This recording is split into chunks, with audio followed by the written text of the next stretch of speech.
What's going on, guys? Good morning. Welcome back to United View and welcome back to Match View Live. Indeed, we are live. It is Brentford. Excuse me, I nearly said Manchester United first. Brentford versus Manchester United. It is the lunchtime kickoff, and you know how it goes with these lunchtime kickoffs, folks. It can either be a really good weekend or it can be a really long and bad one, can't it? Kickoff is in just under 2 hours' time. Team news from the G-Tech Community Stadium is going to be coming out in 45 minutes. And of course, when it does, we'll be breaking it down. We'll be chatting about it. We'll be giving you all of the opinions, all of the thoughts. It's going to be a big one. Today, are we going to see history?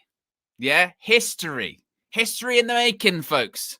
Because is today the day that Ruben Amorim is going to get the fabled, well, it's been spoken about, ballyhooed, you name it. We whisper it, we speak it into existence. Back-to-back Premier League wins. Is that what it's going to be? Back-to-back Premier League wins for Ruben Amorim today. He's not done it. He's not done it throughout his entire tenure. He's nearly been at United for a year. No back-to-back Premier League wins. Is today the day?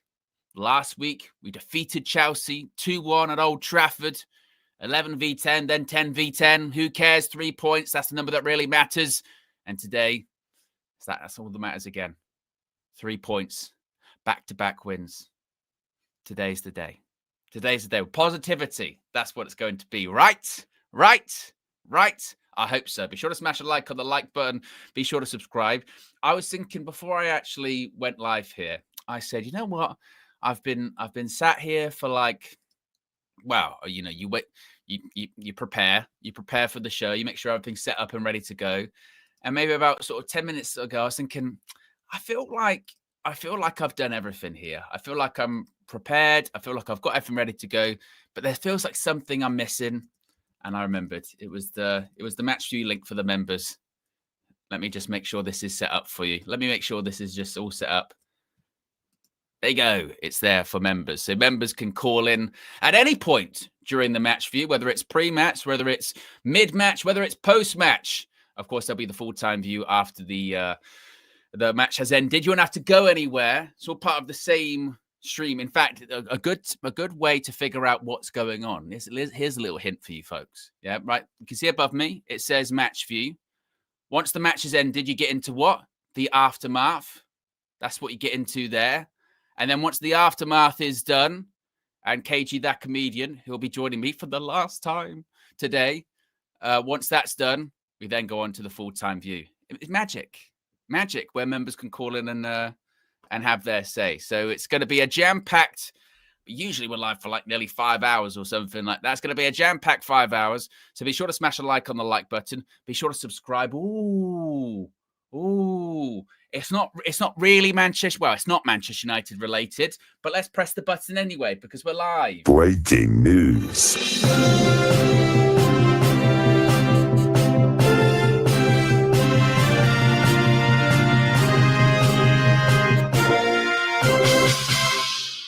Yeah, the breaking news just coming out there. Graham Potter's been sacked. Ooh, Gary Neville settings. Graham Potter, another managerial casualty. Graham Potter sacked by West Ham. To be honest, it's been a rough time for Graham, isn't it? You know, have you seen social media at the moment? All of those, his face is basically superimposed onto every picture possible you can ever think of.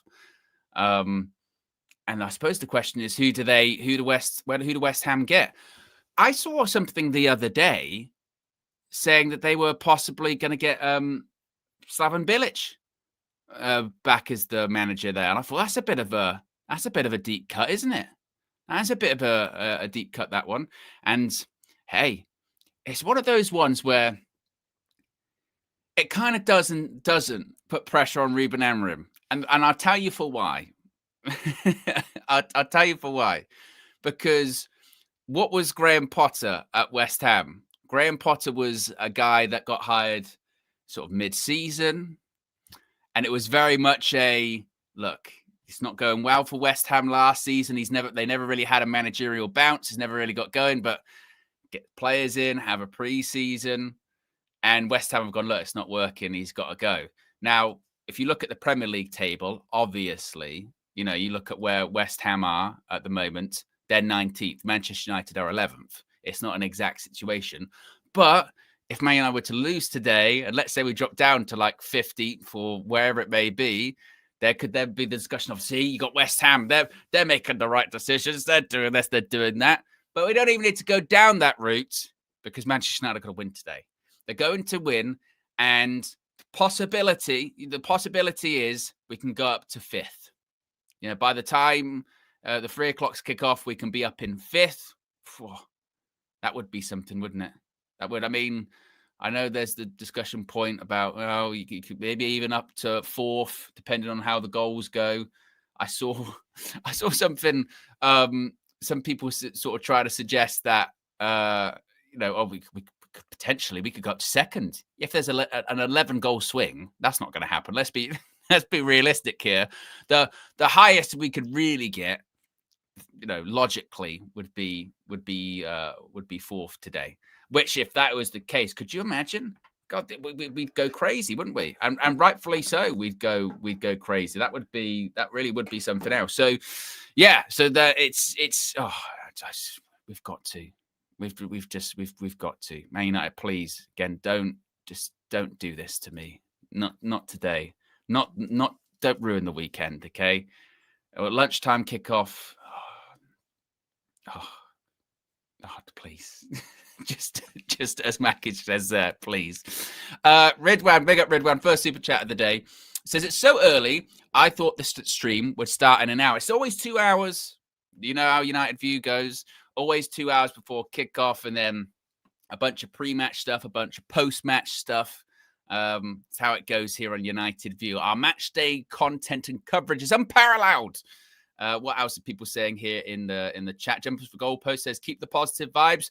Look, I really hope so. I really hope so. I hope that there isn't, anything to be negative about today. Because if you win football matches, I don't know how many times I've said it recently. If we're winning games, I'm not going to bitch all that much. What's the point? I think if you're losing games or you're drawing games that you should be winning, then you can start complaining a little bit. But if you're winning games, who cares? You know what I mean? Who cares? That's why I didn't, beginning of the season, that's why I was like, well, I don't care that we played well against Arsenal. We didn't win. Yeah. That's why last week, that people going, oh, yeah, but it was 11v10, this, that, and the other. I don't care. We won the game. That's the most important thing. Jadine says, why don't more KO shows? Well, if you missed it yesterday, it was revealed on the Trinity podcast that, yes, this will be KG's last match view. Now, he's not leaving United View or anything like that. He's still going to be on Flex and KG show, Trinity, red carpet. But match views or match days, content, whatever, he decided he wants to do his own thing on his channel. So, yes, this will be the last time today. So, yes. But I'm sure because of the way that this works, that there'll be like people that'll be jumping in at different points in the stream and be like, what? So I'm sure people will explain that in the chat. The Web Fear has been a member for 27 months. Says, morning, Owen. Getting my workout in. Good. And says, using your soothed tones to motivate me ahead of this winter day. Oh, blimey. Where's that? Oh, blimey. I'm not sure. Soothed tones? I'm not sure there's anything, not anything soothing about it. Yeah? But good for you getting your workout in. On a Saturday, I always struggle with the weekends. I'm not going to lie. Yeah. I always struggle with the weekends. So, you get tired, don't you? It's always the way. Mazin says, is this how you start a match day watch along? The manager will be sacked if we lose and go down to 13. What the hell is wrong with you? When did I say that? when was that a thing? I'm not sure I mentioned that. I mentioned that Graham Potter getting sacked would put pressure on Ruben Amorim if we lost today. Never said he's going to get sacked and we'll go down to 13th. the hell is wrong with me? Bloody hell. Oh, let's put a bit of a downer on it, innit? Seth Rollins says, what was the new stadium update last night? This was an interesting one. Thank you, Seth, for the contribution and the segue. I don't know if you guys saw this. There was sort of updated plans, wasn't there? Let me see if I can find the article from The Athletic. The Athletic login. Joy is, whenever I type in The Athletic on my thing, it always goes back to this article from 2023. It always goes back to an article, and it says Manchester United have many problems. Erik ten Hag is at risk of becoming one. For some reason, it just always goes back to that article. I don't know why. And then I have to go to Man United. It's the whole thing. But yes, there was news that came out last night that the tent could be no more. This was an interesting one. So Manchester United have had plans drawn up for a new Old Trafford where the canopy, that's the tent, that caused such a stir when unveiled earlier this year, is removed. The club, reportedly, are looking at alternatives to the bold design presented in March by co-owner Sir Jim Ratcliffe and architect Sir Norman Foster due to issues over purchasing the required land. Talks have been held with Freightliner, the company that owns much of the area to the west of the current ground, which has been earmarked for part of the new stadium footprint and some 17,000 homes. But Freightliner is demanding around £400 million for the land, according to sources familiar with the proceedings who spoke on the condition of anonymity, substantially higher than United's projected price in the region of £50 million. Just a little bit. We're thinking about 50. We're thinking about 400. Good grief. The company is willing to relocate the freight terminal to a new site, but is so far holding out for a major windfall. That is major, isn't it? Now, amid the impasse, United are considering different options for a new stadium with drawings in the works showing what Foster has termed a vast umbrella scrapped due to space. So, of course, that's being the tent. The tent is no more, basically. That's the idea. Now, let me see if I can actually find a picture of this. The new stadium. MUFC. Because it then gets into the territory of it does look good, but call me crazy here, folks. Yeah, call me crazy. Let me just save this picture.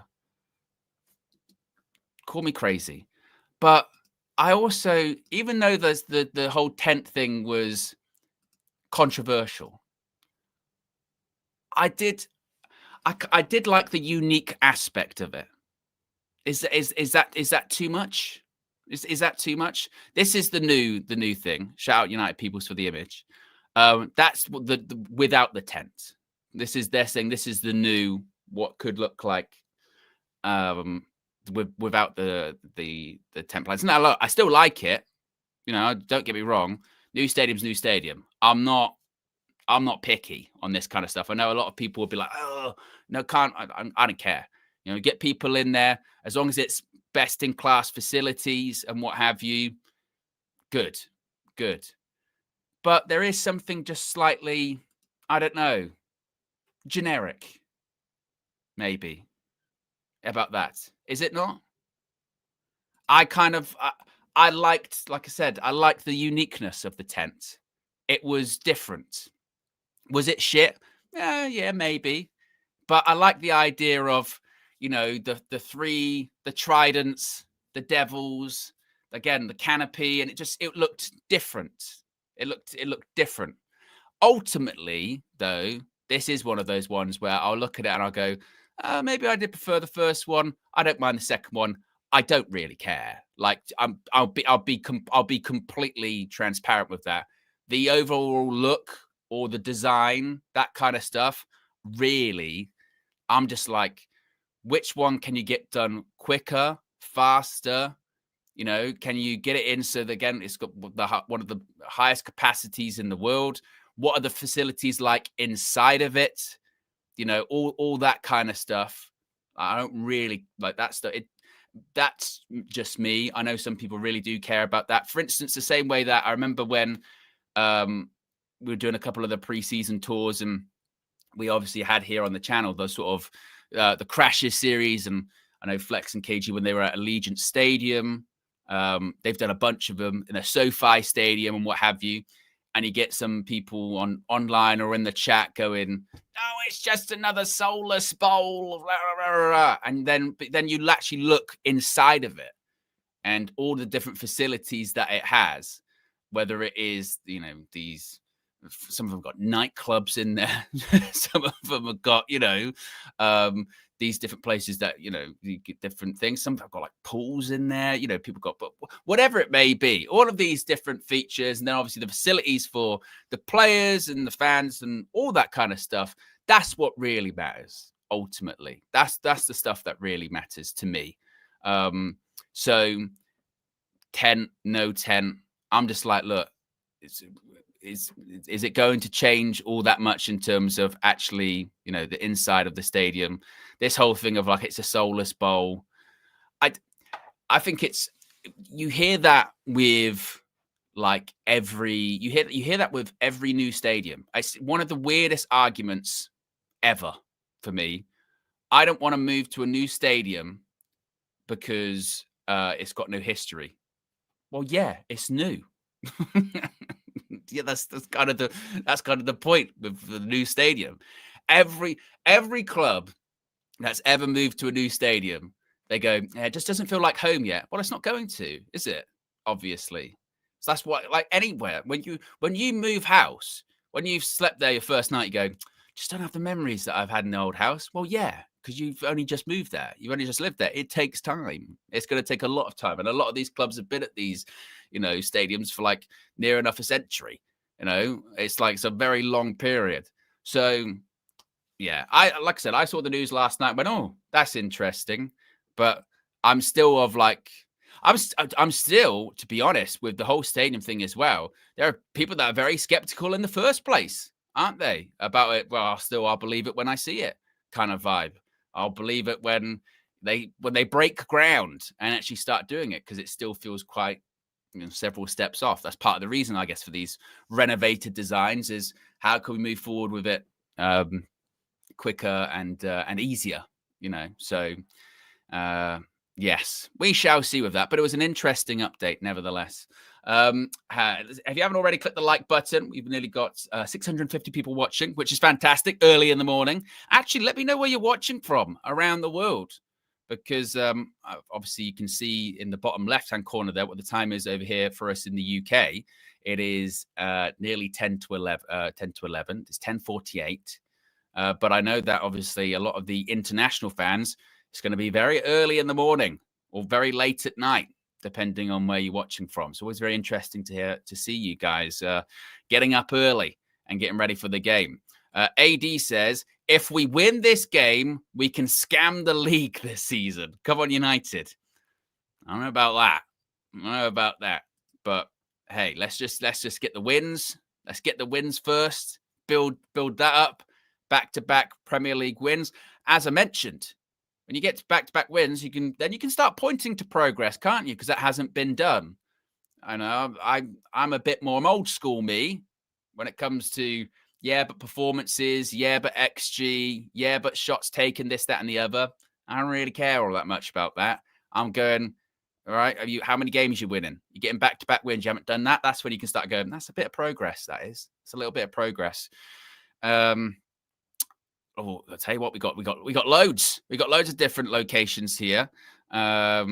We've got Ishmael says Saudi Arabia. Morning to you, 12:50 p.m. here. The web via says 5:48 in the USA. Oof. Duran's the same. It's in Ohio. What else have we got? Got Joe Blackman in London. Got Linda in South Africa. Wallace is in Kenya. What else have we got here? 3 a.m. in Canada. Botswana. Look at this. Drew Ellis, Oxford. Best people come from there, apparently. Fat Thor says 5:50 in Singapore. 4:48 in Milwaukee. 10:50 in Ireland. Nice, Shane. We've got a wide variety of of people watching this morning, as is always the case, which is why I'll always say, all of this, support your local, this, that, and the other, or you don't live 2 minutes from the stadium, so you're not a real fan. You wake up, like, again, at 5:50 in Florida, and be like, right, I'm going to watch Brentford Man United. That's commitment. That's dedication, particularly when you don't even know what you're going to get today. With Ruben Amru could say, I think I know what we're going to do, but even he's like, no, I don't really know what they're going to do. I hope, I hope. Some interesting comments actually from Ruben Amorim in the build up to this one, which, by the way, is the debut of the third kit today. Manchester United are going to be wearing the third kit for the first time. It's a bit of a throwback. It was iconic Cantona kit of the 90s. It's black with a little bit of yellow, sort of little dash of blue. And there is a bit of concern with it, obviously, isn't there? Because we remember last time we debuted a third kit at the G-Tech against Brentford, and we lost 4-0 in the Boykev highlighter kit, which... did the highlighter kit go on to become a bit of a cult favorite? I say, kind of. I mean, it's probably going to be just most associated with that loss, isn't it? Maybe it's a cult favorite kit because we call it the Boykev kit. I ended up not minding it. I'll be honest. I ended up not minding the Boykev kit, which was the kit we just never won. Was that the year after that? The not third kit, the away kit, the green away kit was like dark green and white stripes. We just stopped wearing it, didn't we? We just stopped wearing that one because we never won in it. Did we win a game in that green one? Not the third kit, the away kit the season after. Because I remember we played at Brentford in that kit, I think, as well. And we drew. That was one where Mason Mount scored, and then they went up the other end and Ivan Toney equalised. But that away kit that season, we just didn't. We just stopped wearing it after a while. It was awful. Terrible. But third kits, to be fair, the last 3 seasons, the third kits have always been fantastic. They've been white kits the last 2 years, haven't they? There was because we moved to the devil. Just having was it just the fork, wasn't it? I think was it the devil? I forget. But last 2 third kits, the white ones have been nice, and obviously this one is very, very nice as well. So hopefully that doesn't, hopefully that doesn't become an issue. But some Ruben quotes on preparations this week. He said, "Really, really good, but the focus is to win again. That is the main focus." So I think the feeling here, and we're thinking about that during the week, is that is the past. He also says we won a game at home, so we want to win again. It's really, really important to create momentum, and we need that. We need to see this team winning games to try and find the best potential in this team. When talking about players returning, we know that, of course, Casemiro is suspended. We know that Ahmad's not available today due to a family bereavement. Mazraoui's not going to be back until they think after the October international break. But Diogo Dalot is back. Amorim said Diogo is returning to the team and is ready to play. And we have the other players. So it's a good moment to go to Brentford. I would think if he's saying Dalot is ready to play, then I think he's starting today. We had a bit of a discussion about that on the Trinity yesterday, saying we're actually a bit light with right wing backs, aren't we? Because you've got Ahmad's not available. You've got Mazraoui's not available. If Dalot wasn't available, then we'd have a proper problem. So I think Dalot's going to be playing. I don't know how many minutes he'll be able to do. But again, it depends on how the game's going. In an ideal world, you're sort of 2 or 3 up, and Dalot can come off after 60 minutes, and you go, yeah, it's not much of an issue. That's how top teams do it. We don't really do that. We don't do that here at Man United. So we'll watch that one. We'll see how it goes. I think Diego Leon did travel, though, by the way. So we'll see with what happens with that. Team news is going to be coming out in what's that, about 20 minutes time, quarter past. It's going to be coming at 11:15, so about 20 minutes time. Ruben also spoke about Matthijs de Ligt, because interestingly enough, there was even some sort of discussion about de Ligt possibly playing right wing back today, wasn't there? And which sounds crazy, but he's kind of half done it a few times this season. So who knows? I think he'll play in the middle of the back three again. But Amorim said he can play different positions of the centre backs.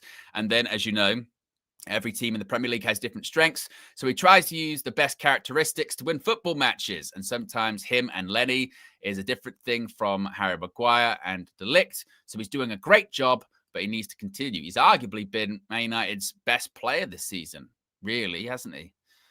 I mean, it's early days, but 5 games in, who would we say has been Man United's best player 5 games in? I'd probably say de Ligt. De Ligt. What? Lenny Yoro and Mbumo. Probably. Something like that, maybe. You'd probably say Man United's best players so far. Manny says Mbumo and de Ligt. Yeah, probably. I would probably go for. Yeah. We got nearly 800 people watching. We are 12 likes away from 200 likes. So if you haven't already, click the like button and be sure to subscribe as well. Get your late team predictions in as well. Get your late team predictions in because, as I said, Team News is going to be coming out in just over 15 minutes' time. My predicted team lineup, you'll be able to see it in the sidebar throughout whilst I've been talking. I think we probably, and this isn't scoops or anything like that. We don't get many leaks anymore with the Team News. That kind of stopped. Remember the days you could get them the evening before. Savio Lucas would go on Facebook. Bizarre. I think we probably get Bayindir in goal. I don't think, for all the chatter about Lomans and how well he's done in training and how well he's adapting, etc., etc., etc. I still think it's probably going to be Bayindir in goal. Back three, one would think he's got his preferred three that he looks at and he thinks is balanced. So I think that's probably, again, Yoro, de Ligt, Shaw. But last week he did surprise us when he went with Maguire in the middle and de Ligt on the right-hand side and he dropped Lenny Yoro. And I don't even know if there was ever really a particular explanation given that, they were just different games have different requirements, I guess. But I think we probably get that. Wing backs, like I said, I'm going with, I think he goes with Dorgu and Dalot because I just don't really see what other options he would go with there. Midfield, there's always a conversation about midfield, isn't there? But particularly today, Casemiro is suspended. So my prediction is that he goes Bruno and Ugarte, which I know people will probably be like, oh my God, Ugarte, terrifying. I just don't think he goes Bruno Cobby. I think he will just look at that sort of, we need someone to win the ball in midfield. So I think he'll go with Ugarte. 10s. Well, the front three, hopefully we get the brand new front three starting together. Hopefully we get Mbumo, Cunha and Benjamin Šeško. Hopefully that's the front three. But we will see. We will see. And we will find out very shortly. Indeed, again, Team News will be coming out in just about 15 minutes' time. A couple of super chats here and members chats. Anthony Tracy says, grey kit, 6-3 loss to Southampton. Cursed. It was brutal, wasn't it? Brutal. Worn for a half, never worn again. They couldn't see each other. John Cena settings. Yeah, not good. AD says, if Šeško scores today, we riot. But a good riot. A good riot. I really hope so. I'm obviously, Mbumo's got his goal for... Carve just tweeted. Carve just tweeted saying, Nuno Espirito Santo set to become the West Ham coach. Well, that was fast, wasn't it? That was quick. That's what Carve's going with. I don't know if he's the first one to really say that, but yeah, Carve says Nuno Espirito Santo to be next West Ham head coach. Just like that. It's a good move for them, to be honest. Good move. But you know what will probably happen though with him at West Ham? Yeah, is he'll probably do well, but you can be a bit counter-attack and a bit pragmatic, Nuno. And then they'll get into like the David Moyes thing that we want to play better football. We want to play better football than that. And then they'll go to a more more culture. You know what I mean? And they'll go, oh, we don't like that. That's kind of the cycle that they're on. Yes, but hopefully, yes, Šeško. Hopefully, Šeško can get his goal today. Be nice to see Cunha get on the score sheet as well.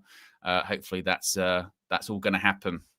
The man Kushner has been a member for 11 months. Says the man behind the mask got married in Hobbiton a few days ago. The time difference in New Zealand is actually insane, by the way. 10 p.m. on Saturday night. Well, first of all, congratulations. I'm sure everyone in the chat will pass on their congratulations to you. The man behind the mask getting married in New Zealand. Lovely.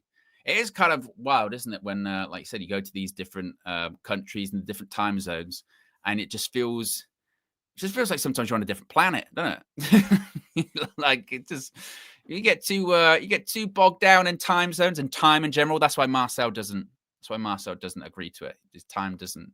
I don't know what you're talking about. But congratulations, yes, to the man Kushner. Sounds like a lovely destination wedding, doesn't it? Indeed. I can see everyone in the chat is passing on their congrats. The time is indeed now, or whenever it was, to get married. Right, team news, as I mentioned, will be coming out in about 15 minutes time. So once it does, of course, we will be covering it here. But before then, Flex is, I think he might even already be there at the G-Tech. He's going to be at the game today. So you're going to get fan views and reaction from him outside the stadium, inside the stadium. Stay tuned. Wink, wink, nudge, nudge. But here are his thoughts ahead of Manchester United's trip to the G-Tech. To Brentford, to West London, to the G-Tech Stadium, man. Now is the time to win back-to-back games. That's all we've been hearing about. There's a little bit of selection issues. I'm going to wonder what he's going to do with Dalot. How fit is he? Because obviously we know Ahmad's out for compassionate reasons. You know that Mazraoui's also out. So there's two options at right wing back. So Dalot's only coming back to fitness now. Dalot's usually quite a fit guy. He's missed one game, I believe. So can he come back and just play the 90? Because we're probably going to need him to. Or is there going to have to be a reshuffle there? What happens with the centre-backs as well? We know what Brentford are on with their long throws and their physicality and launching balls into the box and being, you know, very resolute with that. We know what they're on. So we have to be ready. Do you play Maguire and De Ligt and leave Yoro on the bench again? Do you put Yoro at left centre-back and drop Luke Shaw? Like, there's some interesting things. I wouldn't be mad at seeing Maguire and De Ligt both on the pitch for this game, though. I actually wouldn't be mad at that. Now, whether that should be in place of Lenny Yoro, I'm all right with that. I think Luke Shaw, with how he performed, listen, he performed really poorly against Manchester City. But so did others. But Luke Shaw played fairly well against Chelsea, to be fair to him, and he got an assist. So I don't think Amorim will change him. I think what we'll see is Lenny Yoro stay on the bench for this game. I really do. Maybe Yoro comes in against Sunderland because the need for the two big centre-halves is not there. You maybe drop Maguire back down to the bench. And I don't mind that. Different horses for different courses. Start Maguire and start De Ligt, man. We need that height. Benjamin Sesko, I want to see continue, man, because listen, Mateus Cunha's back. We know Mason Mount's back. But Sesko, like, he needs a goal, man. He needs some service. He needs some rhythm. And he was unfortunate to have to come off the pitch after setting up what led to the game even changing. It was quite ironic, really. Like, his header or flick onto Brian and Brumo led to the goalkeeper coming out and taking out Brian and Brumo and them going down to 10 men, which subsequently then led to Benjamin Sesko having to be taken off the pitch to counteract that with what we had out on the pitch. So he was unfortunate, man. So he didn't really do anything to lose his place or to not start this game. So I'd love to see, he needs to be starting. You definitely bring Cunha back in there. And we know Brian and Brumo's going to start. So I want to see that front three. There's an there's a proposition there. There's an opportunity in central midfield for a change. I think he's going to go Ugarte. I'll be honest. I think he's going to go Ugarte over Kobe. I'd love to see Kobe in there next to Bruno. But I don't think that's... apart from maybe Grimsby when we was going hell for leather, I don't think we've really seen Bruno and Kobe in the midfield together from the start. It's not something that Amorim tends to do. It's either... We know Bruno's the ever-present one in that left 6 or left 8, whatever you want to call it. he's going to start in that position. And it's always Ugarte or Casemiro. I don't think. And then if we actually saw Bruno come off the pitch for the first time in ages against Chelsea for Kobe, I think against City, I think Bruno might have gone one forward when he made the change to bring Kobe on. You know, look at Burnley. Again, Bruno went one forward because Cunha got injured. So we don't tend to see it. Arsenal, he's unused sub, and I think he didn't come on against Fulham, did he? So, look, it's not something we see, so I'm not holding my breath on that one, but I'd love to see it. But also, look, with the mobility, who's going to win the ball back? They got, Henderson in there, I think. Is he going to do that? I can't see it away from home. I can't see him doing that and playing Kobe, so I think it'll be Ugarte. But listen, back to my thoughts on the actual game. Now, that's the team stuff and what I think could be rejigged. I'm just throwing that positivity out there. Yeah, because I'm fed up of being told, you know, just because Chelsea, don't get angry, you know, we still won the game and rah, rah, rah. I've also said, just because we beat Chelsea, it means nothing. Again, we're back to that same spot where it means nothing if we don't follow this up with a win against Brentford. And actually, look, Brentford are 17th in the league. They are struggling a little bit. However, it's still early doors in the season, and the home games that they've had are the only points that they've put on the board. Do you know what I mean? They got a late draw against Chelsea, Fabio Carvalho off the bench, and they were 2-1 down in that game after being 1-0 up. So that shows a lot of resilience. That shows some organisation and persistence and perseverance. And then the game against Villa that they had, yeah, Villa had chances here and there, not massively. But they put them to the sword and managed to keep a clean sheet. So that shows me and shows us, or it should show us, that just because they're under Keith Andrews and they're not the Burnley that they were last season, because there's been a lot of changes at the football club, we're not going to rock up there and just turn them over. Do you know what I'm saying? It's not going to be an easy game. And then you add into our current form at going to Brentford. It hasn't been good, has it? You know, we lost 4-3 there last year. The year before that was the Mason Mount one where he got his first goal in the last minute, and then they got an equaliser. And really, I remember watching that, they should have won that by a big margin. And then I think the season before that, wasn't that? Oh no, I think we won there. With, when did we have Ronaldo when Elanga scored? No, because Elanga went in Ten Hag's second season or first season. Second season. I can't remember exactly, and then before that, it was the 4-0. So the last time I remember winning at Brentford since they've been in the league, maybe the only time, was when the Ronaldo counter-attack happened when we had the blue and yellow kit. Elanga scored. Even Greenwood was playing that day. Then I think the one after that, I'm sure, was when we lost like 4-0 in the Boykev kit, in the lime green thing, when we debuted our third kit that time, which we're going to be doing today as well, wearing all black. So, yeah, man, like, it's not an easy place for us to go to historically since they've been in this division. We don't travel there well. But win this game, you know, that's 2 on the bounce. First time we've done that under Ruben. Then you go into Sunderland. Can you beat a newly promoted side? That'll be 3 on the bounce. Going into the Liverpool team, you got a little bit good Liverpool game after the national break. You got a little bit of good form, but that's too far ahead. That's too far ahead. Just go there today and put in a good performance and win the flipping game so that we can at least not have to keep going back to 0 again. Because I don't want to be at the G-Tech Stadium afterwards going, you see, and this is what happens when you're telling me be positive after Chelsea, and all these people that were in my mention saying you can't celebrate the Chelsea win because you want the man. All of this crap, yeah, all of this nonsense. I just want to see us win consistently like we all do. So this is why we're not that sure of it, because we don't know what this Man United team is going to put out there. But listen, Ruben's right. In the presser, he says, we have to start quickly. How we started against Burnley and how we started against Chelsea, that's what we need. And not only do we need to do that, we actually have to score in these moments, people.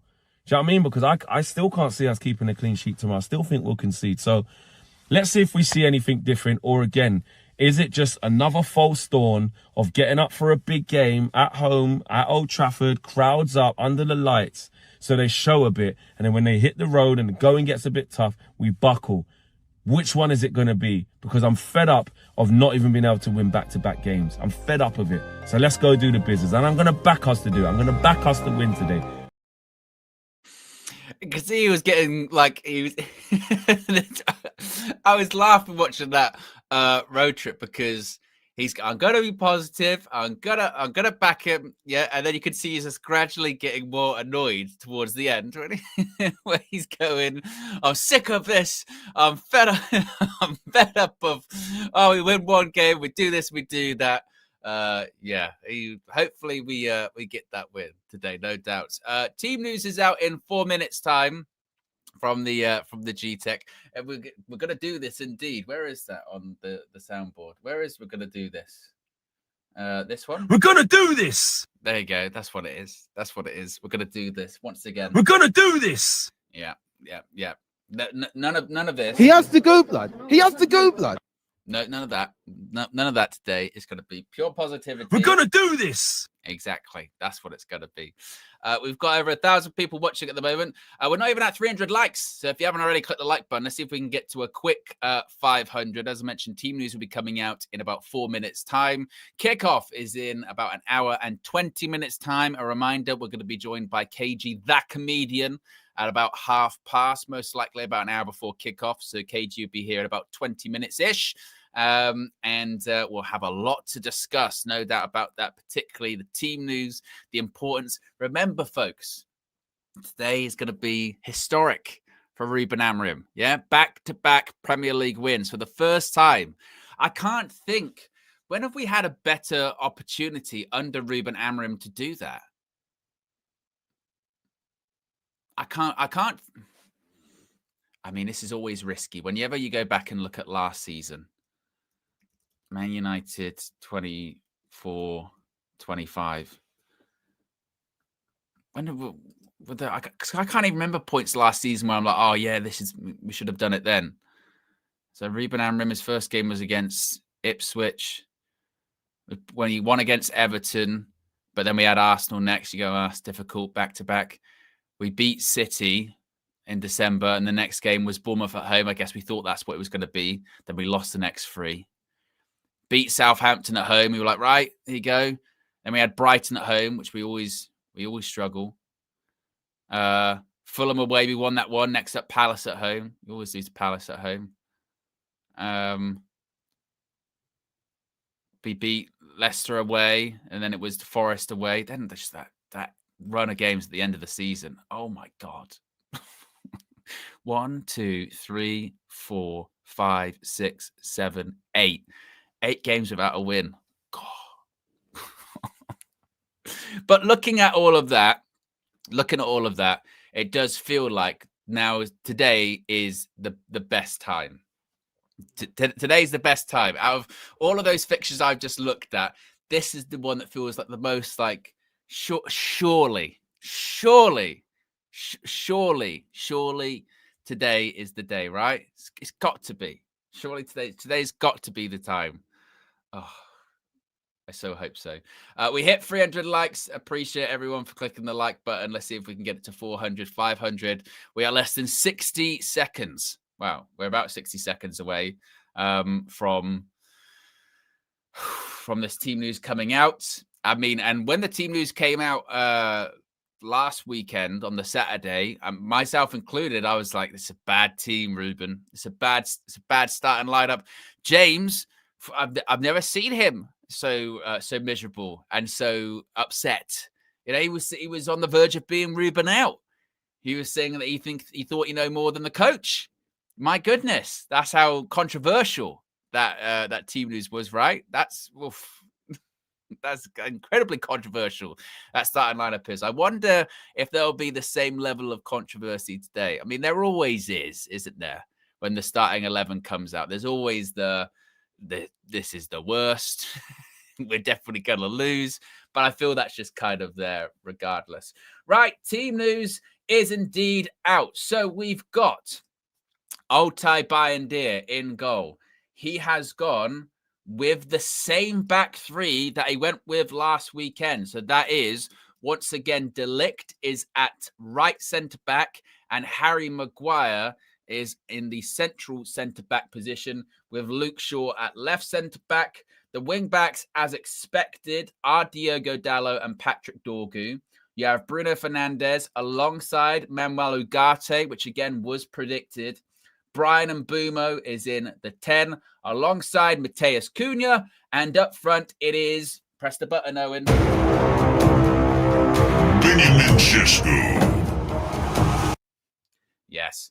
On the bench, you've got two goalkeepers in the form of Heaton and Lommans, Fredrickson, Heaven, Leon, Lenny Yoro, Kobbie Mainoo, Mason Mount, and Joshua Zirkzee. So the one thing I'm with Ruben teams, I'm getting there with Ruben teams in terms of being able to predict them, but I always get at least sort of one thing wrong. I thought he might go back to the back three of Yoro, De Ligt, and Shaw.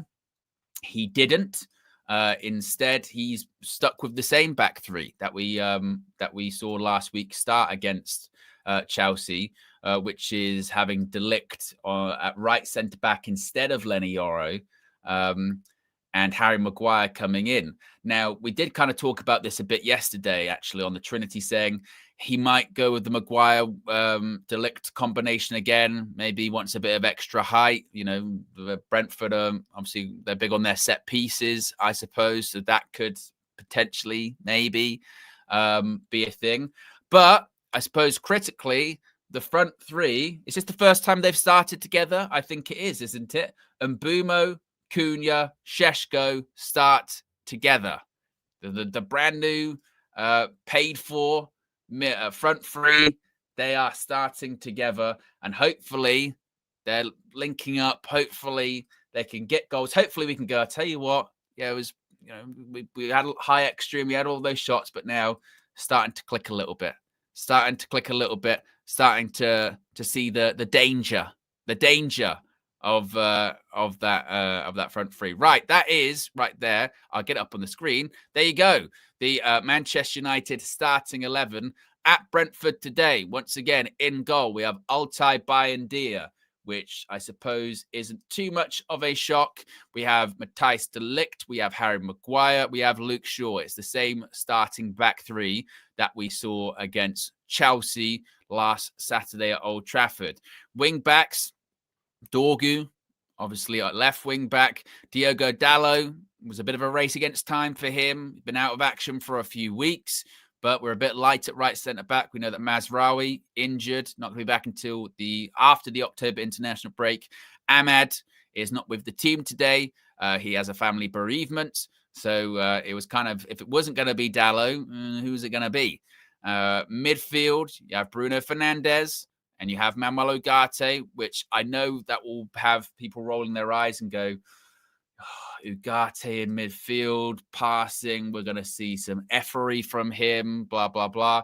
I expected it. I expected him to start alongside Bruno Fernandes. I mean, I'm still of the opinion that I want to see Bruno Fernandes further forward. I don't think it's getting the best out of him. I think he's purely in there because he's the player in the team that covers the most distance. And we've seen Ruben say it, haven't we? When he's talking about what he wants to see more of Kobbie, he always talks about, running stats and being able to cover ground and moving forward and all that kind of stuff, which of course Bruno can do. But, as he said, who's Kobbie competing with? Bruno Fernandes. Now, we did see him in the last game against Chelsea come off and Kobbie come on. Maybe that will happen again today. We shall see.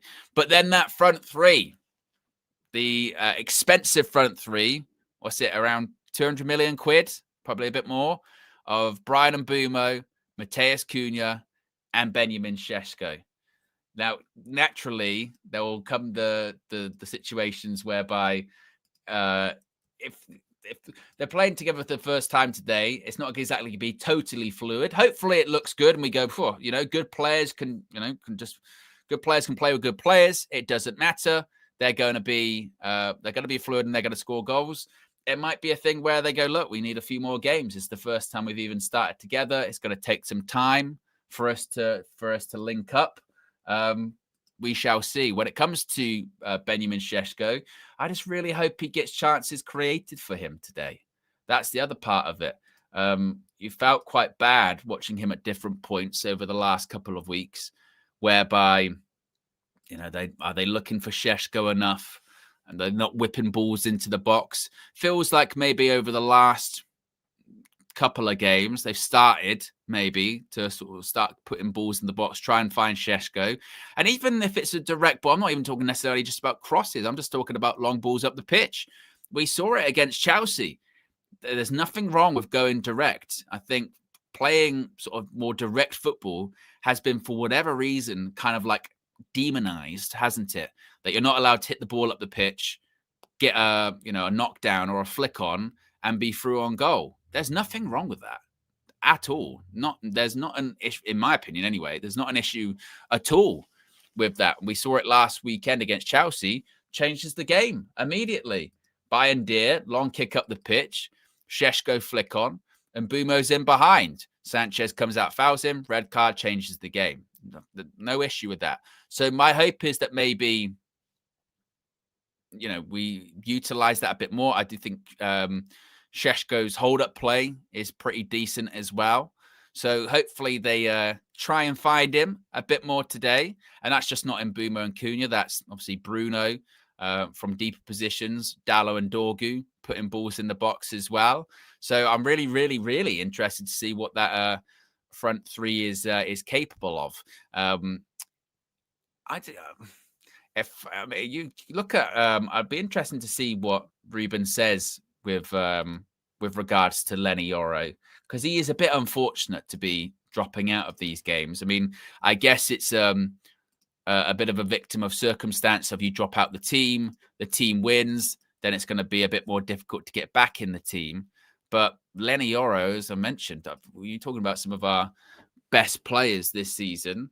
I know which game was it that Yoro didn't do the best in, but he's still top player and he's got recovery pace and he's still really, really young. I suppose this is the other part of it that you would say, look, it's not that deep. Leny Yoro is a really young guy. He should be coming in and out of the team. It's not a big issue at all. But I suppose, you look at that back three, and this was my concern last week, is that let's say Brentford get in behind that defence. Where's the recovery pace there? Harry Maguire, he's not quick. Matthijs de Ligt, not exactly known for speed. Luke Shaw, and he's been playing that well. It's not like he's indispensable by any stretch of the imagination. Why can't Leny Yoro play on the left side where Luke Shaw is? Just because, Luke Shaw is left-footed balance. So I think that is a concern. It's that pace in behind. I think Ruben might have been thinking about set pieces, perhaps. But even that, though, Leny Yoro is still very good in the air. Leny Yoro can win headers too. That's not much of an issue at all for me. So I do look at that back three and I worry about the recovery pace there. And it is still kind of wild, isn't it? 2025 and still got Maguire and Shaw playing in Manchester United's defence. And with all of the chatter about goalkeepers, whatever, Altay Bayındır is Manchester United's number one as of right now. Not even just the number on his shirt, but I mean, he's the goalkeeper. He's the starting goalkeeper at the moment, which is nuts, isn't it? Which is nuts, because we looked at these clips yesterday on the Trinity when Man United played Spurs last year in the Carabao Cup and Bayern made those mistakes. You go back and watch Flex's fan views, and he did a fan view with culture cams as well. And both of them basically went, it's not that much of an issue. Bayern is never going to play again for Man United, so I'm not too concerned about that. Fast forward, less than a year later, he's a number one goalkeeper. He's number one keeper. But I think it says a lot about where the goalkeeping position kind of is at the moment with Man United, because we don't know really what the alternative is. Obviously, we've bought Stena Lomans in, and you're hearing good things coming out of training, but maybe he isn't ready.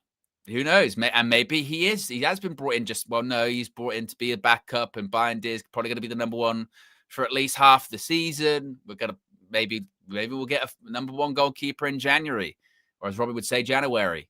Maybe that the links with us with Magic Mike there from AC Milan. Maybe that's the plan. Maybe that's the idea. So time will only tell with that one. But I guess until Bayindir royally F's it up in goal, which I guess is possible, but he's not really done that, then he's going to still be Manchester United's number one. And like I said earlier on, folks, as long as we're winning matches, I don't care.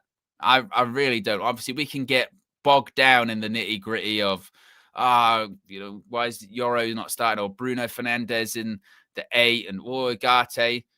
If we're winning this game today, I don't care, because we just need to get results. We just need to get wins. There was so much, and I put myself in this camp, there was so much, obviously, negativity coming out about that starting lineup against Chelsea last weekend at Old Trafford. And I think rightfully so, because it was like, wow, it did not look good on paper, did it? But then 5 minutes into the match, when they go down to 10 men, and we force that to happen by having a bright start, no one cares then about the starting 11, do they? No one will care about it. So as long as this team gets the 3 points, or this squad rather gets the 3 points, then who gives a shit? There still is, I suppose, that feeling of, because you look at Dorgu and Dallo as the wing backs, when you go, still, I suppose, technically playing 5 at the back against Brentford. I think maybe people that will see that lineup and they're not big advocates of, say, the 3-4-3, will look at that and still go, sort of, it's still quite defensive for me. That there feels like they're less wing backs, more sort of 5 at the back, less 3 at the back kind of thing. But like I said, I don't care as long as we win. If we don't, then suddenly, obviously, everything then comes under scrutiny, doesn't it? Which is why I didn't really get the argument that sort of Harry Maguire and others were making over the last sort of week or so, going, people are only pointing to the formation because they want something to blame. Well, yeah, because you're not winning matches. If you were winning the matches, people wouldn't be talking about it as much, would they? I mean, I'm not really sure what the point being made there was. I think Maguire was trying to sort of suggest that, well, the players have to have accountability. Yeah, everyone does. Players, coaches, the formation itself, as I mentioned, needs to be something that's focused on. But if you win, you don't have to focus on them that much, do you? Because you're doing your job and the system is doing what it's meant to be doing. So let's hope for that. As far as the bench today, options off it, well, you would probably think Joshua Zirkzee will probably come on at some point. I mean, he's not starting as much, though, is he, so far this season? I know that obviously he was a bit delayed in the pre-season. Obviously, he had his injury setback, and now you got to get into the team. And what his role is going to be at United this season is also interesting, isn't it? Because is he the backup striker, or is he a backup 10? Is he a bit of both? Probably a bit of both. Mason Mount, you probably come on in the second half. Lenny Yoro will still probably get on today, because Ruben changes at least one defender, doesn't he, in the game? Sometimes 2. And I know that Gary Neville and others are like baffled by it. Oh, why Ruben? Why does he do? I don't get it. But Lenny Yoro will get on. He'll get on the pitch. So there's no doubt about that. Cobby, I think Cobby will probably get on. I think he will. Whether or not it is for Bruno Fernandes, I'm not sure. Maybe if we're chasing the game, but I'm hoping this doesn't happen, because I don't want to be behind and losing and anything like that. But if we were chasing the game, maybe he ends up taking like taking an Ugarte off and putting Cobby on. But I don't think he'll likely do that. Right, a couple of super chats here. We've got close to 1,500 people watching, which is fantastic, folks. We're less than 100 likes away from 500 likes. We're currently at 406. So if you haven't already, click that like button and be sure to subscribe. Kiwi's on a madness about someone called Melissa in the chat. I'm gonna leave that, Kiwi. I'm gonna skip over that one, because I don't really get it. Amador says, I would have played Bruno 10, Maino mid, drop Cunha. Would have dropped Mateus Cunha. I don't know about that, Amador. I don't know about that. And Gavin's been a member for 7 months. Appreciate 7 months of support, Gavin. Says, good morning, Owen and UV. United made me extra happy last week by winning on my wedding day. Well, congratulations, Gavin. It's the second marriage mentioned this morning. You've got the Manchester, the man behind the mask of the Manchester, getting married this week in New Zealand. And Gavin's been a married man for 7 days. By winning last week. Hopefully they can continue that. Maybe you were the lucky charm that we needed, Gavin. Is you needed to be married, and then we can win games. So starting today, well, starting last week, you were married last week. We won. Now, no pressure. You just got to continue to be married forever, and then we can win games. Because jinxes are very, very real. Obviously, very real indeed. To be fair, Holkin does say that. Why get married on a match day? Got to check out your calendar. I would assume it's probably one of those ones, right, where you set the date like a year in advance. You know what I mean? It's a year in advance, and then you go, we'll probably be fine. Probably be fine. Comes out, you go, playing Chelsea. Ah, shit. Duh. Nonchalant says it's my mate's wedding day today. Good signs. Well, this is good. This is very good. Holkin says pre-season, Owen. That is true. You don't have to run the risk then, do you? If you set it for sort of June, you've got to be. I suppose you want to be careful July because you're going to have fixtures, but they're going to be late, so you're not going to have to worry too much. I think, yeah. But then summer wedding, that is expensive, isn't it? Summer wedding, yeah, it's difficult. I mean, I'm distracted now, but congratulations, Gavin. Congratulations. Let me know your opinions on this starting lineup. I'm just seeing the Premier League table in front of me. Today, Brentford start in 17th, Manchester United up in the heavy heights of 11th, and we can go up to maybe even 5th place. Oh, could you imagine? Don't get too carried away. If you are just joining us, that is the Manchester United starting 11 on the screen right there. And your eyes do not deceive you. The front three, the brand new front three, the summer purchase front three of Bryan Mbeumo returning to Brentford today, Mateus Cunha and Benjamin Šeško all start together for the first time. For the first time since all three were purchased, Mbeumo, Cunha, Šeško all start a Premier League match together. So this is it. Michael Jackson settings. This is it. Hopefully it works. Daniel Luciano with the super chat says, let's make it 4 weddings mentioned. I'm in Boston as the best man for my brother's wedding. I'd say it's all going off today, isn't it? With all of the nuptials that are being mentioned in the chat. Well, good luck with your best man speech, Daniel Luciano. I'm sure you'll do very, very well. I can hear Ruben doing interview. We need to win the next one. He says we need to find out how we're going to behave with some wins. He says we never saw that. Yeah, because we don't win games, Ruben. You asked for more aggression in both boxes after the Chelsea match.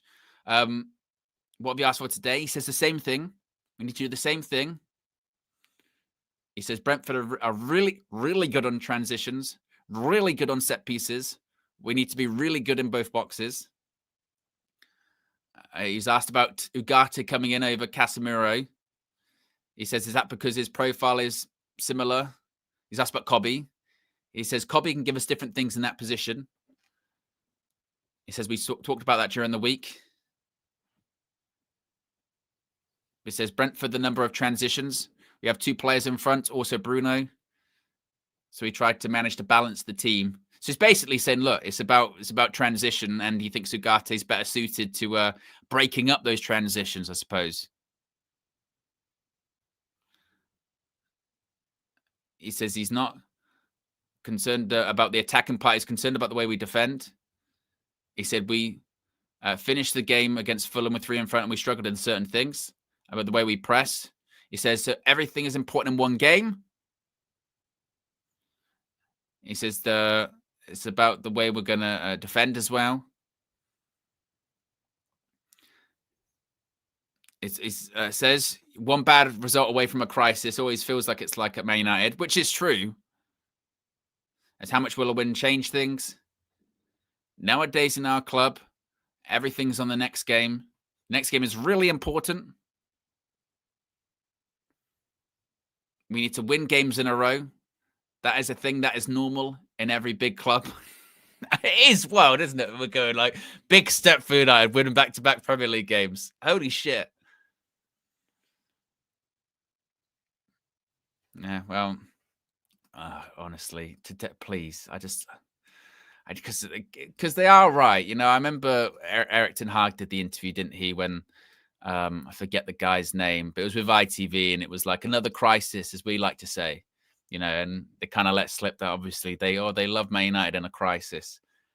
But today is probably the best example of that. Of if we win, there is a lot of excitement. There is a lot of, you know, okay, all right, up to 5th. Yeah, it's not too bad. Got Sunderland at home next year. That's feeling pretty good. Yeah, I'm feeling good about that. If you lose, it's like, oh God. But hey, we're not even going to think about that. Not even going to think about that yet. We've got over 14, well, close to 1,500 people watching at the moment. We're about 50 likes away from 500 likes. So if you haven't already, click the like button. Let's get Mr. the Comedian in. Mr. the Comedian. Oi, oi! We are here. We are here. Thoughts on that? Is today going to be the day? Back-to-back wins? I'm just looking at the team for the first time. I just got back from jiu-jitsu for my daughter. Bloody hell, it's our new attack. Yep, for the first time. Yeah. Bumo, Cunha, Sesko, good. Delo, Dorgu, understand. Ugarte, Bruno, kind of expected. No Euro, okay. Same back three as it was against Chelsea last week. Same back three as it was against Chelsea. You guys were right about buying Dizzle. Like, he's there. No changes there. Has done nothing wrong. You know what? I'm gonna say I understand it as well. You're getting with Maguire in this one. Aerially dominant. They're gonna have to deal with that. That's gonna be a challenge. Yeah, let's. Oh my goodness! I hope let's win this game. Honestly, like I've been hearing all the people talk about what it could be like if we win back-to-back games. I watched the presser, and the embargoed one, and they kind of more went into what 2 games would mean to Man United. Like it's kind of wild, though, isn't it? You know what I mean? When you because we're talking about this is a massive. This would be because it's true, but it's also just a sign of where we're at, isn't it? That Ruben just said it in his pre-match interview. He said for any other club, any other big club, winning back-to-back games, that's kind of just like, yeah, of course, that's what you should be doing. But we haven't been doing it. So it is a big step for us in that regard. But you can understand why, rival fans would look at that going, they're hyping it up like it's to win a couple of games in a row. You're taking the piss. Yeah, but we're not where the rival clubs have been. Like this has been a mess. Is the best way to describe United. I know some people obviously upset about the lack of Euro. There's a question he should be in there. I can hear that, but it can't be totally perfect. Some people will be calling for Kobe Mainu to play in this game as well. I understand all the claims and stuff, but for me, it's like, as long as the manager wins games, exactly. I don't care who plays. Like, I'll be honest with you. As long as the manager wins games, obviously, then you get into, well, where's Kobe? Where's Xerxes? But we're not at that juncture yet to say that. Like, that's the truth. Like, I will even down to, I look at the talent that they have. Like, when I look at Arsenal, and obviously Wanyeri and Skelly are special young players. It's only a moment where Real Madrid was sniffing around the likes of Skelly. They signed him to a new deal, and he's like into the abyss. Even Wanyeri, and I don't know how much minutes Skelly and these guys have played, but it just goes like that when you're waiting for your opportunity at a club with competition. Now, we could argue and say, well, the competition Kobe has in Ugarte, she should be there. But again, we're not in control of who gets picked at Man United. All we can do is, when results happen, either give the manager praise for getting it right or cuss him out for not playing the better players. Yeah, this is one of those weird ones with Cobby, because I just saw Dev posted on Twitter, and I've seen some of the people in the chat going, I can't believe he hasn't started Cobby Mainoo. And I sort of go, that never actually really entered into my mind that Cobby was going to start today. I just never thought it would, because he's not been starting any of the games recently, Yeah. So it's a bit like, when Ollie was here and it was McTominay and Fred, and every week he played McTominay and Fred, and yet every week when the team news came out, everyone went crazy going, I can't believe he's played McTominay and Fred again. You go, you can't believe that. Like, it happens every week. You know what I mean? And it's kind of the same with this Cobby thing at the moment, where I can't believe Cobby hasn't started today.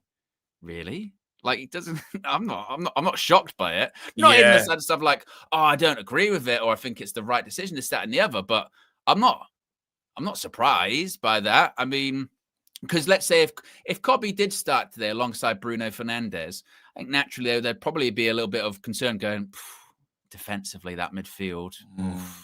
I don't know about that. I think he was always gonna. Ugarte, I think, was always going to start today. Now, I think you could have a conversation about, well, maybe Bruno, maybe he should be one of the 10s, perhaps, and Cobby should be alongside Ugarte. All right, fair enough, but that's just not what Ruben's doing. If we start winning, the players like all these players, Cobbies and all these other ones, they'd want to stick around because they can see, like, I don't know, you can't look at this team now, and that front three makes me smile. I can't lie to you, because I didn't see that before. That's a brand new front three. That's like that's a new car. That's a new car in your driveway. You've gone outside and you said, "Oh, we bought a Maserati." When? You know what I mean? Well, but that's what that's 200 hip replacement, KG. Hip replacement. Girl, I tell you what, hip replacement.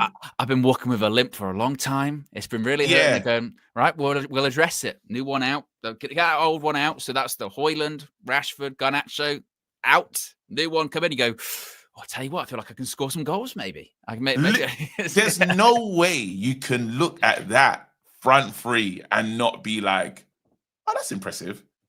Especially even if you just say it's only from Mbeumo and Cunha, Sesko still has his job to do, but he's an upcoming he should become the upcoming man at Old Trafford. That's nice to look at, especially when we're doing potential lineups. If we got these players, remember when we was there, the chances are we're gonna sign these guys, right? This is not a predicted lineup or something. This is really on the pitch, that's like, I can concentrate on the things that are wrong with stuff, but I can really say, hey, all right, we got some proven experience there. We just need Sesko to score. As soon as Sesko gets his goal, we're off and running. Are you with me? Like, there's a more positive spin we could probably have on this team than usual. You're gonna have, hopefully Delo is whipping it in. Dogu, his crosses are a bit crazy, but Dogu's trying, and then off the bench, you now have the likes of Mainoo, Mount, Xerxes to come on. Those are the subs. If you're want to do anything, Mainoo, Mount, Xerxes, they can shake up the game. Yeah, I'm just looking at, they were showing the highlights of that 4-0 Brentford in the Boy Kev kit on TNT, and now they're just showing 4-0. You remember that? Is that the one when Ten Hag's second game? Yeah, Ten Hag's second game. When they had to run, when they brought them in for extra running the next day. Yeah. Oh, that was nasty work. And then that player that's now in Saudi, he had a game. Was it? Well, I was just seeing the highlights. David De Gea kind of did an Onana special, dived over the ball. It was just, it was not great. A bunch of super chats here. If I can get to them, my cursor's working. I have to do it on here. We'll get covered up. Here's what it is. From AD says MSC is the new MSN. Amanor says, I feel underwhelmed with our 5 at the back and midfield. Thoughts on that, KG? A lot of people are saying that, going, look, it's still 5 defenders on the pitch. It's but not it's really. Just come on, man. We have to be realistic about how these lot are playing. It's 5 defenders, yeah. But look where Dorgu's going to be playing his football. Dorgu's not sitting back camped. I hear it from that understanding. It's like 5 defenders, but Dorgu's bombing. Delow's going to try his best to get up there. It's not like it's different. It's not the same. Are you concerned about recovery pace though with that? I'm looking at back 3 going, and Ruben just did his interview and he was like, well, Brentford really good on the transition. Well, if they're really good on the transition, don't we need like recovery pace then, perhaps, which maybe you don't get with De Ligt, Maguire and Shaw? Well, no, De Ligt's been good running. It's the Maguire one is the one that's like, Shaw is quick in moments, in spurts. I'll say that. You picked your words so carefully. No, because he's in moments. I was waiting. I was thinking, what's he gonna say about Luke Shaw? Yeah, he's not slow, but he's not like. Shaw? Yeah, it depends what version we get of him, but we've seen. Maguire's been in no man's land. It's not the first time. We know Maguire understands about positioning, right? That's what he has to do now. Sometimes if we get really, he has to, Ugarte and Bruno have to be smart. They have to be clever. But this is the times now where we can say, Bruno, trust the man ahead of you. Now, don't go all the way marauding. You have creators now in Mbeumo, Cunha. And if you can find Dorgu from deep with that diag and play him in, and then he can kite and he can whip it in, that kind of stuff. That midfield has to be responsible. But then all Bruno needs to know now, all the creativity is not on your shoulders. That's what he has to understand. So don't leave massive gaps, pick your moments and that right type of coverage. It's got to be some real in-game IQ that we're looking from players like Bruno Fernandes, because it could work. This thing could work. These guys have had weeks on the training pitch, a whole week, and to really understand system, how to play against this team. And I hope that we play on the front foot first and maybe score a few goals and then kind of go into some sort of defensive shape and then pick these guys off when they're coming out to go at us. It doesn't have to be a negative, is what I'm saying. We could really try and find Sesko as soon as possible, early service. Yeah, but to be fair, like I said before you came on, I remember the team news came out against Chelsea last week, myself included, was like, I don't know about this team. 5 minutes in, we've caused a red card because we started the game fast, right? So the job for the players is, regardless of what we think about the team or whether it's the right one or not, if first half we're showing energy and, like you said, we're scoring a couple of goals, then no one's going to care, are they, about the team? Because all of it stems from all of the scrutiny on players, the manager, the system. It's when we don't win games. We're not at that point of before going, sustainable performances, whatever. We'd love to get to that point of talking about sustainable. We're not there. We just got to, we just got to be winning games. The Fat Thor says, Manchkushner, don't break your couch. You need it. Yes, KG, I don't know if you heard about this. The Manchkushner, the man behind the mask, has got married in New Zealand. Hey, congratulations. Go on, Manchkushner. Message him and say, big up, man. Yeah. Well done, man. Amanor says, KG praying for a Newcastle win against Arsenal. Absolutely not. No, I'm not praying for that. Sorry, mate. Not? You do want to see Liverpool win 21? Well, I don't know. I just, before we've had this conversation, at one point you were saying you would prefer Liverpool to win over Arsenal. Nah, not with 21. Not with 21. There's no way. 21. Anyone but Liverpool. Anyone but Liverpool. I did see, before the last game, there was that conversation of for 50 million quid, would you, become a Liverpool fan? That got clipped up and put on UV clips, and basically the entire comment section is calling you a liar, KG. Said saying you're lying. You would take £50 million. Let's not be silly here. Like they're all coming after you. Good for them. I called Liscausa and asked him would he support Man United for 50 million, and he said he put the phone down. He said, "Don't be stupid." And then, did they believe him? Of course they do. So why can't they believe me? Well, and just that's what they were saying. You know what I mean? I think they just think I should put like family and all that stuff ahead of it. But I will never wear a Liverpool kit in my life. I will never support Liverpool ever. That doesn't make sense. It's like, now go and support the thing that you've hated your whole life. All right, cool. Yeah, for 50 million, come on, piss off. And sing the songs. Let's have a look at some of the comments there. That's ridiculous. This is from a Liverpool fan. I'm a Liverpool fan, but for 50 million, I'd get a tattoo of Everton on my left cheek and United on my right. He's good, boy. I'm not interested in that.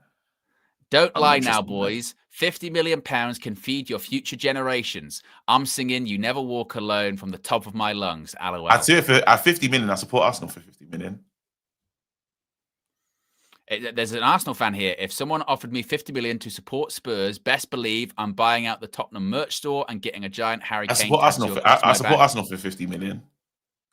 Even though I hate them, I do that one. But then it's like I can't support Man United ever again. It's over. Theodore Botman, you'd be a terrible person if you don't take that much money. You're a terrible son, father, friend, and even human being. You're choosing football over helping every single person. No, but I've got the ability to. This is what I'm saying. That's what's so crazy. I've got the ability to make money.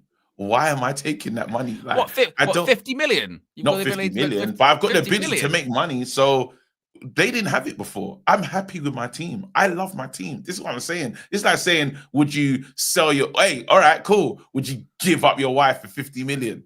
No. 50 million. It can help everyone. You said absolutely that not. Well, that's true. I'm not doing it. I'm letting you not know. And that's what I'm saying. 50 million can help everybody. Nope. Have you heard that film? I swear there's a film called Indecent Proposal. That's just like that. Well, no, thank you. I definitely haven't seen it. Tubes the Down says KG would do it for 5K. Even that thing when it says family united. Do you remember it's got that family religion united or something like that? There's them 3 things, bro. It's important, bro. Mo says KG lying through his teeth. Crazy opinion. He's lying. Good for them. I think they can't understand it. Lies upon lies. I don't understand how. Do you know what's so mad? I don't understand how they don't get it. What do you mean? Like that's actually. I find it. I told you, 50 million is a lot of money. 50 million is a lot of money. I didn't have it in the first place, though. Yeah, but that's not a reason to not have anything. And I can make money. I probably won't make 50 million, but I can still make money while I'm breathing. Like if you said on my deathbed, take this 50 million and support Liverpool for a day before you die, getting into heaven as a Scouse is crazy, though.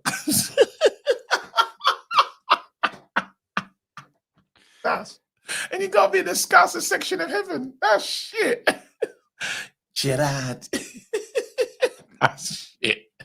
So you're of the mindset, look, you can't take it with you. You know what I mean? So what's the point? Say that one more time, go on. So you're of the mindset, basically, you can't take it with you. So what's the point? Yeah. And I got like, even though you could leave it to your family. We've done it. We've got life insurance. She'll be fine. It's a great payout. She'll be fine. She'll be. Was it 50 million? Not 50 million, but it's nice. It's a strong payout. It's like in Monopoly when you're like, you a death in the family. You receive dividends. Go past go and collect. It's one of them ones. It's that good of a payout. You start looking over your shoulder all the time, going, just get a bit paranoid. You go, no, I'll be fine. I'm fine. No, I'm sure there's no problem. It's fine. Oh, man. What else are we getting here with the super chats? Nathan says Šeško needs service. F how the lineup looks up on paper. Kuma says the energy from the view is great today. Thank you. AD says 50 M's as I'm a Fenway Sports 50 M's. I'm a Fenway Sports investor. Nathan says, KG, United right now are shit. Give me that 50 million. 50. This is my issue with it in the first place, was that 50 million's a lot of money. Like, I feel like you need to make Would it you do match fees for Liverpool? Would you do match fees and be like, come on? Like, so you have to do your same job and stuff. Would you do all that? 50 million's a lot of money, KG. Would you do, Owen, would you be there, like, singing the songs in it? No, I wouldn't be singing the song. You have to. They can't. What you think? They just give you 50 million, and there's not like stuff doesn't come with it. I didn't realize there was a lot of match views. You gotta be doing all of it. Like George now pick you up, place you in the Liverpool space. Liverpool preseason, Liverpool, all of it. When the song comes on, eyes closed. I feel this is disingenuous. That's not what was said there in the first place. It was just 50 million to support Liverpool or whatever, or not support Man United. That's what it is. You got to support them. You got to support them with your full chest. Like how you support United. Mad kids at home. But then you got to get the classic ones. Ngog. Hippie. Voronin. Oh, that makes me sick, bro. Then you got to tell. Then now, when they say who's better, Gerrard and Scholes, go on. You paid 50 million, mate. This is my new child, Igor Biscam. You've met my son, Stefan Honsho. You got, bro. All of that, you have to be like proper. Like when they have the Gerrard Scholes conversation, you gotta be like Gerrard every day. That stinks. All of that stinks, bro. Not for me. Sorry, nah. This is bro. Think about it. Look at this relationship that we have. Yeah, we finished 15th. Yeah, we're still back here hoping and believing we can win today. Yeah, of course. We can't understand the depths of this relationship. I know some people are saying you're probably playing it candidly, saying I would just give it up. It's a lie because you wouldn't be here now. You're still with the team. Like this is you can't do nothing about this relationship. It like some people's weekends might be ruined if we lose today. That's the level of how with the connection you have with your club, bro. I don't know if you can turn it off unless for me this is one of my loves. I can't do nothing about it, bro. I don't know what to say. I'm not giving out something I love for 50 million. I'm sorry. If you don't understand that, well, boy, money rules your life. Totally. I don't give up what I love. Nope, not interested. I think it's an admirable stance. But I think in reality, I saw a clip of Matthew McConaughey. Okay, you'll appreciate this, KG. Yeah, and he tells the story of a point in his career where he says, "I'm not going to do any more rom-coms anymore." Says to his agent, "If they come to me, I'm not doing them." Someone gives him a script. We've got you for this rom-com. Give you 2 million. He goes, "Not interested." Comes back. We'll give you 6 million. I'm not interested. Give you 8 million. I'm not interested. We'll give you 14 million. And he goes, "The words on the script were exactly the same as they were at 2 million. When I started reading them and they were 14 million pounds, I went, this is funny. This is funny. I can see myself in this role." You know what I mean? It changes things. No, but this is things. Do you remember that time I called you and I said, I'm on set and I was in the show, yeah, and it just was arguing with things that I believed in. Yeah. Yeah. And they was like, we'll let you rewrite it. So that gives me a writer's credit, more money. It's Channel 4.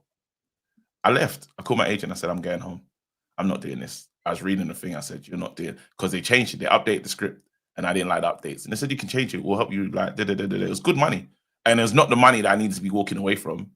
I left. Called my wife. I said, babes, I'm going home. Not feeling it. I'm out. Because guess what?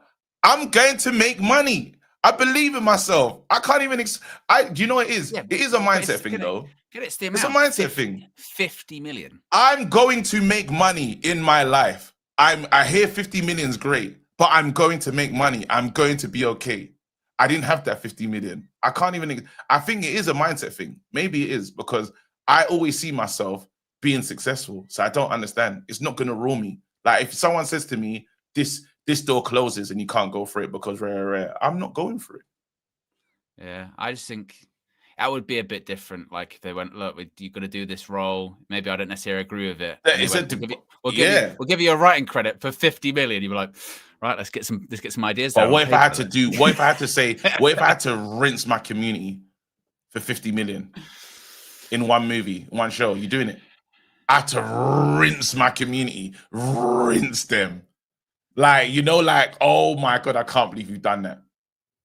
Take the money. Absolutely not.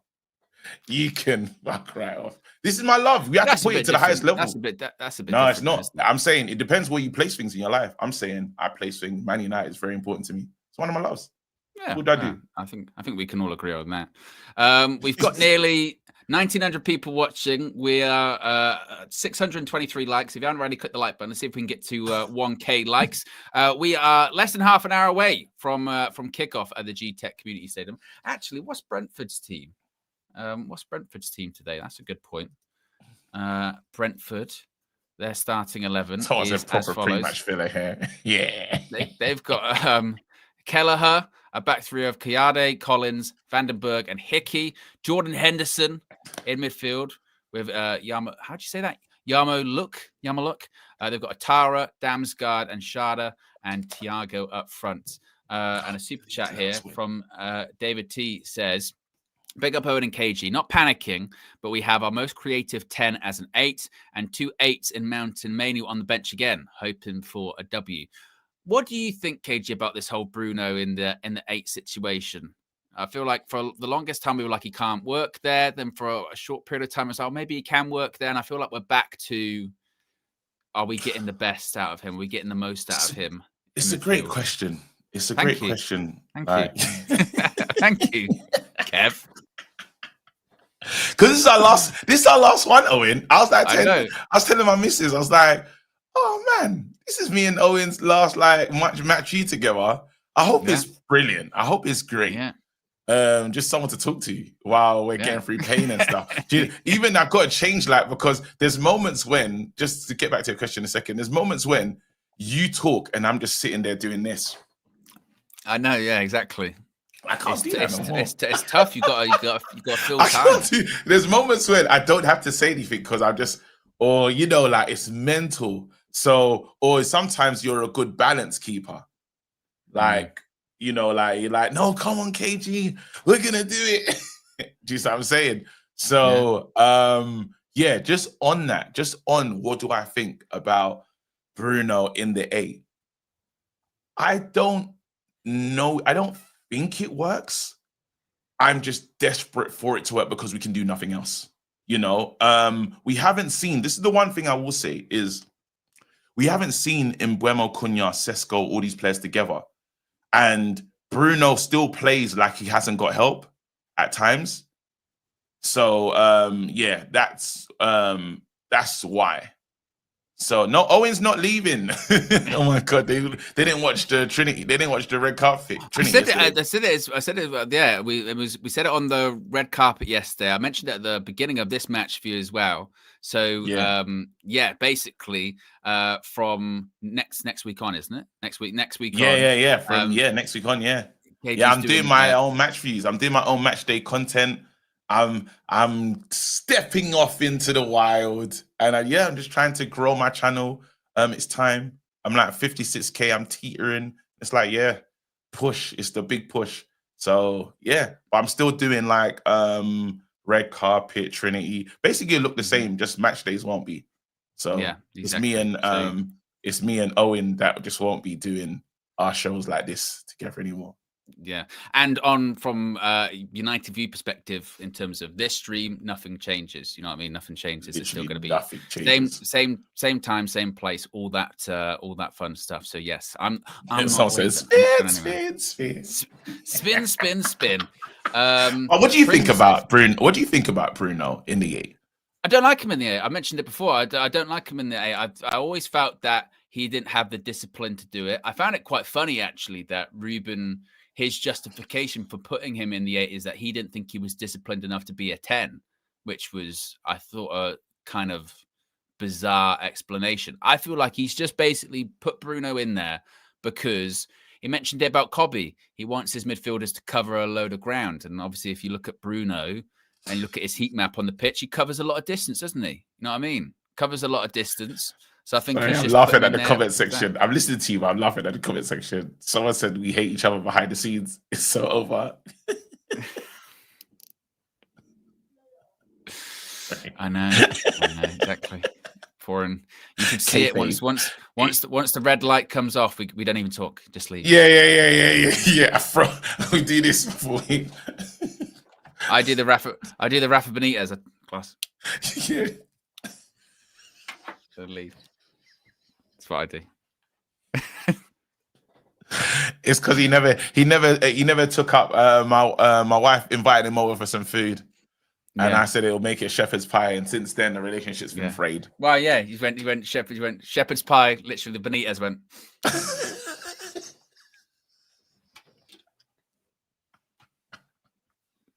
If I tell her, cause she's in the room next door, if I tell her Owen still hasn't come over, she start cussing. But I don't want to turn her against you. Yeah.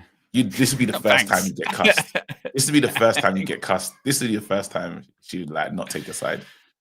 Yeah, well, one of the last times I saw her, she was like, "It's nice to meet you," and I went, "We've met like 3 times before."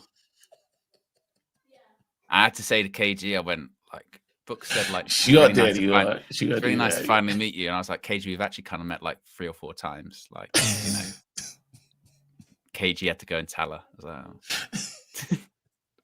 I just got her own Apple Watch as well, by the way.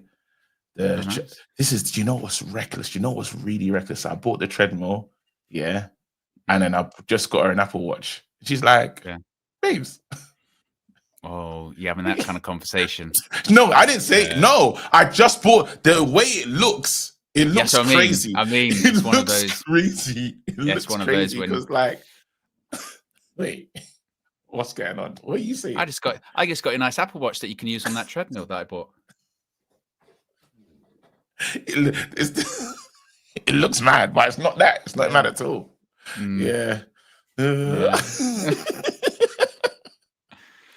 Haydar says, I agree, KG. You need morals, but $20 is $20.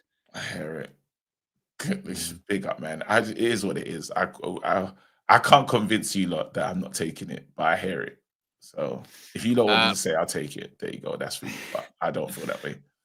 Paul says, where is Yoro? I'm tired. If we don't win, Yoro's on the bench. And to be honest, he will get on as well. Like, you know what I mean? He will get on because he always makes subs with the defenders.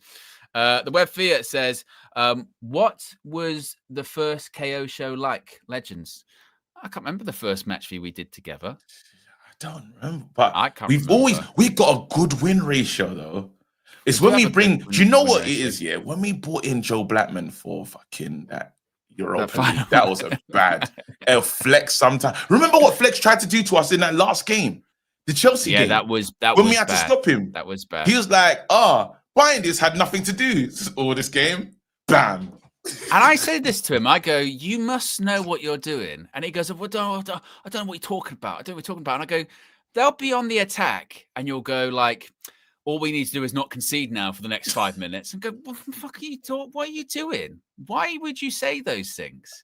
Or it'll be a corner. And he'll be like, they haven't threatened at all from corners today. You go, why would you say that? Like, or Binder's been pretty robust, hasn't he? You go, no, just don't. It's just, he picks the worst moments, for things. A thing. He just picks the worst I've never seen somebody pick a worse moment for any, and even at the end of the game, he goes, listen, we have to be crazy to lose the game from here. Yeah. No, just saying, Flex, stop. Yeah, get on like corners. You go, I tell you what, Binder, he's been pretty good, all right at corners today. You go, no, not now, not now. Save it. Like, save it. Just talk about what's happening. Just go, right, ball in. You don't have to. This is what I'm saying.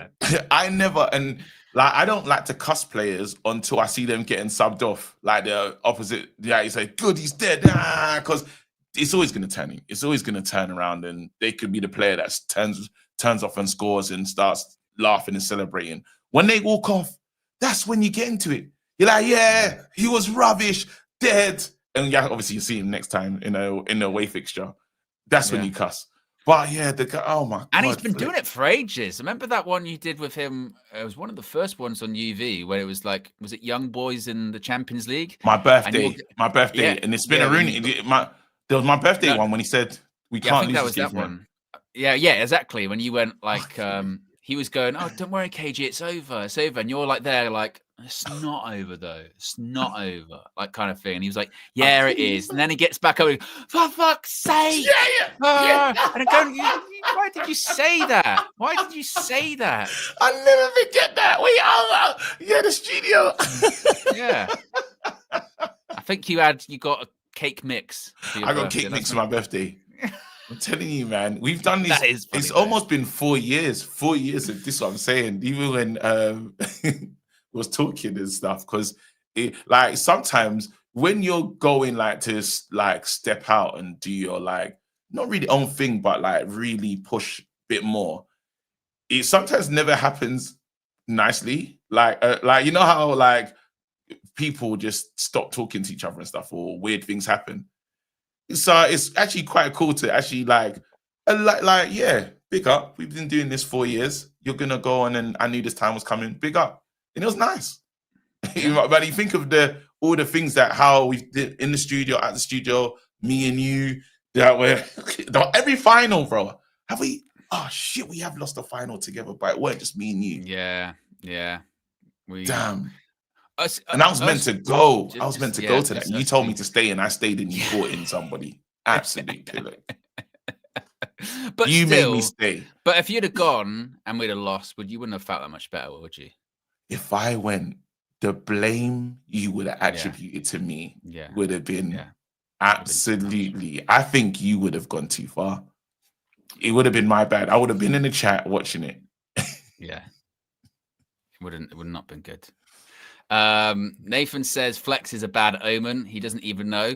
That's the other thing. I do think in Flex's defense, I don't think he can control it. I think it is just like some kind of like tick, you know what I mean? Some kind of compulsion that he's not in control of, and he will just blurt out those things. So he'll just go, well, luckily it's only a couple of minutes left. We definitely can't lose from here.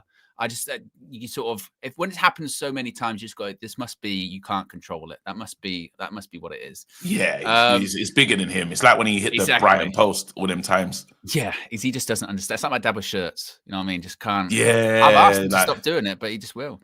Amanor says, Owen, please ban Fleck from the match view and he will join you. Well, you never know. You never know. We might have a wide variety of guests. Sefa says, Fernandos and Ugarte in midfield. Finished. Where are you on Ugarte, by the way, KG? Because obviously James is big on the Ugarte prop. Others not so much. Min is the complete opposite direction. She doesn't rate him at all. Where do you stand on him? I really like, as a player, I like someone like that in terms of attitude, bastard, combative, like just chaos, like. But he hasn't been good at all. You know, that's the hard part. He's a bastard with no ability. He's just not been good yet. And I really want it to work. Like, trust me, I really want it to work. But I'm already thinking of the new guy. But then you never know if it becomes a thing where the new guy comes in and Ugarte comes on just to be a prick in certain games and see it out. That can work. You know, the team just has to be better at football in other positions. Then we can see what his level is. I think because we're so bad at creating, he really stands out. Because you're killing attacks or you're doing something stupid, or, you know, it's a shame because I feel like he has traits that could work for Man United if the other things were firing on all cylinders. Are you with me? But because now everything else is not working, he really sticks out heavily. You know what I mean? But today might be a good game to really see. There's how many, 4 creative players like ahead of him. Yeah, or one, sorry, 3 creative players ahead of him, 1 next to him. He shouldn't be in the way. Pass it to them, see out the problems, sniff out the problems, put out fires. That's what I'm hoping for. Now, what we are having that I have liked about Delit playing in the centre back, in the middle of the centre back, he's been coming to receive the ball. As soon as the defender, striker gets the ball, anyone from the other side gets the ball, he's like this. He's almost like an extra midfielder. I've been seeing Delit, like he plays really high up. And for the interceptions, Maguire tries to do that, but sometimes Maguire doesn't get there on time, or he doesn't win the ball and it's a foul. Delit's had really good timing at doing that. Now, hopefully that's something that Maguire might be able to do in this game, but where we almost overload the midfield with a defender that comes and joins, but they have to have success rate at winning the ball. That's one of the things he's done it again. He did it a lot against Chelsea as well. So I'm really hoping now Maguire's in that position. We have that. So then Ugarte has an extra person that can help him out, because we should be in control of the ball. We should be on the attack for most of this game, really. We shouldn't be on the back foot. I'll be surprised if Man United are defending, like for most of this night. That wouldn't even make sense to me. No, I think with Ugarte, I do agree with Mina's analysis of it. Obviously, he's very one-dimensional. His stats for interceptions and duels won and all that kind of stuff, they do speak for themselves. And he is very good at that. He is very good at winning the ball back. And like you said, he does cover a lot of ground and put tackles in. But then after that, everything kind of goes to shit. That's not a problem if you're playing in a midfield 3. If you're playing in a midfield 3, then you can just have it where you're putting tackles in and then you just play it simple to one of your 2 midfield partners. Give them the ball, give them the license to create. Your job's just to win the ball back. The problem is he's playing in a midfield 2 where he's being asked to, right, you've got to actually progress the ball a little bit more than just winning the ball back. Yeah, you're in that sort of role, him or Casemiro, for their defensive abilities, but also it's, you've got to be able to play with the ball a little bit. And nowadays in football, I don't even think that should be that much of a big ask. The game's evolved that you can't just be a one-dimensional footballer. You see it with like people like, say, Adama Traore, right? What's he known for? He's just really, really quick and strong, right? Physically rapid. Nobody can touch him. But on the actual technical side of things, he can't do it. He's at Fulham. That's it. That's like his level of, right, you can get that in the Premier League, but you're going to probably be like at a mid-table or lower half club if that's the case. At Manchester United, you need to have a bit more about you than that. You need to be more than just, well, I'll tell you what, really good at winning the ball back. Well, okay, what can you do? Can you do more than that? What are you going to do with it? So, yeah, that's why I just don't know if that's going to work for Ugarte in this midfield. It should. The killer is we can focus on Ugarte and what he's bad at, right? But then this system hasn't worked yet for anyone. We can't say there's a player. He's the one that really sticks out. But what player's enjoying the system at the moment? We haven't seen it. We haven't seen it successfully be used. So I understand. Yeah, is there one player that you can go, oh yeah, he's got a lot better in this system? No one. This is what I'm saying. Like literally, absolutely no one. You can't say Bruno's been the best Bruno in the system. No. None of them. So that's where we find ourselves. There isn't actually one player that you can go, they've been a lot better since we moved to 3-4-3.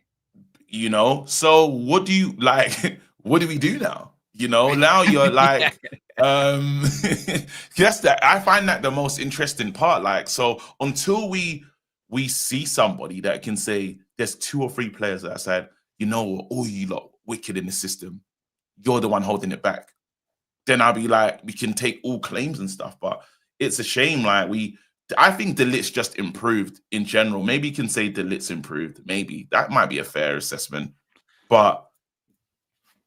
Euro, we never saw. Euro's only seen Euro in a back 3. Yeah, we never really saw him under. Well, he never played for Erik ten Hag, did he? So that wasn't. Erik ten Hag was gone before he got heels on the table, injured. Yeah, exactly. So I mean, some people say Maguire's more comfortable than the 3, but I mean, let's be honest. If in 2025 you're talking about what's the one player that's really benefited from this system, you go, Harry Maguire's looking a bit better. You go, bloody hell. Harry Maguire deleting thingy, and we still concede goals. That's funny as hell.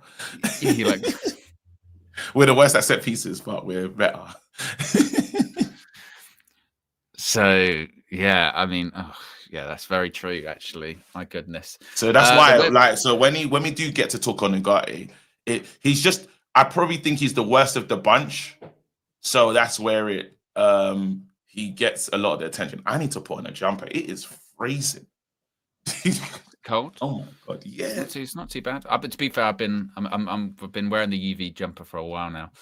The Web Fear says, can KG pick his match view replacement? He can't even hear. James says, Donny just got injured and is out for 6 months now. Can we have a moment's silence, please? The United legend can't catch a break. I did see with Donny, I saw that like he ruptured his Achilles or something like that. Was that accurate? Which, if that is the case, that is really, really unfortunate for him. Absolutely. Because I'm definitely not, obviously, look, I was very critical of Donny van de Beek, but I'm definitely not one of these people where it's like, oh, I'm glad they're not succeeding elsewhere. I'm glad they're not, or they got injured. Definitely not. Definitely not. So, yeah, that is a shame. Fat Thor says, my dad called to ask about my knee injury. Barely 2 minutes. He ended the call for the match's preview show. He truly embodies United, wife, kid ethos. And maybe that's what KG was saying. That's the same ethos that KG has. Wait, hold on. Something's weird. Something's not working right. Talk to me, Owen. I knew there was something going on with KG because when he starts squinting and going quiet, he's going. And I'm not sure how has he done that by putting a jumper on. I've never known anyone put a jumper on has led to technical issues. How is that possible? Because I was realizing the headphones that you're coming back out of is not the soundboard. It was coming out of the little ones, but the little ones I use to hear the in-game commentary. Yeah, commentary. Yeah. Brian and Boomer apparently is getting a nice round of applause from the supporters. Oh, that's good. At Brentford today. Yeah, which is positive. Speaking of positive, we have 766 likes. We've got over 1,700 people watch. We can get to 1K before kickoff, guys. Kickoff's in 8 minutes' time at the GTech. If you haven't already, click the like button. You're nervous, KG? Nervous? Yeah, just like it's the cool nerves of, please perform. Back to back wins, mate. Yeah, just a win. And also, it is one of those ones, isn't it, where it is like, if we don't do it today, the back-to-back wins, then I'm genuinely going, well, when are we going to do it? Like, it has to happen today. Otherwise, when? When is that going to happen? Never. You know what I mean, though? Like, if it's not today, then I can't think of when that is going to happen. So, oh, my God. Kristen with the super chat says, KG would be the person to book 2 pitches for later and forget to bring the ball. No, I've got a ball. And a whistle. And bibs. So there you go. You're like one of those people. That whenever you play Sunday League football, there's always someone that had all the kit in the back of the car. Never left the car as well. It's always in the back of the car. Always just there. I mean, always there. I don't mean that could take care of itself. Right now, we need to win this game. We need to win this game, man. That's what I mean. If we don't, like, we need to win this game. Like, if we don't, then it is just like, well, when is it going to happen? It's not when is it going to happen? You know what I mean? Think of Frank. Well, he must be. Fuck Frank. Sorry, no disrespect, Frank. But think of us. It's the 12:30 fixture. I know. 12:30. Yeah. Come on. A lot of people. Do you have like a 12:30 routine if it's not United? Do you have a thing? Because some people, like, they'll just, they might be laying in on a Saturday. They might be relaxing on the sofa, and they. I like to do the garden. I like to do the garden. You like to do the garden? Or wash the car. Yeah. Mm-hmm. Getting old, man. I'm doing old man things. Like, I wash the car. It's proper fun. And then let's listen to that's what I was doing yesterday. I was doing, stuff. I got a height of excitement. I bought a brand new bin for the kitchen. One of those. A rolly one. Oh, okay. No. It's one of those ones where it's got a sensor on it, and you put your hand like that. So every time I put something in the bin now, I'm like a Jedi. I do the whole like this. I go Jedi. Hey, that's hey, you know what? We're getting old because I never want to look at that stuff and be excited. Like you're getting like, when there's these appliances. I saw this thing, you can put under the washing machine to move it easily or under the chairs. It's like these stupid little gadgets. And you can just roll your stuff out and stuff. I got this is the thing I got, KG. Look at this. Look at this. You know what this is? Do you know what this is?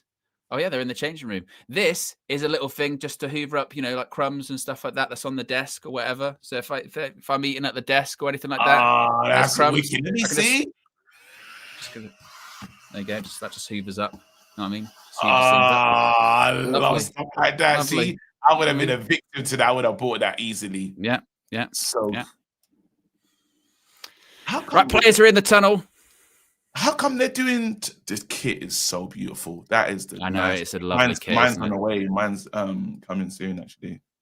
Should be here in a few days. It doesn't beat the Boy Kev though. The Boy Kev highlighter kit.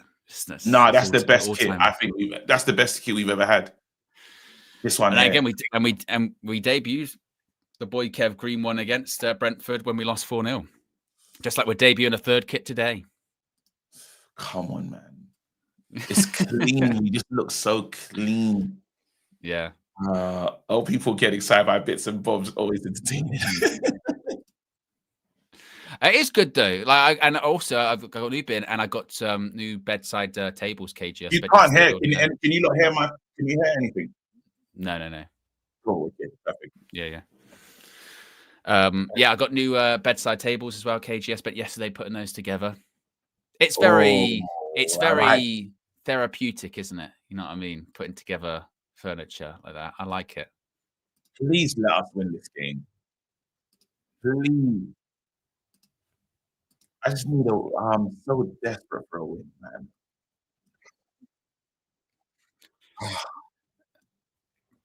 Teams lining up at the G-Tech.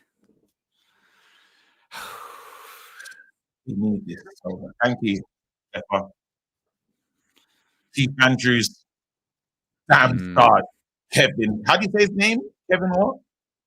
You sound quite muffled, KG, by the way. Yeah, I think I've got something's not working. You've got. It sounds like you've got going that, in and out. Yeah. Maybe I. It sounds like you've got some kind of like noise suppressor on. It's like yeah. I don't know how to. Remember when I was saying that it's doing this weird thing that I've never seen it do before with system settings.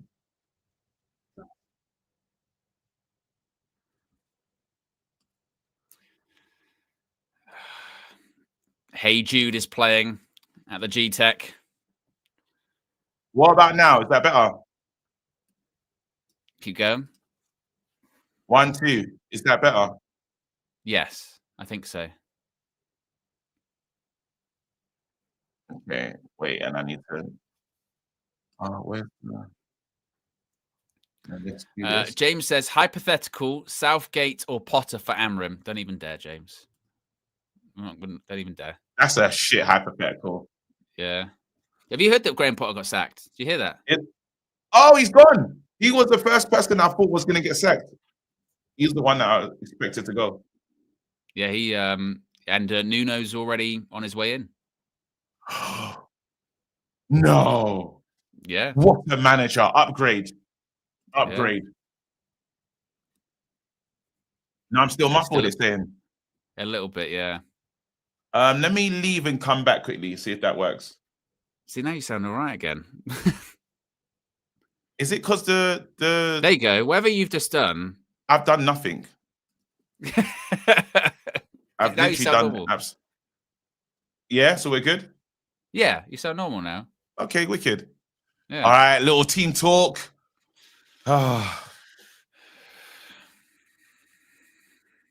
Why Hey Jude for them? What's that about? They've always done it. They've always done it. Okay.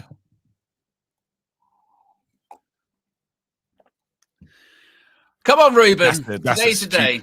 That's such a stupid stat. I know. That's such a stupid stat. Oh, I hate this ref. Oh my God, Craig. Craig Dawson. You're not a fan, yeah. KG? Nah, can't stand him. Right, we await kickoff. I didn't know that it was going to be yellow shorts with this. I love it. I thought it was going to be black shorts. Well, they're in black shorts, so yeah, maybe that's why. Looks like we want to press high though. Look at where the players are. Look at our starting position. Yeah. And we're off. Buying Distro. United. Oh no. Oh. Who's that? It's not a foul. No foul. Oh, it's Delo. Delo, please have a good game today. Yeah, I was going to say, you know what KG's like with Dallo. I haven't seen him in such a long time, so I don't even know where we stand right now.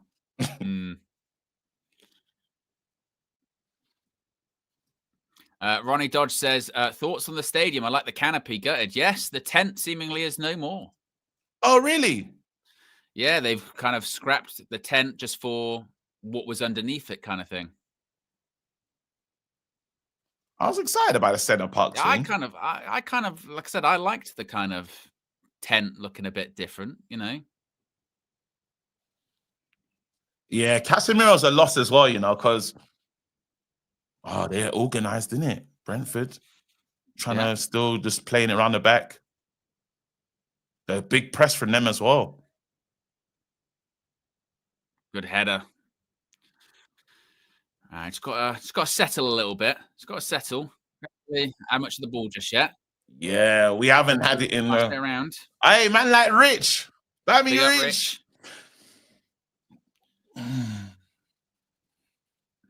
Jordan Henderson playing for Brentford. Former Liverpool captain. Oh, those pricks on commentary. Go on, Sesko. What do you say? Last time Jordan Henderson played Manchester United, Liverpool won 7-0. That's a shit thingy to say. Yeah, it's nasty. Well done, Maguire. Get rid. If in doubt, kick it out. Yeah.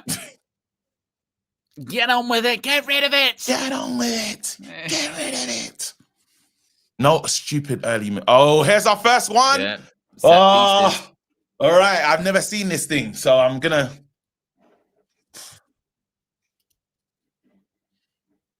Oh my goodness! Please, gotta be careful here. Gotta be careful. Please overcome this. Goals from throw-ins. 7 goals. Yeah, 7. Here it is. Long ball in. Bayern Dizzo. Whoa! It's the corner. Goalkeeper. That is the corner. Yeah. Coyote. Nah, Bayern did well there. Kept his eye on it the whole way. That's why Maguire's playing, I'm telling you. And Bayern with a pink kit as well. Looks lovely. Bruno's tried that. Bruno's on side, is he? Yeah. No, it's just... We haven't got in. That's mad, though. That is a cheat code and a half, I mean. Yeah. Yeah, got a good reaction, Brian and Boomo, from the crowd at the G-Tech. Yeah. Quality fans.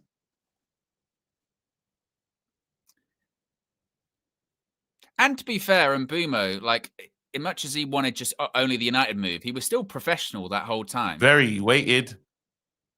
Kevin Schade. Well done. Well done, Delict. Look at Delict. I love him. That's how you do it, Cage. That's good, proper defending. Play it out. This is the first time we're trying Dorgu. Dorgu. Okay. Still in. No. We haven't had any. No, it's not settled, is it? No, like they've done really well at pressing us. We haven't actually got it to Konya or Sesko. They've been on it. Like you have to.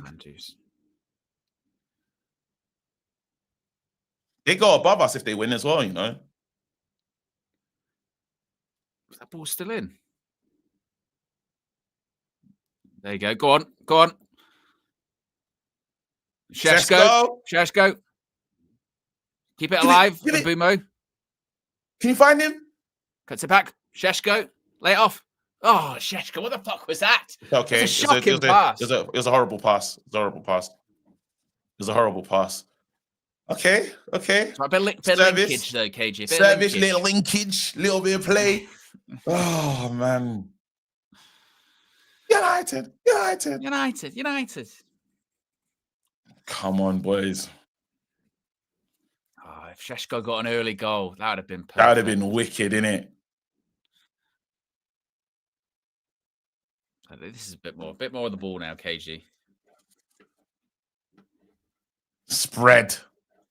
Ah, touch. Ah, dogs. Ah. 5 minutes gone, still 0-0. Senebs. Man says Sesko ain't it, man. From that moment. Come on, man. 5 minutes in. Come on, man. He's not the guy. It's a misplaced pass, mate. Yeah. Imagine you went on like a scouting trip for that. We're going to go watch Benjamin Sheshko today. Sits down, 5 minutes in misplaced pass. You go, well, that's me done. I guess I'm and you just leave. Yeah. Oh.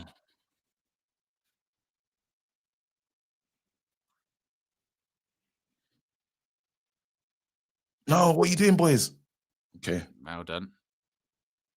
Sure, not many options. Well done. Oh, good turn, Benjamin Sheshko. Oh, but it doesn't get away. Good turn. Nice little, yeah. I wish he got out with it there. Oh, be careful. It's all right. It's fine. Oh.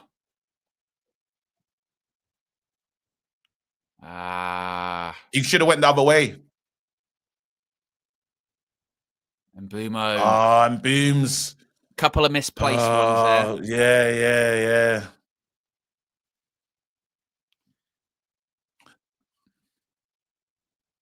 It's always difficult with the early kickoffs, isn't there? With, atmosphere and that sort of anticipation. There's always a little bit of sort of lethargicness. A lot of space for him to run into there. Ball in. Oh, headed away.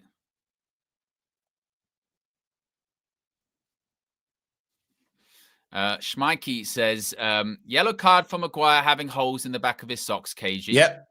Yeah, we was talking about things that we want to, I don't like the holes in the back of the socks. And now also want to get rid of the, you shouldn't be able to lie about the throw-in. What do you mean? Oh, this is good. There you go, some space. That's space. Good. Make the most of it. Rare. Pausing you, bitch. It's got to be offside. Surely, it's got to be. What a give it! What a fuck! Surely it's got to be offside. Well, what is going on then? What is going on? Like, because even the crowd don't really believe it, do they? Wait, what? I mean, he was just in front of the whole defense.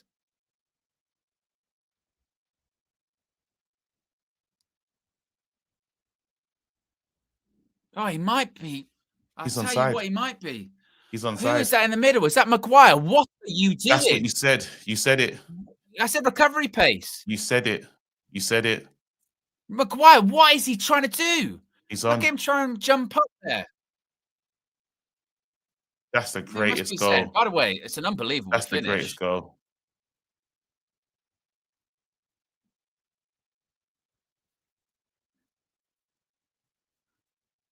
I mean, Jesus, that was. Is that a foul? I don't know if they'll go back. I don't think they'll go back. I think he's onside. onside. He looks onside. Look at the shoe. That's the shoe. For fuck's sake. Honestly, United. Maguire, what are you doing? Look how he's onside. Look at that Clear line. Onside. Look at that non-existent line. You've got other two centre-backs in the opposition half. He's Maguire's not even close to the halfway line as well. Holy shit.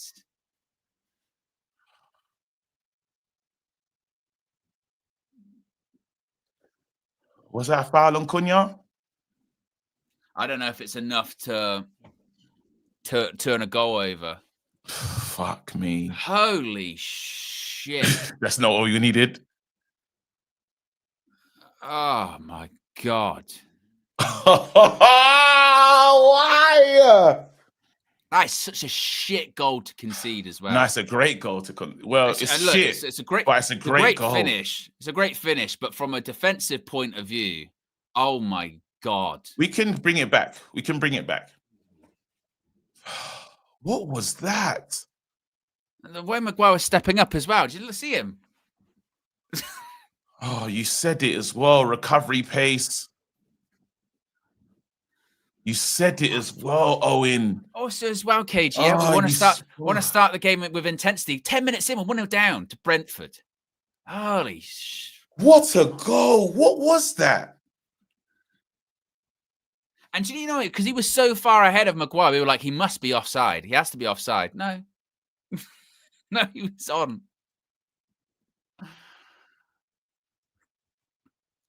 This is the week when people say that Maguire deserves a new contract. I was watching What the Devil, and Firms and Dylan were talking about giving him a new contract, bro. Oh, Maguire. This team, honestly. This team. No, but you got to say, that's a Maguire done that. Like, he didn't. Maguire should have either stood up. He should have went up, like, to play him in. Oh. Poor ball from Dalot. Again, there's so much into it, isn't there? There's so much. There's the part that's like they're saying the pass from Dalot to Cunha isn't that great. Could it be a foul? I don't know. But again, that defense, like, again, it's not even you can't even say it's a defensive line. It's non-existent. You've got two defenders in their half, and Harry Maguire's that deep, and then Maguire tried to play offside trap, and that's a mistake. When he's the last man left, it's like, oh my God. Oh, this honestly, this team, back-to-back wins. We're going. Today's going to be the 10 minutes in, 1-0 down. Shit.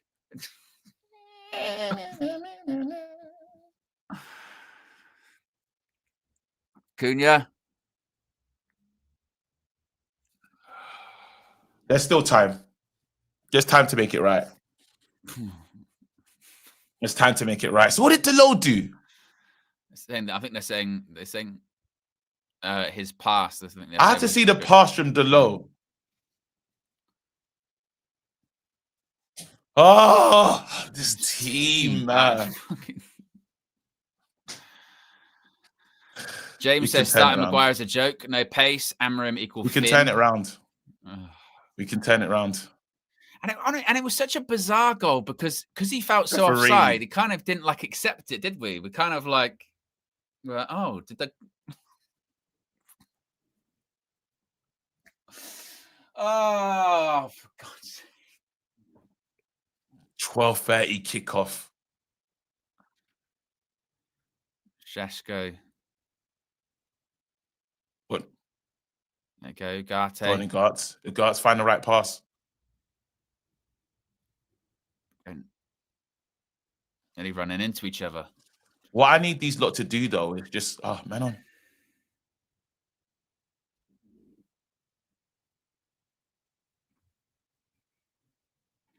And the thing is, as well, you know for a fact, like Lenny Orris sitting on the bench looking at that, going, I wouldn't have done that. Maguire, why, bro? That's good football. That's good football. Fuck, Cecil. What's that? When Ruben said it before kickoff, when Ruben went, we know they're really good in transition. And then naturally people went, right, so you know they're good in transition, but you've played a really slow back three. You said that. How did they score their goal? In transition. It was ball up the pitch. That was nice little good combination play as well. We got away, and Sesko just ruins it with that pass out wide. Oh. No. Eminem says Maguire not sitting on the striker since the start, which is what he usually does. Manager instructions. Don't go from bad to worse. Oh my goodness. Coyote. Oh. Oh, please. You know when it's please.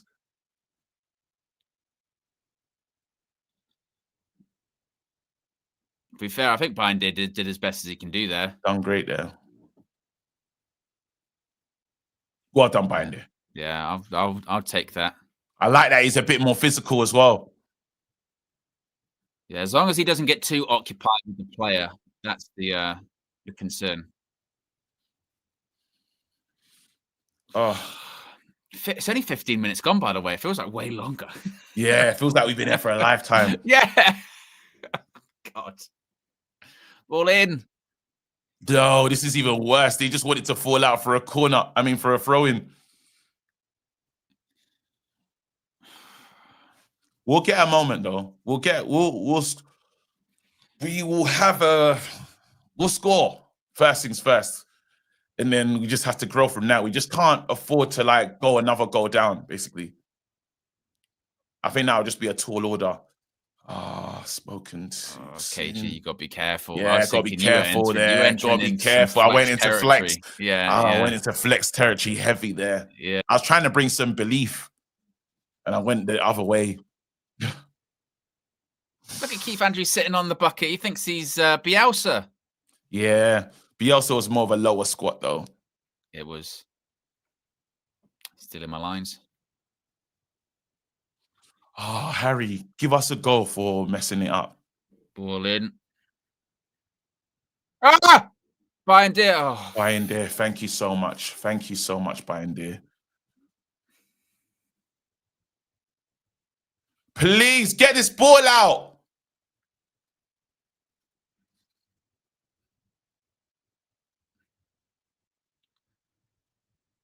Oh, for God's sake. Oh, save Binder. All right, we're fucking crap. We're shit. We're well done, Binder. Well done, Binder. Oh, they could be, and maybe should be 2 or 3-0 up. 2 or 3-0. Binder, thank you so much. Binder, well done. Altai. Fucking hell, Altai. Altizzle. Altai. It's honestly this team. Altizzle. Brentford dominating us. No, get over the line. Doku, defend that better, man.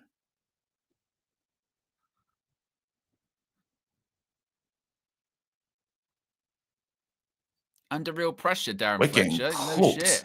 1-0 down, and they could have been 2 or 3 up. That was fucking stupid from Agate. Oh, man. As TV Trill said, I didn't think we'll be on the back foot. I remember you going, well, I think we'll have a lot of the ball, and you know, we shouldn't be defending for our lives in this one. 70 minutes or 80 minutes in, 1-0 down, defending for our lives, Binder's having to bail us out. Oh, God, this team. Just when you think, oh, okay, it's safe to maybe believe in them, they just go, belief, have a bit of that. No belief. I can't believe what's happening. Oh, man. Please deal with this, boys. All in. Oh! That was going to drop to anyone. That was going to drop to anyone. I thought he was going to make a mistake, Howdy, and was going to go down to 10 men. I was going to go down to 10 men. Reminds me of as well, you know, when we lost that game 4-0 against Brentford, remember Ericsson was playing for us that day, and he played for Brentford the season before, and it was like, how you left us and you went to Man United, look at you 4-0. I so hope that doesn't happen with Mbeumo today. You know what I mean? Where it's like, yeah. Like I actually felt bad for Eriksen that day. Oh shit! Oh shit! No! Ah! Oh, for finished. fuck's sake, we are so cooked. Amorim, you are so We're cooked. finished. This is absolute rubbish. This is shit. 2-0 down in 20 minutes. It could be 4. Game over already. I'm sick of this shit. I'm so sick of it, KG. I'm sick of this every single week. Where you think, oh, no, now's the time we're going to come back. Back-to-back wins, best chance. Back-to-back bullshit. Oh. Fucking rubbish. And I feel bad for Bayern because he nearly saves it. Thiago's man of the match. Get to him. Oh. Is that my guy? Is that my guy, Delo? Who's supposed to get back and clean this up? Look at Delo. Look where Delo is. Doesn't. Oh, it's even worse than the second one. Oh, there's Luke Shaw. Oh. And it's not Bayern's fault. We're getting. It's so done, isn't it? It's so over. It's so done.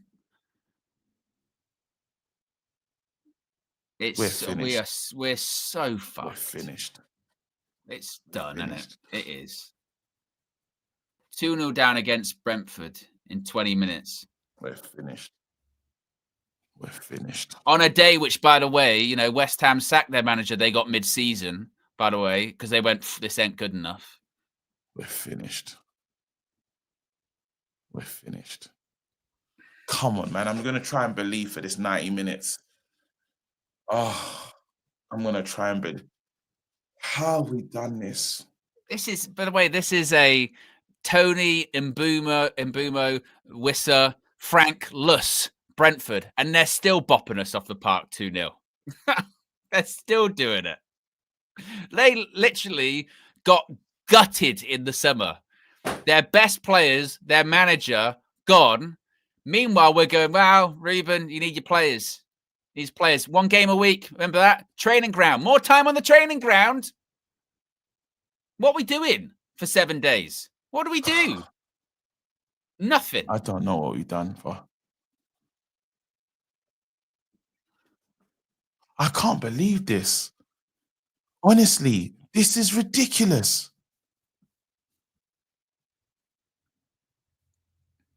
We're cooked. Biggie Third says, Maguire didn't want to get in a foot race. James says, Bayern dear or day. Yeah, I'm ready for that. Eminem says, watch one battle after another yesterday. Fitting. And we're cooked. I can't believe this, man. This is shit. Can't even do back-to-back wins. Can't even do against Brentford. Looking there just having fun with Mbeumo now.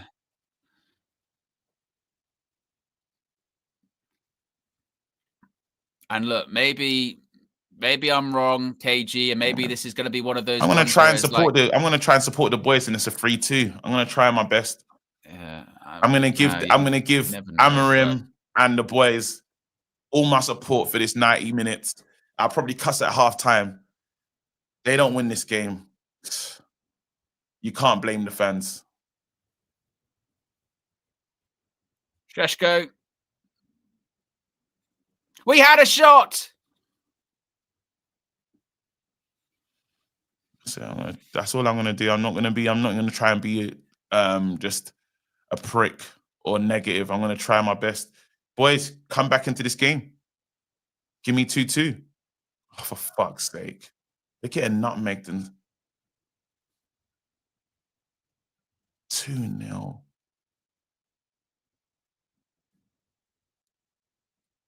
Thiago's on a hat trick. That's not even Wissa, bro. It's not even Wissa and Mbeumo, bro. It's what are you telling us, Amorim? Harvey says, lifelong fan, just can't switch into the golf. Mehmet says, fifth, Flex, you're hiding at the game. Come on, Flex, stop hiding. Dan says, why is Dallo playing? He's so useless. Honestly.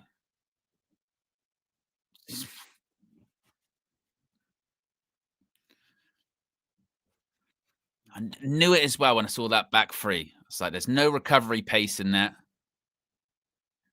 Openly going, I can't fathom how you would say how you would go.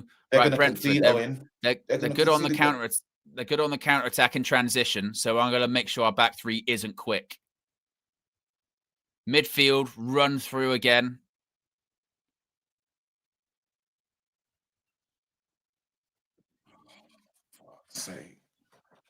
We've literally as well. It's not even like, well, they're 2-0 up, but we've had all the game, you know, and they've had 2 set pieces or 2 breaks. They've been all over us.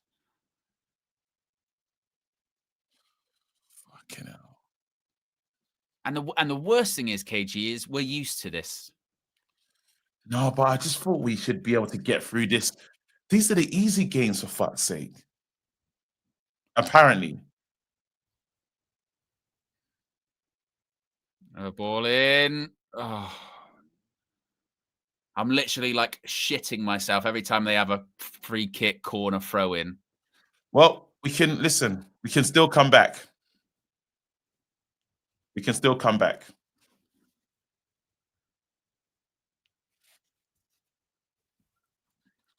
We can still come back. Nathan says this fraud has Yoro and Maino on the bench. Get rid of this guy. Don't want to see his face. Don't want to hear him talk. His selection is shocking. Come on, boys. Give it. Give the right pass. The guy. Oh, it's too heavy. Oh! I know. Sheshko, put it in the back of the net. Yes! He's finally scored! Come on! Come on! No! That's it! That's right! He's finally scored! Who gives a shit if they're not happy? Get the ball. To be fair, well done, Sheshko, for just keeping it going. He had to have 3 bites at it. He had to keep it alive. Dog, that was a shit pass from a guy. Well done for Dorgu just to keep it alive as well, to be fair. It's actually okay. And then, yeah, Sheshko smashes it. I'll take it. That's not enough on the keeper to be complaining. There's no foul. There's no foul. Enough. There's nothing there. Yeah, there's nothing. There's no foul. Not at all. Yeah, well done, Sheshko. Just keep going. And well done again, Dorgu. Well done, Dorgu, for keeping it alive as well. Because it was a bad pass to him. Come on, boys. Let's go. Oh, shit. The ball, did it go out? No. What's wrong? I tell you what, if they ruled this out for a foul and not the first one with the Cunha one, I'd be pissed. There's no foul there. There's no foul. That's not a foul. That's soft. Are they genuinely looking at this? What are they looking at? Yeah, it's a goal. Good. Oh my God. I can't even believe that was a thing. We can come back. Biggie Bird says, let's just agree if Chelsea did not go down to 10 men, we'd have lost the game. I'm done with Amarim. Shabalava Dingzong says, at least I get to start drinking at 8 a.m. Hates Me Phil says, it's not being negative to call out the facts. Look at the triangles in form of system. Either too acute, no angles for pass into open space or too wide, /far, play disjointed passes, short, /intercepted. Well, look, we've responded quickly. So that's the positive. We've responded quickly. Next goal is critical. Maguire, you on crack? Because if we score the next one, but we got the momentum back in the game, completely level game, you do feel like if we concede the next one, KG, I'm not sure if we'll be able to come back from that. Well, I said that I'm going to try and support these boys for the 90 minutes. I'm going to complain at halftime and make my, like, at the end of the game cuss. But right now, we're in this game now. We can come back. Honestly, we can come back. Free Get kick, another one. Fernandes. Here we go. Oh. They tried to find Maguire at the back post. Come on, boys. Let's get into this. Play forward, Binder. There you go. Buying dear for the distro. Buying dear though. And a good touch from Sesko as well. Yeah.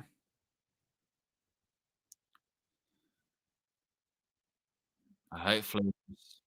Because you felt like when it was 2-0 and they were having those attacks, like you said, it felt like we were going to concede again, didn't it? It was like, this is just going to be wave after wave. Well done, Ugarte, though, as well.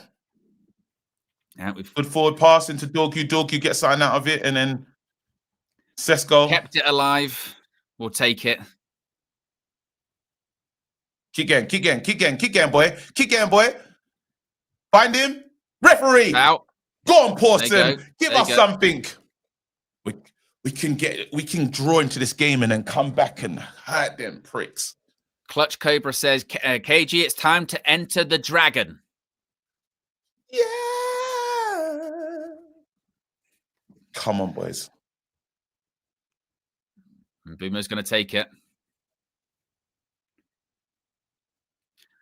Already click the like button. We've got over 2K watching.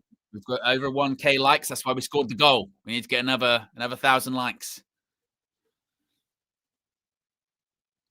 Got the height in there. Got Maguire, Delict. Come on, let's go. Sesko or Cunha.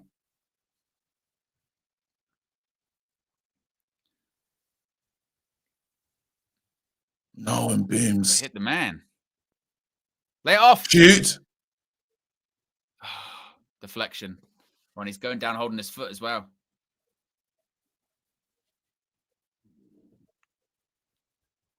Let's have a look.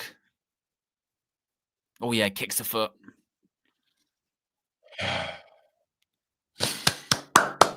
Come on, boys. Support these boys. Come on, man. Give me something. Them fans are quality, class. And Boomer's going to take in swinger. Maguire, Sesko. Who scores this one?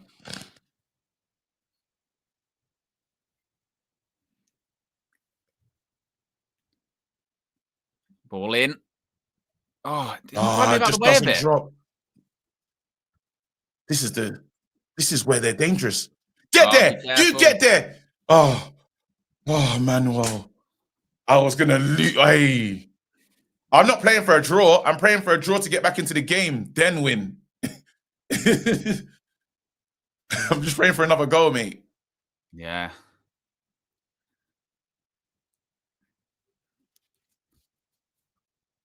Ball goes out. What's crazy has been a member for 37 months. Says this game has been pure chaos. I just want a good weekend, man. For sake, Man United, what are you doing to me? It has been literally 31 minutes of chaos. No control. And you know why we need to win this game as well? I'm like, I'm on set all week, first, second, third. Yeah. It would just look so criminal. Here he goes, avoiding. Yeah.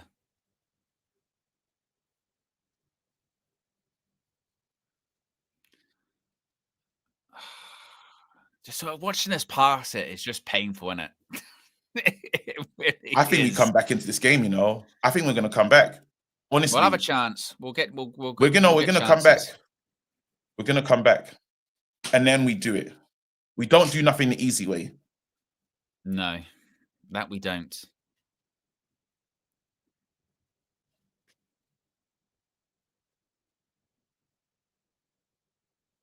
And that's... Why did we throw it to him? That was stupid.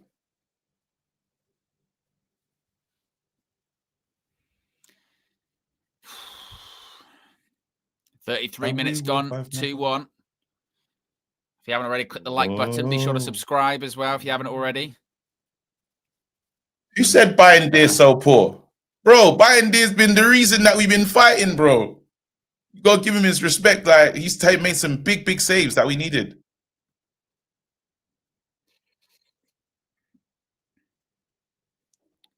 Oh, I like this press. Pressure. Wow, you say that, KJ, a bit of press. We were just closing them down a little bit, one person. I hate Shaw. What's he thinking about? Do you see the casual Shaw? What was that ball into Dorgu? That's crazy.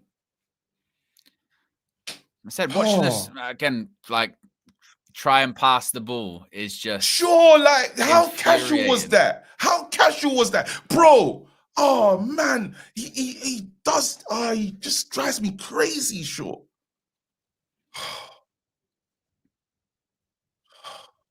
Maguire to take the free kick. Oh, sure.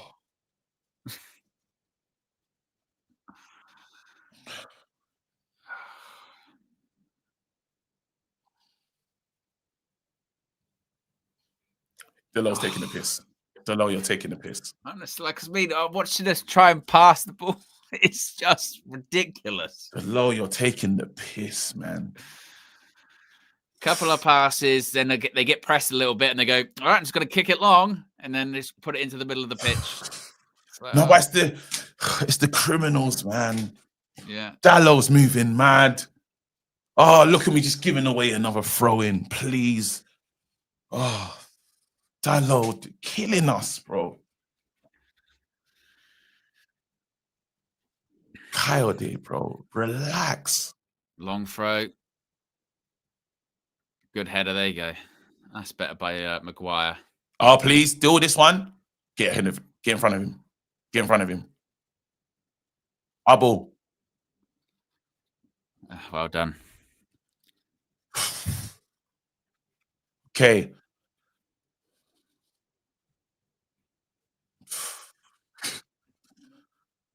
Man United, man. It's never straightforward, is it? Club, just man. never, bro.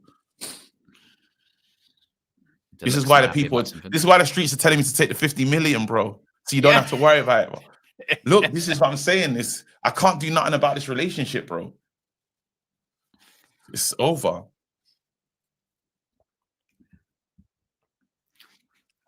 Piss off, ref cam. I don't want to see that much of Craig Pawson's face on ref cam. There's a bit too much. Like they need to get a better lens.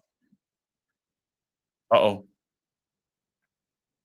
that was too easy. Drop the shoulder. Damsgaard. Stay on the job. Stay on the job. Stay on the job. Stay on the job. Yes. There you go. Well done. Don't lose it.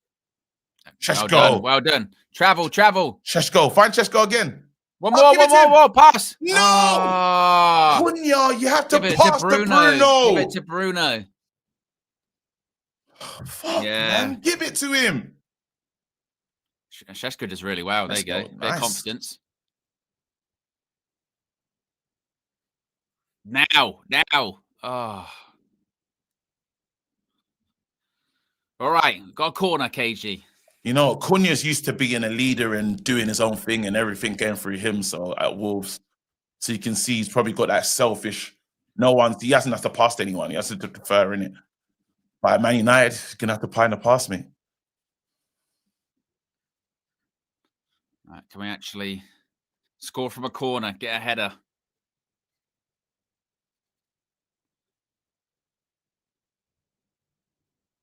Ball in.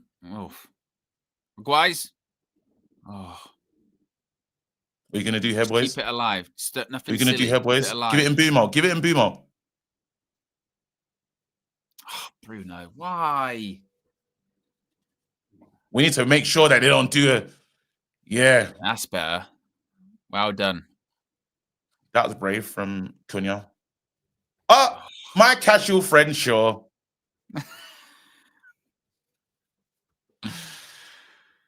Oh, that was good to try and put some pressure on. Put some pressure on. There you go. Get a throw. We're gonna score. We're gonna score. The game is the game. Says a week between games, and this is it. We're gonna score, aren't we, KG? That's what it's gonna be. We're gonna score. Yeah, I'm not defending it, Ian. I'm not defending it, Ian. I'm just saying that he's not at the club. There was probably no one telling him, "Why didn't you pass to me?" Where he was at before. More of this 00 shit for Sheshko as well. At least he's got his goal. Oh, we're doing it as well. We're going to try it. Oh, we're going to do the coyote. Has Dallow got that about him? I beg it go further. I beg it do. Okay. Wow. Very comfortably defended. didn't really do what they did. But I wonder if they actually worked on that in the week, or they just thought, you know what, that's a good idea. We'll try it. Please land. Oh no, Bruins. Oh. Yeah, he's not really done anything, Bruno, has he, in this game?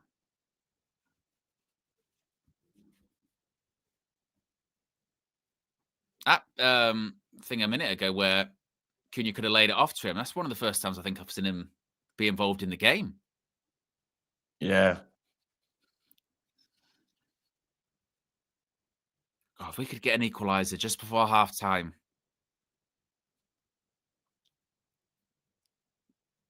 Oh, who was that? What the hell was Maguire thinking, though? Do the right thing. Do the right thing. Please do the right thing. Okay. Sometimes it's just like those sort of lazy passes, the hit and hopes. Here we go. Give it Sesko. There you go. What support have you got? Step overs. Bodies. It's heavy. Ryan. You know what? I'm liking some of the stuff that I'm seeing from Sesko, you know? So Sesko looks confident. Now he's got his goal. Like he's, his hold-up play is good. Some good flicks.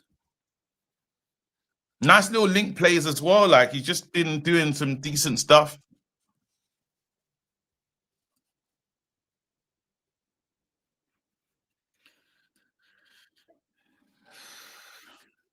If you haven't already, click the like button. We got close to 2.2K watching. We're at 1,200 likes. You can get to 1,500 next. And be sure to subscribe. No, don't try it, Pawson. Don't try it. Lord, give me strength to deal with Shaw and below. Just give me the strength so I don't say bad things.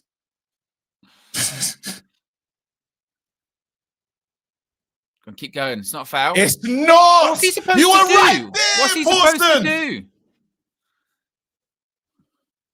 Like there, what's Cunha supposed to do? The player's in the way, so he just tries to get around him. Disgraceful. Disgraceful. Absolutely disgraceful. I want to see that on the ref cam.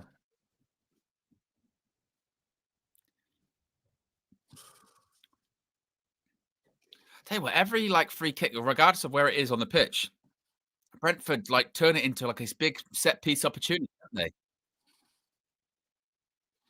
they? Every single time. Okay, you got time? Jesus, Agate. Jesus. Jesus. Sounded like, oh my God, it sounded like a gun went off, didn't it? Sure.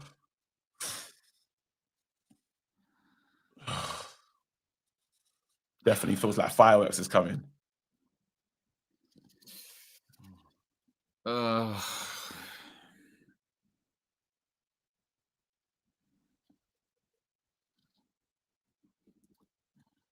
3-4-3 being outdone by novice manager, novice coach. He's a set piece manager, isn't it? Go on, get there. Dogu. Oof. In from behind, ref. How's that one not even a foul then? That doesn't make sense. If he gave that one with the chest one that we saw with Cunha, this guy's just gone and clattered in the back of him. See, I'm looking at us as well, yeah. You see us ambling around, being slow to take the throw. We're behind. Show some urgency.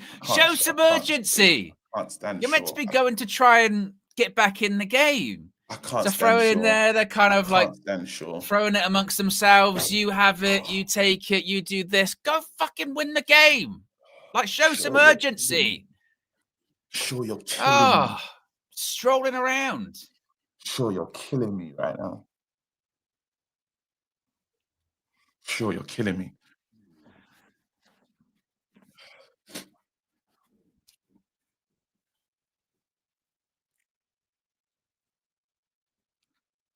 Everyone stay on their job. Good. Sometimes in these moments, you're right, KG, it feels like some of the players, they just kind of go through the motions, don't they? They sort of jog it, and they go, oh. And it looks on the surface, it looks like they're doing it, but they're not. They're not. But we're going to score again. Yeah. I'm going to score again. Positive. Yeah. Positive. Absolutely.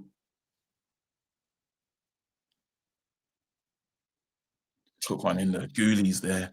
Yeah. Oh, no, not Kyle there again. Yeah, never long. Hey, referee, where's he kicked out there for? Huh? No way. You moving back. Yeah, they tried it. They tried it. And short. Oh, he surprised all of us. All in. Oh, that was smart there. It was a good cross as well. They done us in there. We was asleep. We was thinking, everyone trying to get arranged.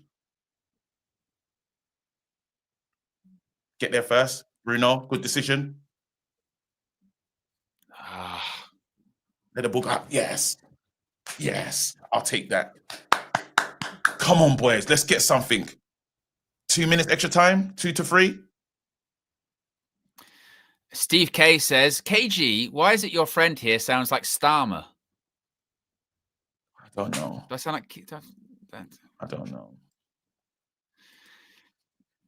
They went to the same school. The game is the game. I didn't go to the same school as Keir Starmer. What are you talking about? Says, who's had your favourite play style as United manager since Sir Alex retired? This ain't it, guys. Hold on 1 second. We'll deal with that in a second. Hello, you idiot. Hello, what? Oh, so lucky we got. Why? Why should? And everyone's back where they need to be.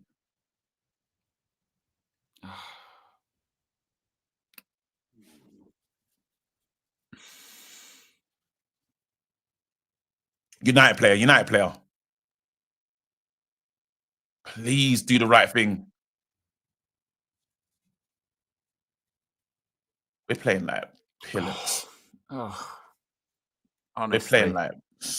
We're playing like. All right, Lord, I'm back. Help me. I don't want to say bad things, man. I'm trying my best. And this is where like people will look at last season and go like there is no different. Like that this game could have easily been in last season. But why do we go backwards though? Shit passing. Why did Shaw decide to go backwards? No press. Look, no pressure at all. They're completely fine, completely unpressed. They're just having the ball. No difference.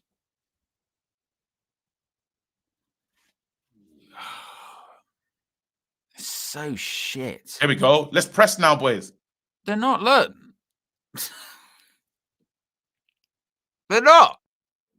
They're just, when do we start our press for real? Just walking around.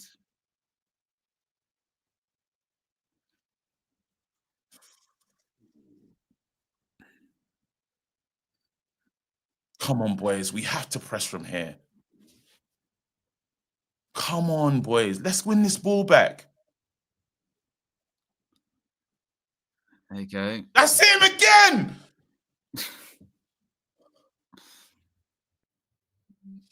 Absolutely. There you go. Got to get to that Delict. Well done. Hate him. I hate him. I hate him so much.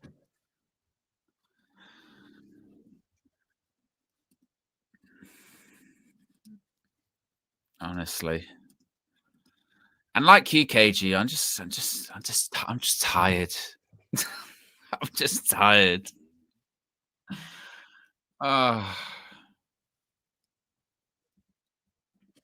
Another long throw. Stand Shaw. I can't stand him.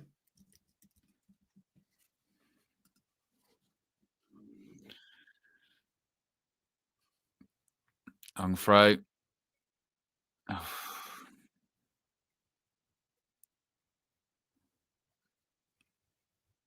What are you gonna do? Just get rid of it. If you lose that, where's he going? Well, he got you're lucky. Foul. He didn't get fouled. He didn't get fouled. He didn't get fouled. He didn't get fouled. He didn't get fouled. He's not going anywhere. He didn't get fouled.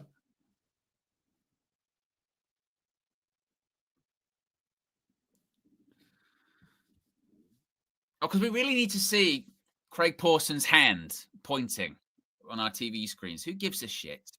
I can't believe. I'm telling you, that I can't stand. Sure, you're out of order. You're just out of order. I can't stand you. All right, do the right thing. Do the right thing. Oh, half time.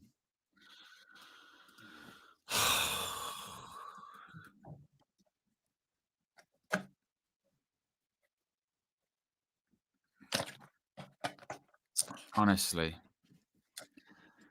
I'm so tired of this shit. Honestly. Listen, mate, I'm telling you now, yeah. This guy, there's a few criminals in there. I just got to give myself a second to breathe. Luke Shaw, Delo, Maguire. When you talk about, Maguire on some of the defensive stuff, he's fixed himself goal. After the first stuff. It was ridiculous, but he actually has to be slated. He was terrible for that first. What happened? He tries to play them onside. He tries to play them offside, and he's onside. Yeah, doesn't do his job. Horrible line keeping, and he's at the center, so you can see everything. Poor, wicked goal from them.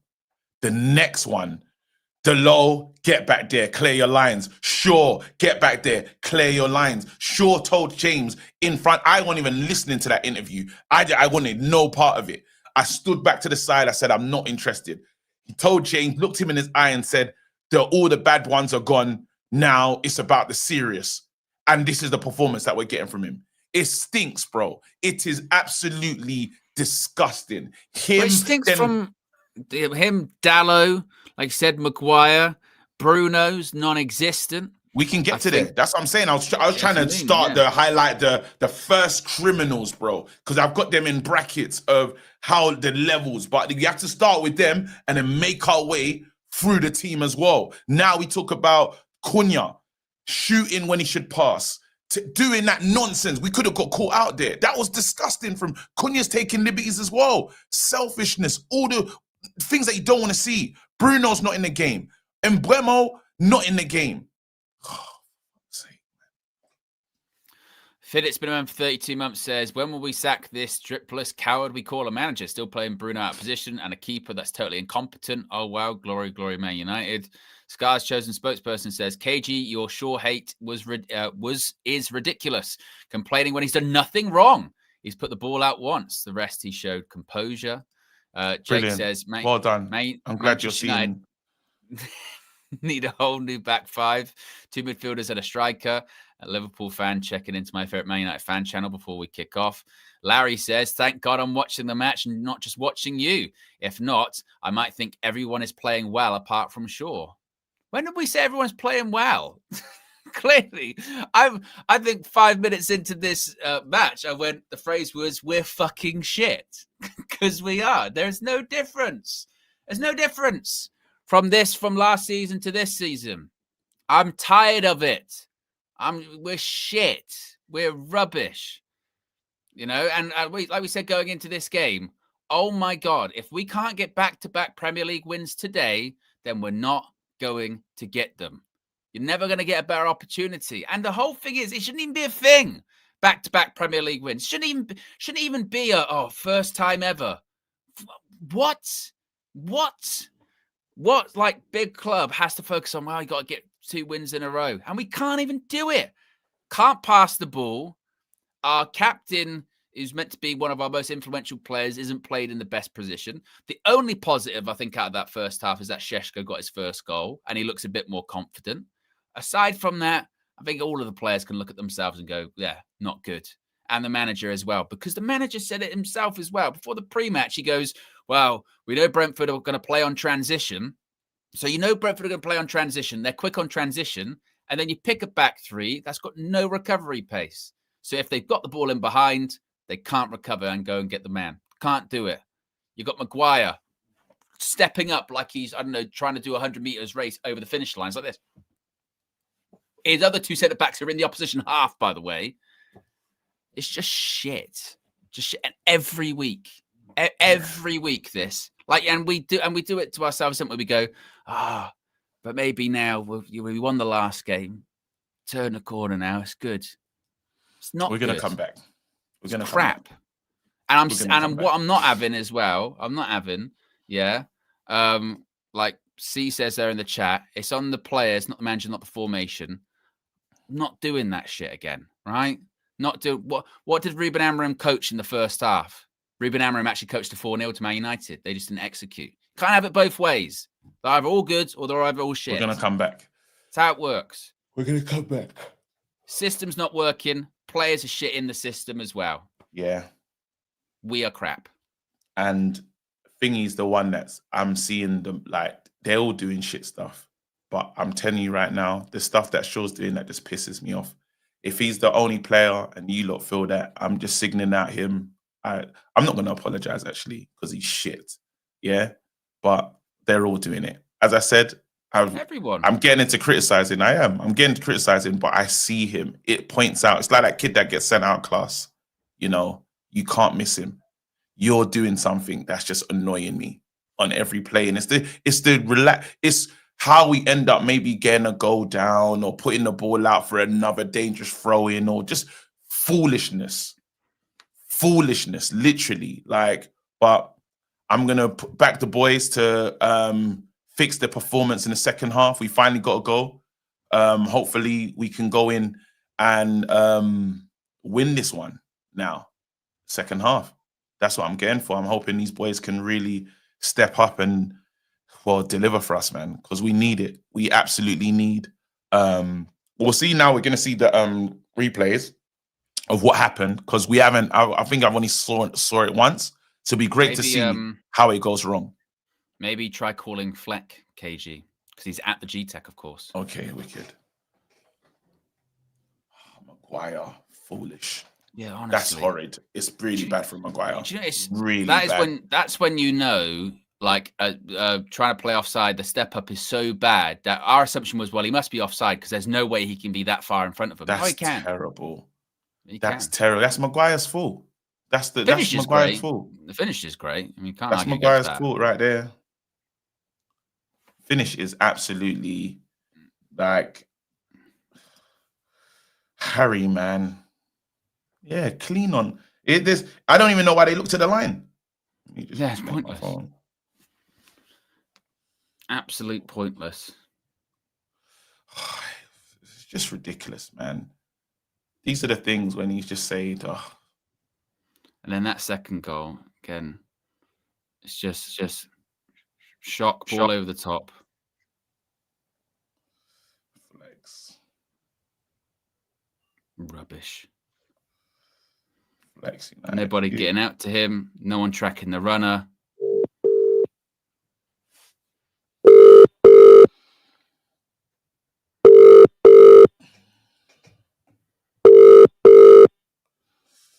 Nothing from Flex yet. To be fair, he might be on the radio. Oh yeah, that could be possible. But Show just good in industry from Sesko, just wouldn't stop. He's been the bright spark. Yeah, he's looked again. He's looked a bit, particularly as well after his goal. He looked confident, some flicks, you know. But just KG, this fucking team. We'll come back. We're gonna come back. Do you believe so? Do you believe so? Honestly, I honestly believe that. And that's could be deluded though. So. So you might not believe it. No, I believe it. I believe we're honestly gonna. I honestly feel like we're gonna come back. I feel like Big Yo says, "I'm with you, KG. Shaw needs to go. Also, Delict is a beast." Steve K says, "Yellow cards for bad defense, KG." Item Panda says, "LOL. Every game you claim X or Y player is non-existent, whilst they play in a system that makes them non-existent." This is kind of my point. Is I'm done with the this player or the manager, the system. It is all crap. So whatever you want to point to, if you go like, for instance, like you say, you go Luke Shaw, I'll go crap. You go Ruben Amorim, I'll go crap. 3-4-3, I'll go crap. You know what I mean? It's everything. JP's has been around for 39 months. Says enough with the Bruno out of position stuff. He's a grown man and capable of learning. Just say he's playing bad. Enough with the caveats. Dwayne says, be like me, not expecting anything until 2028. And Pedro says, same questions again. Who's shining in this system? It's not working. Nothing is working. Said it, man. Nothing is working. You know, what's crazy is Ugarte is having a better game than Bruno in that position as well, which is mental. And this is what I was saying before the game was no one's been gone as well, KG. I was saying that if Man United do lose this game, it shouldn't work like this, but it will. People, that Graham Potter sacking will have people going, oh, West Ham did it. West Ham, they got rid of their coach, got him through last season. All right, just kind of get through the season, but then you have a pre-season, get signings in. It's not working out. Go someone else. Man, where will we be if we lose today? We do it the hard way. We're gonna win this game. We better. We do it the hard way. We just do it the hard way. I hate that we're like this, but we've been like this the whole time. We don't make things easy. Just Man United. This is what we've been like. So I just really hope we can pull it together in the second half. We finally scored the first one. And this is also the stuff this is where that stuff becomes bullshit, yeah. So half-time, we've got higher XG than Brentford, 0.94 to their 0.89. We've had 10 shots to their 4. They've had 4 shots, 4 on target. We've had 10 shots, 4 on target. So if you didn't watch that first half and you looked at that, you go, well, Man United aren't playing that badly. Look, they've had more shots, they've got higher XG and what have you. But that doesn't tell the game, does it? That doesn't tell what you've watched in that half. And that is why when people have been focusing so much on the XG and the amount of shots, whatever, you go, but that doesn't tell the story. That doesn't. Yeah. You can tell a version of events, but it doesn't tell, like you said, we can't pass the ball. Who's going to be on first? Who do you reckon he's going to go to? Mason Mount. Mason Mount or Xerxes. The XG champions. Flex United view.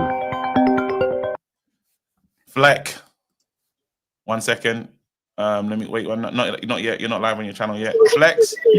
You're live on your channel, mate. Flex. Flex. Call me and play music in the background. Flex. Yo. You're live on your channel. Talk to us. Yes. Apologies, guys. Apologies. I mean, what? I just look at us, man. Just look at us. The same old shit. Like that first 20 minutes was just so comical. Your backline has no idea what it's doing. You've got Maguire dropping 5 yards deeper than De Ligt. He gambles on whether to play offside, and it's all our attack out of sync. But even before that, just passive. Allowing Brentford to have the ball. There's no coherent press. You know, you can talk about individual errors, which the goals have been. The whole game's been individual errors. Even the goal that we scored with Kelleher, shocking goalkeeping. Altay Bayındır for the second goal, me saying he hasn't had an Onana moment. And Owen was right. Everyone was right. The bar's so low. So there's your Onana moment. So there you go. Oh, should you blame Altay for the second one? Well, he's pushed it straight back into the danger area as well. Obviously, the original thing, the ball comes in and they don't challenge, and they allow Thiago to chest it down to Ada, and then he crosses it. But Altay does. If Onana did that and palmed it straight back into the danger area, we'll be cussing. We'll be cussing. That's shocking. I mean, but to be fair, what I would say about Altay is before that second goal was conceded, he had to make saves from long throws and corners. That's why I was giving him a break. Listen, he's done well, but the actual one that's gone in is the Onana-like special. That's an Onana special. We've seen Onana do that. We've got to call that out. But don't get me wrong, yeah, he did make saves before that. Like you said, the bar's so low. And we get the goal through, all right, a little bit of perseverance, but poor goalkeeping down the other end. And I'm glad Brendan Mousesko's got a goal. What a sigh of relief for him. And, you know, Brentford are renowned for throwing away leads here, and we're playing against a team that are fragile, and that's why we're back in the game. It's not through really perseverance and dominance, and we're still losing this game. So Brentford come out. If they get back the ball down the sides again and putting us under pressure and just getting us turned and stop trying to play football, we'll be in trouble unless we raise our performance. Simple. I'm saying that we're going to bring it. I say we're going to bring it back. Second half. You saying we're going to bring it back? Yeah. Yeah. We'll see. If they be as passive as they are, and you get Atara, Charlotte, and Thiago going at the same three, Luke Shaw, Maguire, and De Ligt, yeah, we're going to get cooked. We have to keep the ball better than what we've been, and we should be more on the front foot. But I don't trust these lot to do it. What about Cunha? Here's Kickoff. Oh, we kick off. Yeah. See you later, mate. Yeah. Big up, guys. Big up.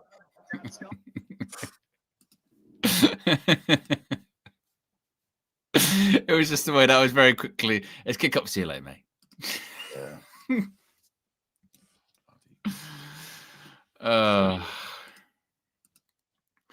you wait for the second half to kick off, it was like a false start, wasn't there? There you go. They were off. 1, 2. Come on, United, please. Please, United, man. Where do we get to? Have a brilliant next half. Maguire, Shaw, everyone. I need everyone to lift their levels. Michael's been a member for 11 months, says, I'm just tired. No excitement for the games anymore. Never expect us to win. The system is garbage. I'm just sick of the mediocre standards. Sack. Biggie Third says, if you can't see the lack of intensity in Shaw's game, please shove it. Thiago ran across him for the second goal. Not even a courtesy shoulder barge. Look at Ruben. He's already shaking his head.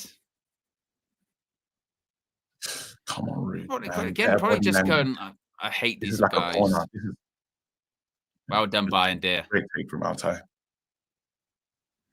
It's mad, you know. I know maybe because he put some credit in the bank for me, Altay. I thought like he was one of the better players. I think, yeah, Flex is making, I think, a fair point that if Onana parried it out into the crowd, we probably would cuss him for that. So I think you can look at him and go, maybe you should do a bit better there. But like you said, I think that's a bit better. In the first half of poor performances, I'm not sure how high Bayern Deer would be up there, but still, he's not good enough. He's not good enough to be Man United's goalkeeper.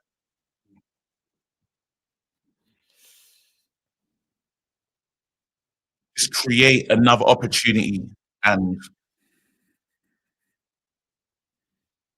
Cunha's not been good. It's just all bad, isn't it? Like, this individual decision making from the players is bad. The system isn't good. It's just rubbish. Just crap. But it's all right, KG. We're going to come back. Got to believe, right? Yeah, we're going to come back. Where's my dumb Robbie button for believe?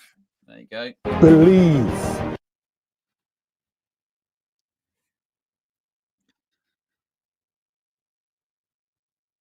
We will at least get a chance. I'm confident of that to equalise, and we'll go, that's the moment. Dalo with the throw. Have a good game. The throw was a bit crazy, but look at this. The ball's just bubbling around. Oh, please get that ball down.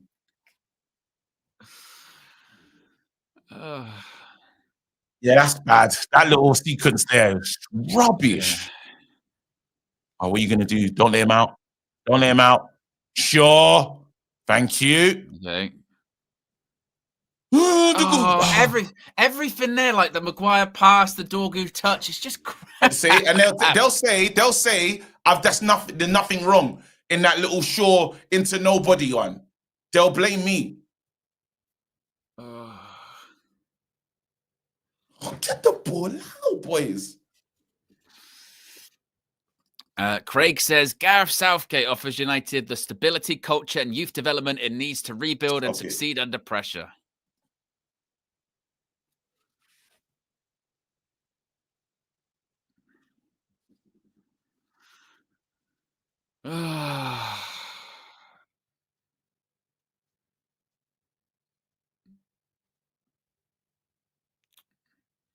Get the ball down. I don't know. Actually pass it. I honestly don't know what we're doing. I don't know what we're doing. Please do the right thing. And do you know what? This is the thing that pissed me off as well. How many times do we like going at halftime, losing or whatever, and we go, right, Ruben's going to be cussing at him at half-time and we're going to come out and they're going to be like a house on fire. 5 minutes in the second half, it's the same. There's never any reaction. I need some ability from this partnership in Dorgu and Shaw. And look what Dorgu's doing. Look at him. Look at these. Finally, we got the ball forward. Oh! I thought it was going to bobble. I thought it was going to slow down. Delete! No. Oh, Delete, he's slipping over. He's all over the place. Delete. This is a 3-minute mare from Delete. What is going on? And there's been no reaction at all. No, let's understand this. What are you press? Come out.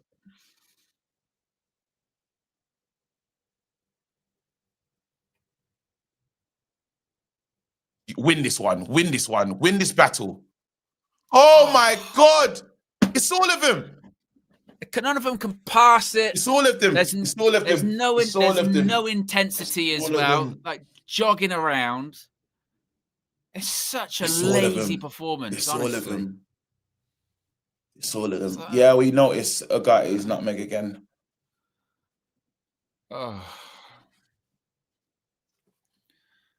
Michael says, Ruben shaking his head is laughable. He's the reason we're so poor. Change the system. This can't continue, surely. I've had enough. He's been back. Oh, I thought he went out again.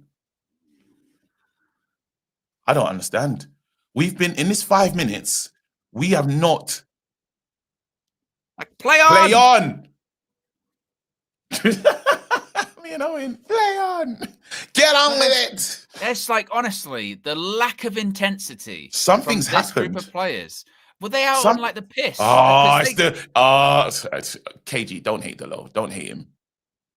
And Bumo's playing a 1-2. Sesko. If you can find Sesko. One more. Cunha pass. It's just selfishness. It's just selfishness. Could he given it to Šeško?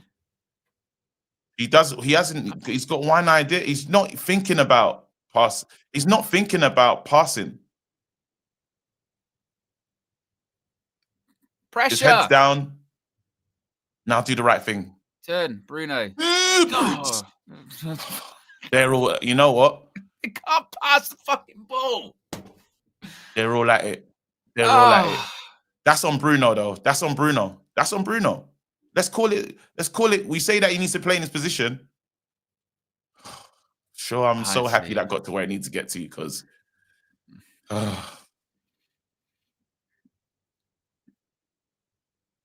the level of like technical ability in our team is just like so frightening. It's meant to be better. It's meant to be better. They're taking liberties. And if I say something about Dalot now, everyone put your hand down.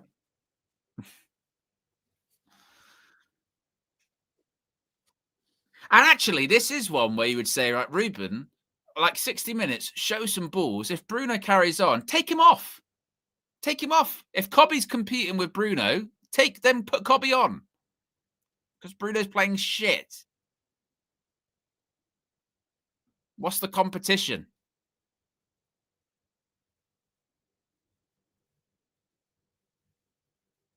Don't foul him. Don't foul him. Okay, come across. Delete. Show some. Why'd you fizz it back to them? It's not a foul. Oh.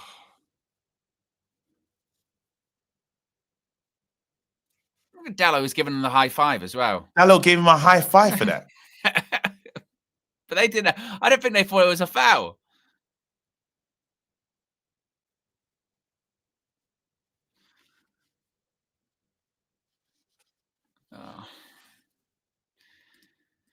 Shabba Ding Dong says, cue the Benny Hill music. They're all at it. Let's have it right. They're all playing terrible. Yeah.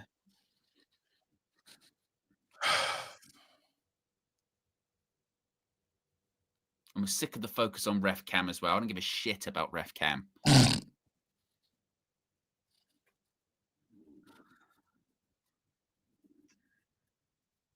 Please deal with it. In swinger. Do it. Dorgu, what's that header? What was that defensive header from Dorgu, though? Oh, we can get him there. We can get...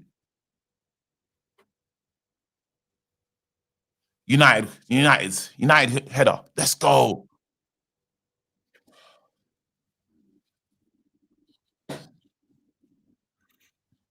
I need to piss, man. Let me piss. The manager's like us. Like, I'm literally watching this game with my head in my hands, like massaging my temples, because I'm like, this team is giving me a migraine. And Amrim's the same. Bruno with a high tackle. I thought for a second they were going to do the Bruno send-off stuff again. Remember with that last season?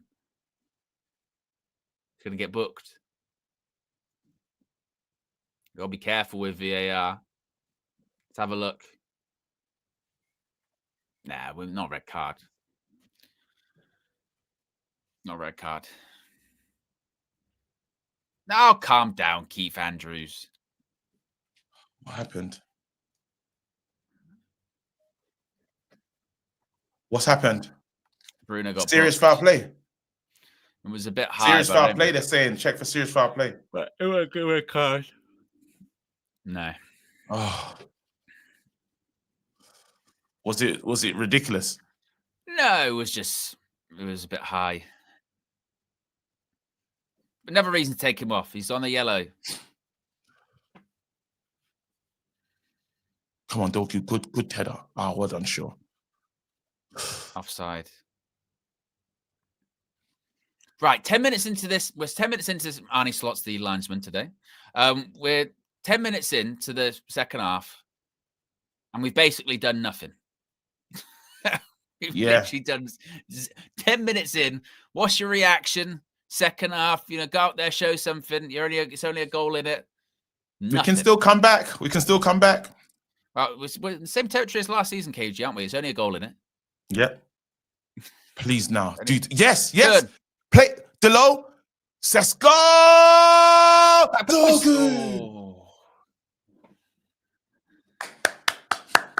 Well done. Better. That's the first little.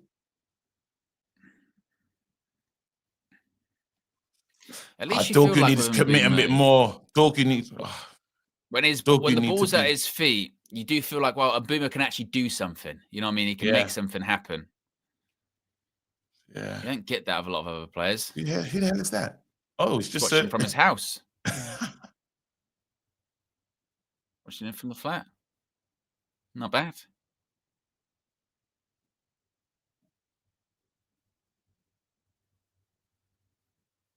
Ball in. We can win this game, man. Come on, boys. Show some urgency. Honestly.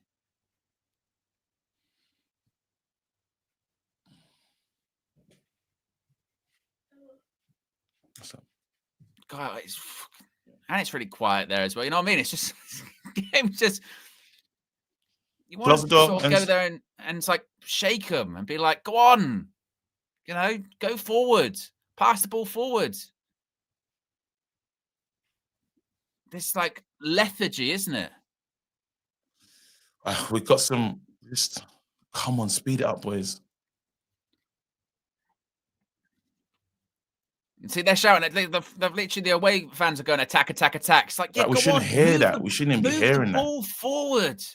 So slow.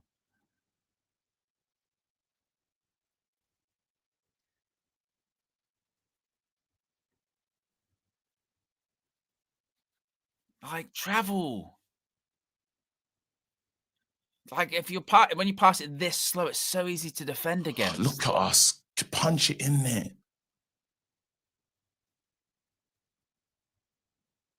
There you go.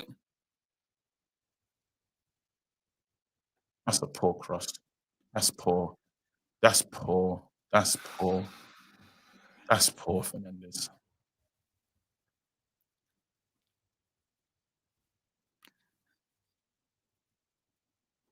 It's rubbish.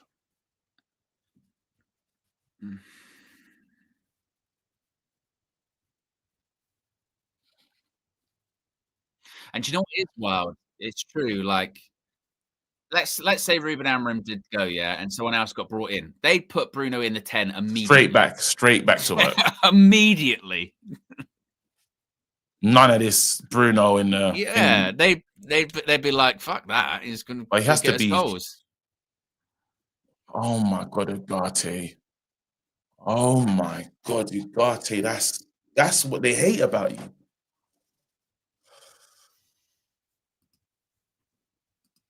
Oh, he's let him in. Bruno, you gave up the space.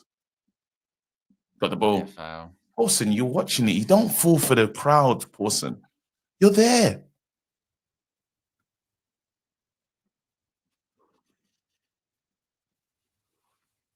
He's there. He's not even a foul.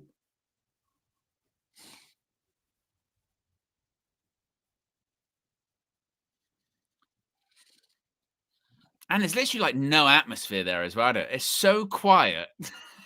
It's so quiet. There's no like intensity. It doesn't even feel like a proper like football match, is it? You know, like first 20 minutes, people are like, "Whoa, wow, there's a lot happening here." This second half so far has been so passive. As it stays like this, we can get into it though. I'm telling you, Owen. I just need some quality from these boys. Oh, KG, very risky. You nearly. Spirit of Flex is seriously a part of me right now. Oh, that was a Spirit of Flex for sure. Oh.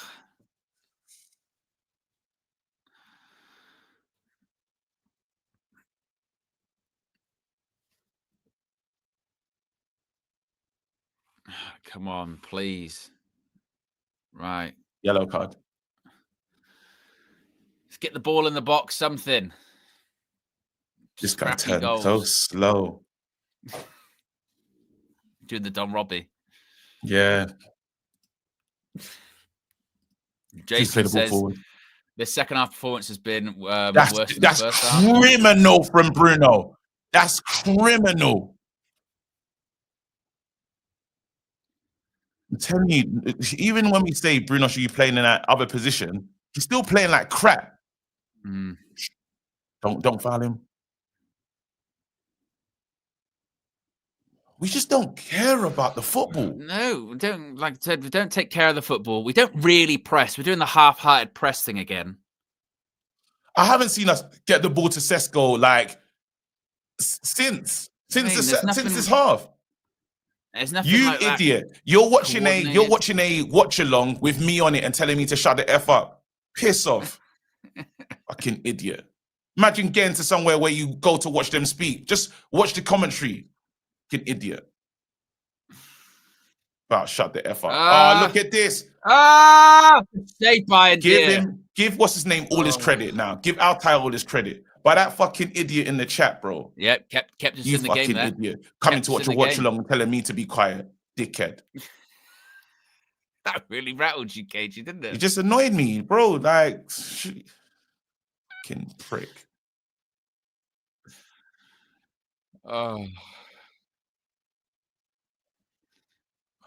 Well, Bayern is that she kept us in this match now at this point.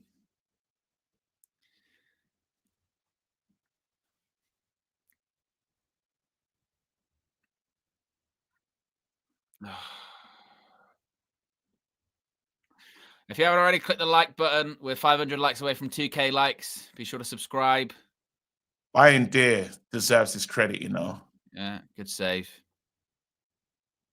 I mean, if it wasn't for him today, I mean, we can say second goal was here, should have done better. Yes, but could have been like 4-1 without him today. If we get anything from this game, he's the man of the match. Ball in, headed away. But why are we playing so crap? Because we do it every week. Because it's no different from last season. Cobby and Lenny are coming on.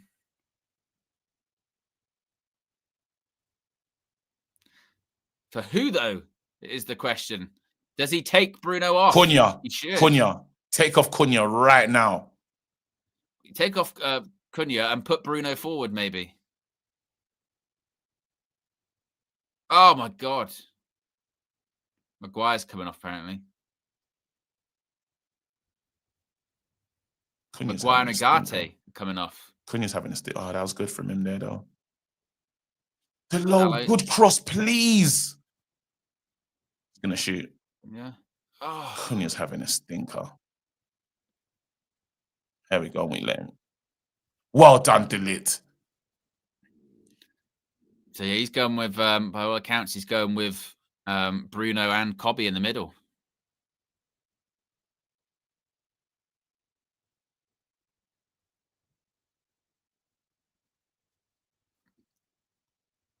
Turn.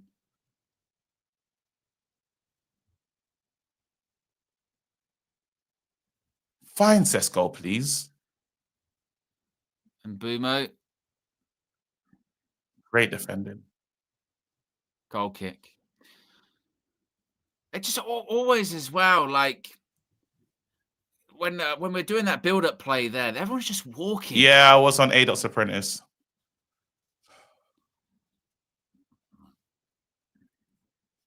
I don't understand that he does this centre-back thing. Like, what is that?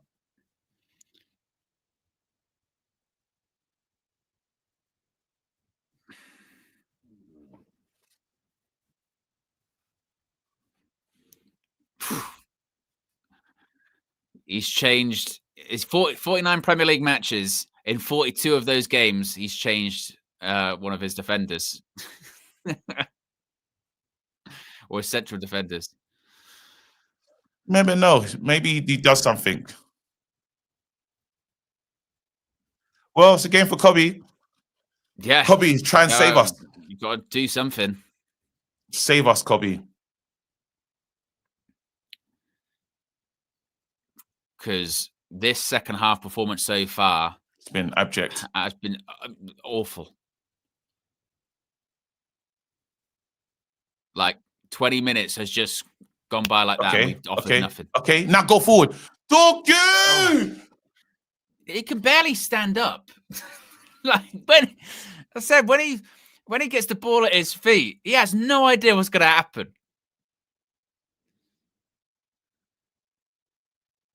It's almost like he's got hits though. He does get hit. He does get hit. Don't care.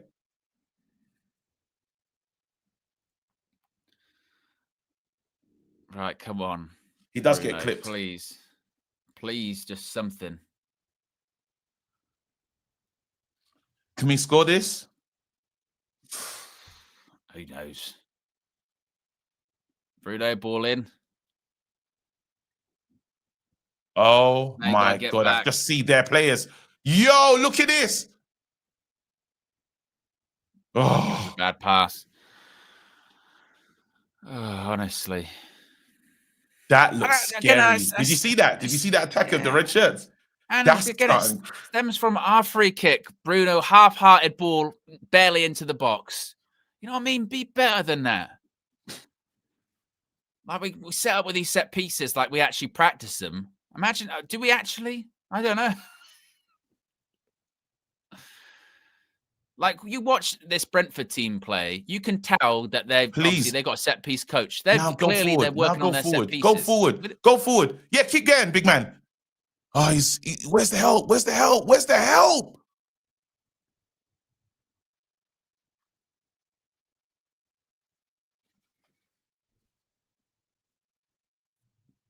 Come on, boys. We can get something from this game. Use the low decoy. And Bumo. That's disgusting. Oh, I am so sick of this team. I'm fucking so sick of this team. That's disgusting. Oh, man.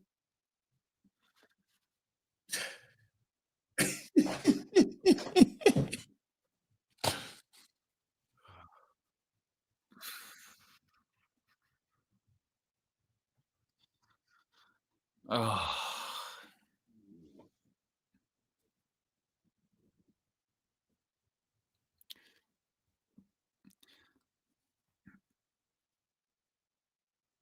Right, travel with it. Just pass it. He kind of does Wan-Bissaka stuff. That's what I mean. I said that before. He reminds me of Wan-Bissaka, but Wan-Bissaka was probably a better defender. Off balance. Yeah, that kind of like he's got the ball at his feet and his brain has no idea what his feet are going to do, but not in a good way. Is it just been brilliant from Brentford in terms of their press? But we just can't. No, we're not even flat. finding Sesko. Like we the ball stops here. Like we can't do nothing here. We're trying to break them down. Yeah, we've just got nothing. There's no, again, like intensity. That's what makes me laugh. Like you hear Ruben Amorim before in the press conference and that going, we need to be intense, you know, in the game. There is no intensity in this performance. None. Like we just, oh my guy. You're so lucky. Got that little cheeky push. Please, let's do something.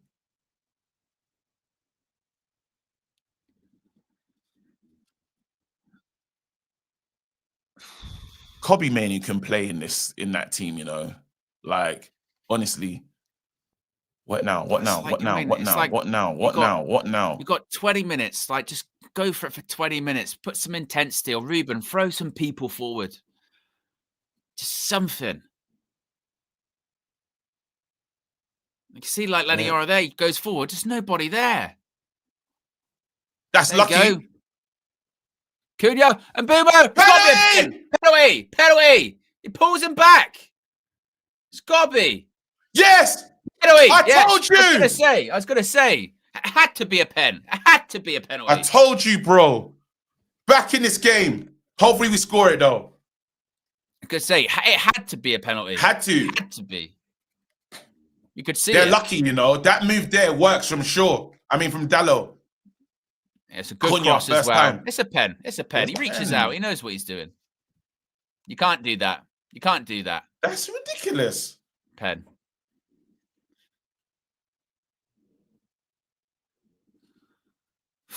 I tell you what, Ruben, this penalty is absolutely massive.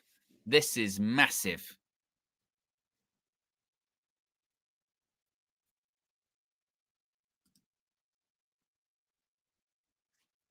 So what's the difference then with a goal scoring opportunity and stuff like that? Because without getting pulled back, you would assume Mbeumo scores that. I don't know what he's going to do. So I don't know what the rules are anymore for like the double jeopardy, because Sanchez got sent off last week, but was that because it wasn't a penalty? Is it because it was outside the box? Is that what they're saying? I have no idea what it is anymore, to be honest. I honestly don't know what the because it used to be, you know, last man, all that kind of stuff, but I know that's changed now.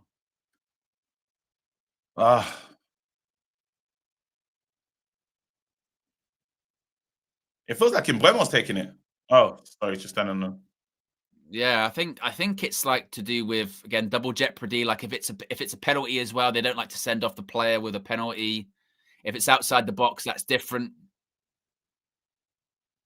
Well, now they're checking about the red. Now they're checking about it.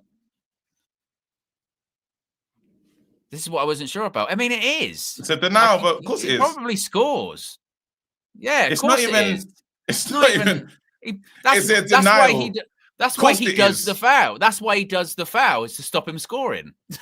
He does the foul to stop him scoring the goal. I mean, but again, I don't know what the rule is. That's so annoying because now we're gonna have that.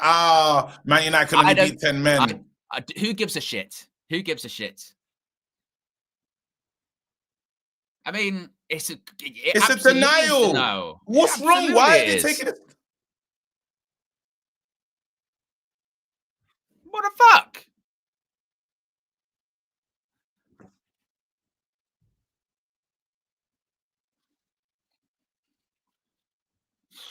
That's a long time to be waiting.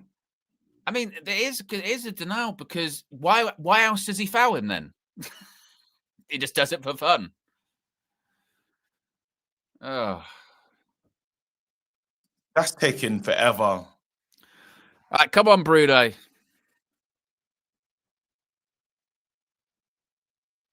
And now they're making subs as well. You bitch. I hate when they do this. I mean, oh yeah, you're going to take a penalty, triple substitution. Take your time. How long is it going to take to actually take this penalty? Gonna be like 10 minutes. So they're not taking him off. They go VAR. Well, we could make that substitution whilst they're checking out the VAR. Actually, no, we'll wait till the VAR is completely done. Then we'll make the subs.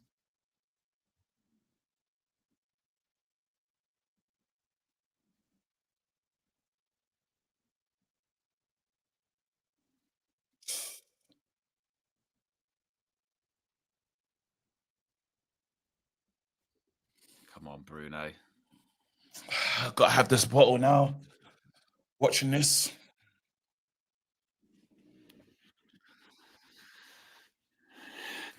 Full on prayer settings for her.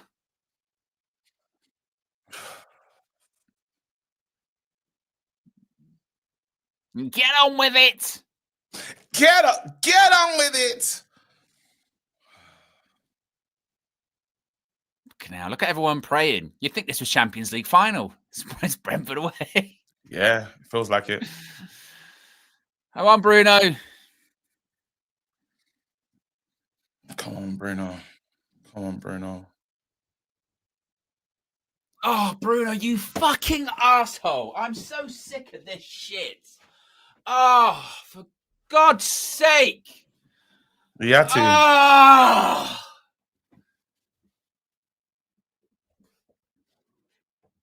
Oh, fuck. That's such a shit It was penalty affected as well. It was affected. Oh, Bruno, take him off. It was affected, man. And 4 minutes, man. I think I'm not gonna lie. I hear you. But 4 minutes is forever. And this is 4 why minutes is forever. This is why you get into the territory of going, well, he should have been sent off. You've missed the penalty. 4 minutes is forever, though, man. I hear what you're saying, but that was a long. Oh, who gives a shit about the 4 You're minutes? in your mind. You're in your head. It's already a pressure. Yeah, but he's captain of Man United, man. That's what you're there to do. He's got to be able to deal with that. They've got to deal with 4 minutes. They have to deal with that. And look, let's be honest here. Let's call it spades bay. He's been shit all day, Bruno. Yeah. He's been rubbish. Fuck's sake, Bruno. We're in.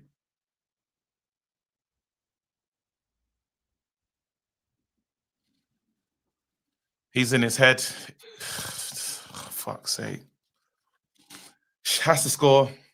Oh. Pav says, I really feel for Joshua. When will he play?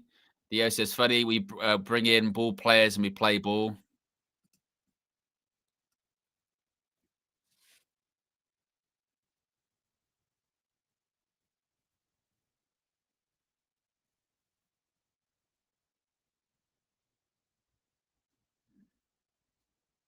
Don't you dare. Honestly. Absolute crap. We score that goal and then the game's ours, man.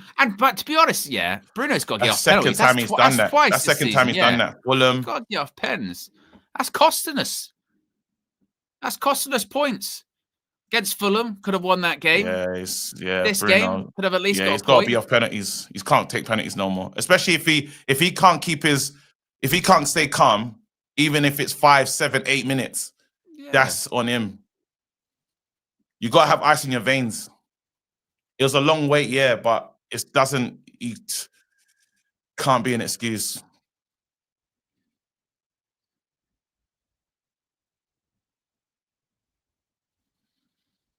A leader has to just step up and do that moment. Yeah, you're the captain. It's not a foul. It's not a foul. Doesn't it? It's not a foul.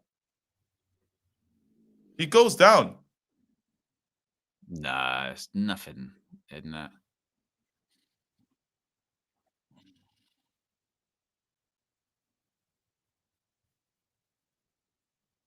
What could he do now in terms of the change? Mason Mount for thingy. Yeah, well, like I said, I was an advocate of taking Bruno off at like 60 minutes. I mean, looks like Mount is coming on, yeah.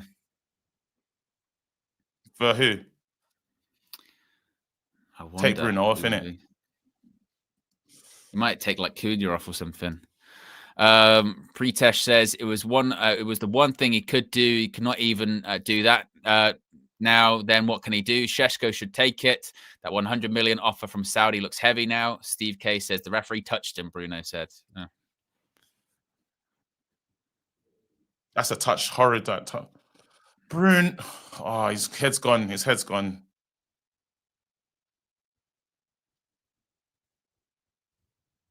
His head's gone. Cunha, look up. Foul. I mean, there's the potential. We'll see how the game plays out. The rest of the game plays out. But there's potential that Bruno missed penalties could cost us 3 points this season. Yeah. 2 against Fulham and 1 in this game.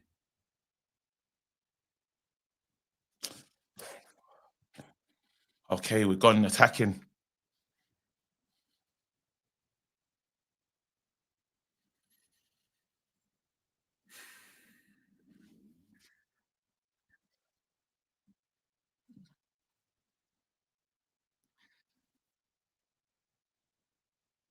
As if before the game as well, we were talking about back-to-back wins.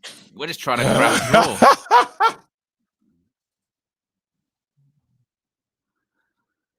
How is this possible, bro? Bruno, you missed again.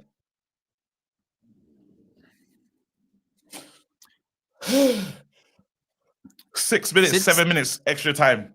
Absolutely. Since his Premier League debut, no player has missed more penalties in the Premier League than Bruno Fernandes.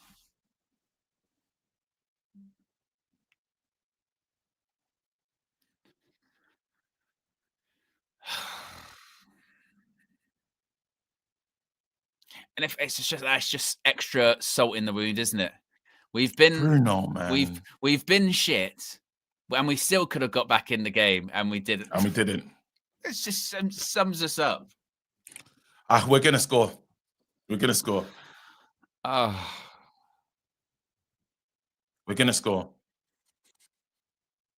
And we've just totally ignored Šeško. So I'm telling you, this football is abject. And I will still hold, just because Bruno missed a penalty, yeah, that still should have been a red card. We still should be playing against 10 men. Like, that is ridiculous. How they looked at that and went, oh, no, it wasn't denial of a goal scored opportunity. Then what is he doing then? what? So he just decided to pull Mbeumo for no reason. How is it not denial of a goal scoring opportunity?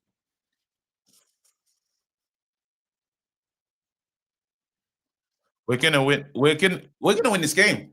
I'm going with a win. I'm going with a win. Come on, boys. I wish that fell to somebody better. What was Dillit thinking? He's turned back. Honestly.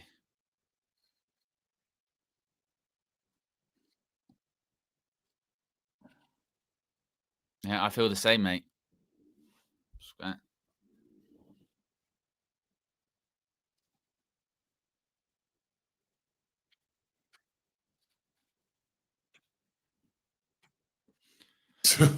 Man United, man.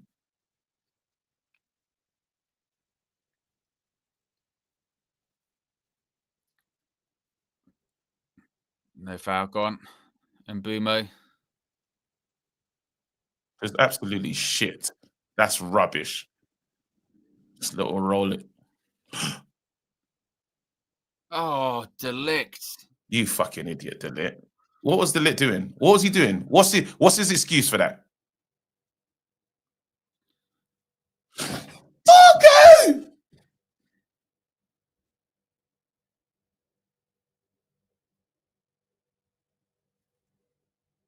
Oh, she just run into the back of him. What?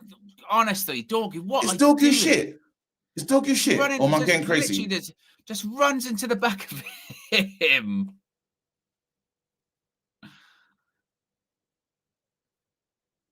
If they give a handball for that, that's taking the piss. That's taking it.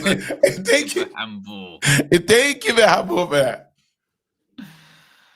Oh. This is it's like so ridiculous. This level of performance from everyone. Misplaced passes, slipping over, jogging around, missing penalties. It's just shit, isn't it? It's so shit.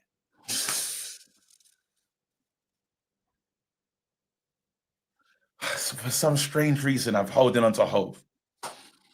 That's all I've got. And we're just not getting better. Like, we're just not. We're not.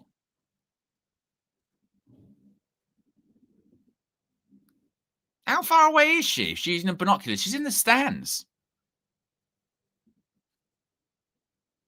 She just wants to use the binoculars. Yeah, you can see. No, she's like, look, she looks like she's in one of the front rows as well.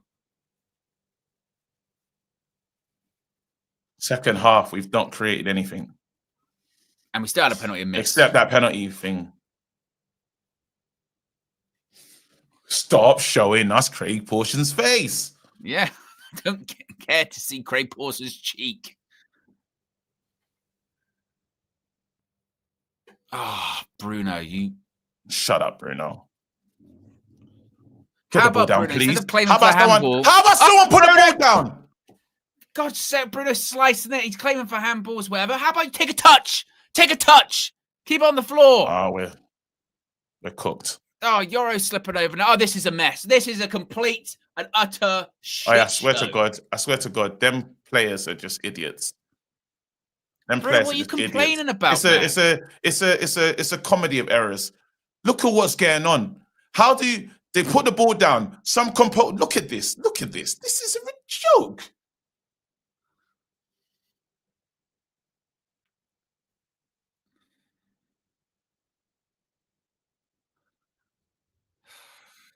I'll celebrate a draw. That's how embarrassing it is, you know.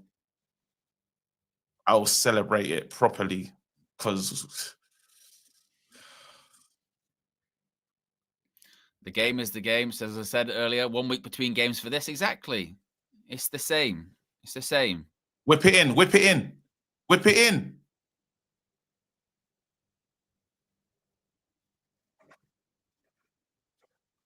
Let's go.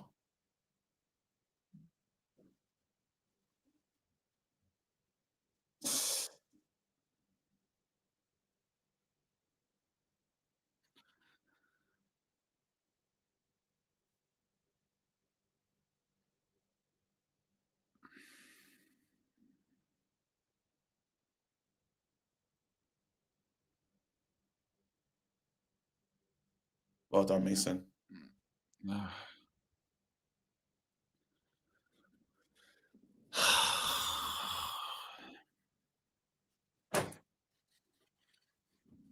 Just fucking start playing, please. What now? No, I'm saying just as in they were passing it around and stuff. I'm like, just take the free kick. 3 losses in 6 games, apparently. Damn.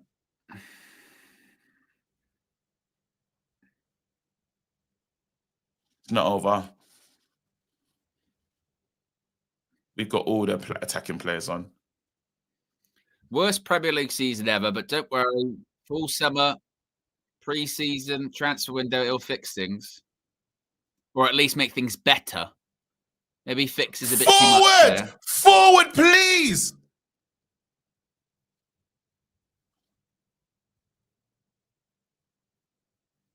Oh, we finally passed the Cisco.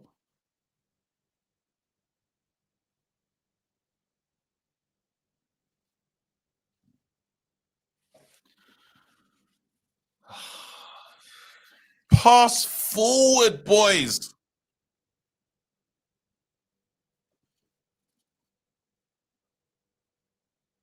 That's disgraceful. No, that was disgraceful. That's like match fixing and Bumo. And Bumo's affected. That is just fuck. That's match fixing there.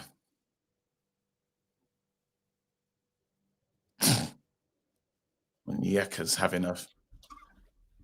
Like, it's just so over, isn't it? Look at that. Look at that. Look at that. Delete us, man. You're so lucky. It's not a penalty.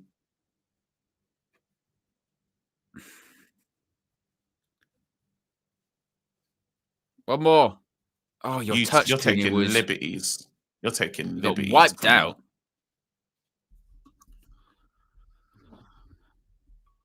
Huh? He's still not on the yellow for that. How many subs have they got?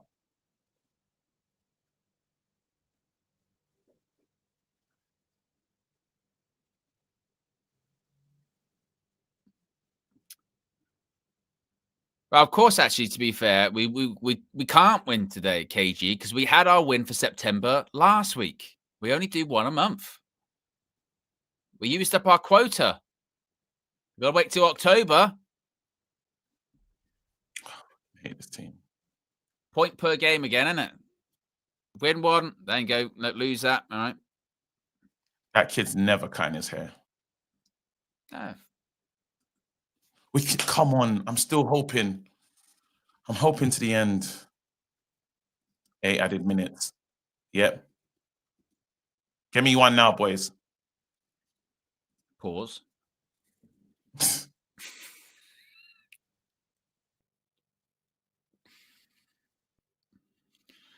I don't understand why we're playing like this. Do they know something I don't? Are we a goal up? Yeah, they're oh my God. They're intensity. I don't know what you're talking about. This has been intensity. We've been intense the whole second half. That's what it's been. Fucking rubbish.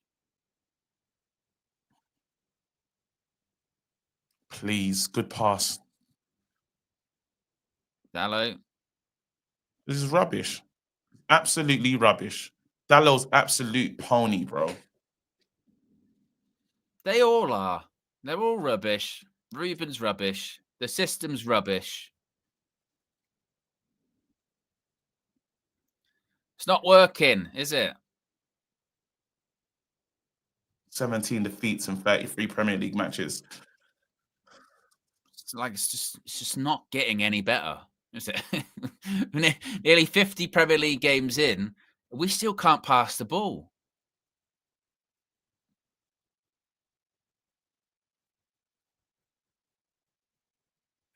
Yes, yeah, they're saying it on commentary. It's relegation form.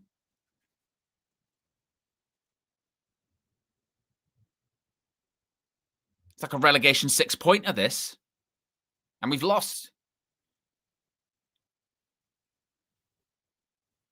Please, boys. Come on.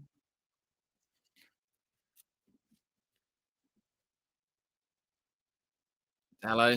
Ball in. Xerxes! Oh, that's a chance as well, you know. Xerxes, that's a shit header. How's that the first time we do that wicked ball and it's Xerxes?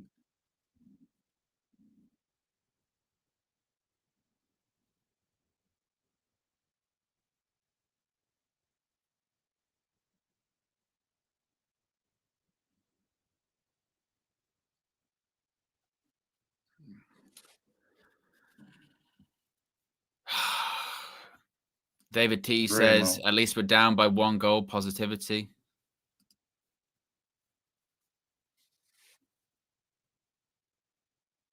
No. Come on, play on. You stink. The Lit's in the trouble. Back post. Someone in the middle. Waiting for it.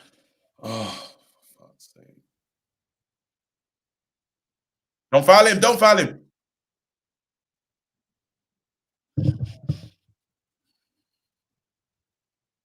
Is he onside? Onside. Now he's off.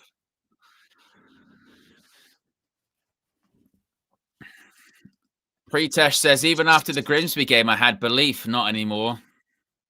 Nah, it's just, again, not getting any better. Chat GPT says, does anyone think Ineos will get at the Amarim replacement right? Only by accident, methinks. I think it's perfectly valid to be questioning Ineos and be like, look. Because also as now, when did you make the decision? That's already, that Sunderland game next weekend, Cage, is massive. That's like win to keep your job. Even then, is it even enough? Look at us. We stink. Forward! We're not winning!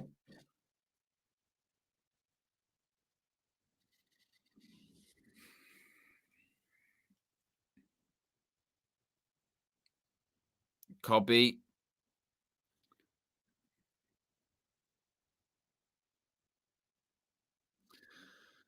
Do you know what? It's an embarrassment. It's an embarrassment. We've had all the time in the week to work on how to play, and we're still like this. Excuses. Yeah, there's no excuses. It's just awful.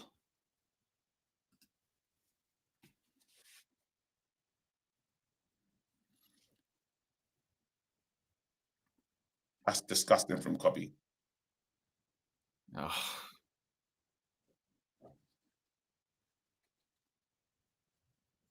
Cuts inside, shoots. There you go. Game over. As if it wasn't anyway. I'm so sick of this team. I'm sick of this team. I'm sick of this coach. I'm sick of 3-4-3. I'm sick of it all. I'm sick of every single week being embarrassed. Sack him. This is just awful. Absolutely sack him. Absolute sickening. Sack him. Sack him right now. Sack him. Can we win 2 games in a week? Can we win back-to-back week games? Look at that goal. Sack him, bro. An embarrassment. Absolute embarrassment.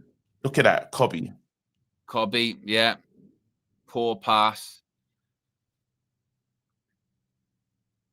Even then, look at how many are actually trying to sprint and get back in. They're still walking around, KG. Fizzes it past Bayern Deer. We're fucking pony. We're rubbish. What's up? Yeah, no, Matisse. You didn't answer my calls. Piss off.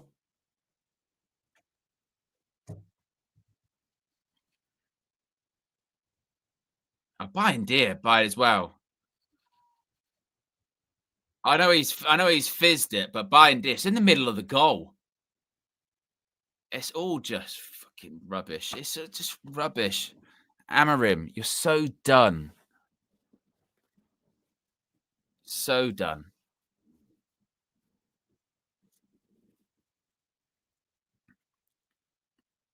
Two in a row, no chance. And this is when it gets to the point about, he probably won't go before Sunderland or what have you. Even if we beat Sunderland, yeah, it's done. It's so over and done. It's guess been what's done next? for ages. Liverpool. Yeah, but it's so over. It's so finished. It's not getting better. Oh, by the XG though. Exactly. It's exactly the same. Spare me XG. Spare me shots on target. Spare me. Oh, it's not Ruben's fault. It's the players. It's everyone's fault. Everyone's fault. Players, Ruben, Ineos. This giant mess. And people are right I suppose when it comes to the Chelsea thing. Look, the only time that we've actually looked like we were in control of a match is when they were down to 10 men against Chelsea. Otherwise, same old shit. We lose every week. Every week. Fucking crap.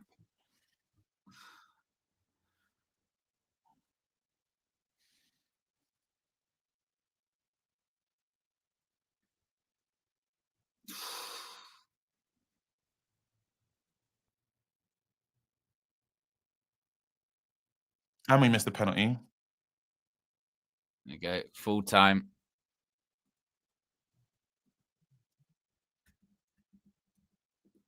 Yeah, Amorim, you're done. You've been done for a long time, mate. I don't know if he by the way, I don't know if he gets sacked after this game or anything like that. I don't know.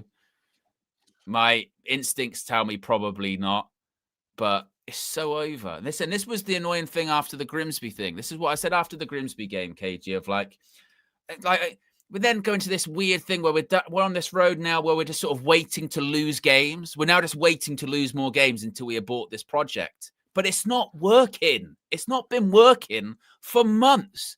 It wasn't working last season. It didn't work in Europa League final. Start of this season, it became very evident very quickly that nothing is changing. Spare me XG, spare me shots on target, spare me overall shots, field tint and all that bullshit. We are still losing games. We can't even win back-to-back games. We can't do it. We literally cannot do it. We're shit. We're fucking crap. Bro. I'm sick of it. This is absolutely incredible. Like, I can't even put into words how ridiculous this has become. These guys, Bruno misses his penalty. Ridiculous. It's wrong. It's all wrong, mate. It's all wrong. 3-1. We got our manager's first tactic is change the centre back. We tried our best to back these lot.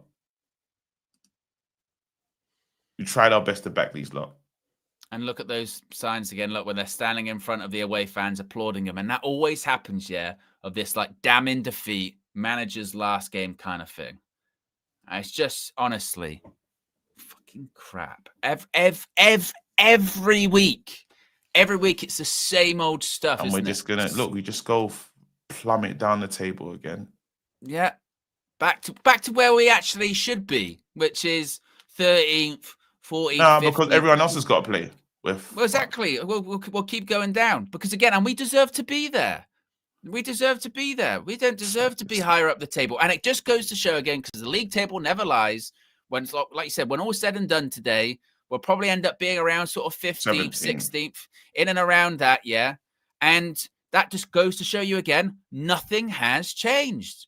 We finished 15th last season. That's what we were. Nothing has changed. It's exactly the same.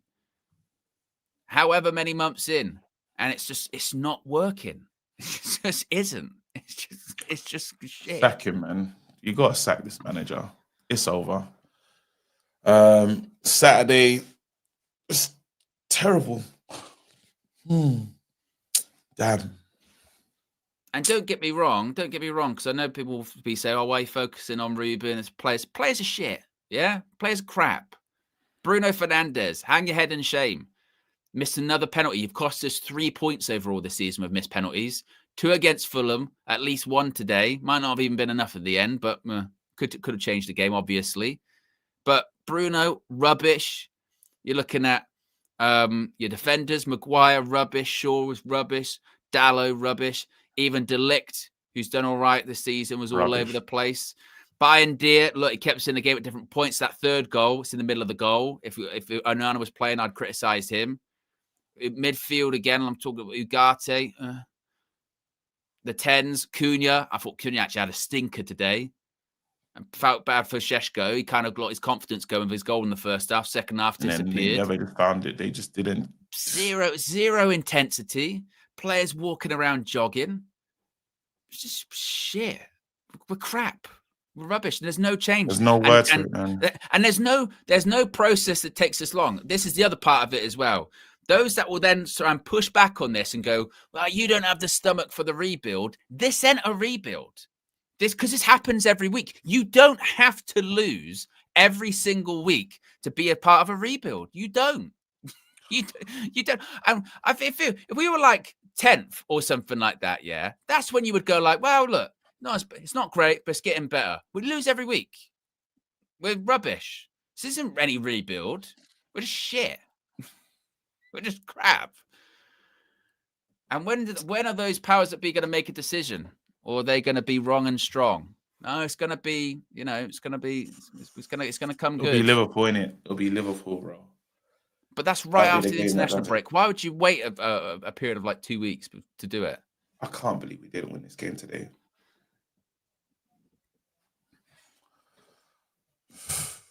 Where are we at with the super chats? Terrence says, it's baffling just how demoralized this entire team is. F the Sky interviews about how they're loving the coach tactics, whatever. Show us then. Colin says, I'm emotionally disconnected, but this still hurts. AK says, KG, how many points behind Arsenal? Schmikey says, sack him now. I woke up at 7:30 to watch this BS. Item Panda says, you can say what you want about these players. No manager has ever been as bad as this guy. We used to see 6th of the failure under Eric Ten Hag, LOL.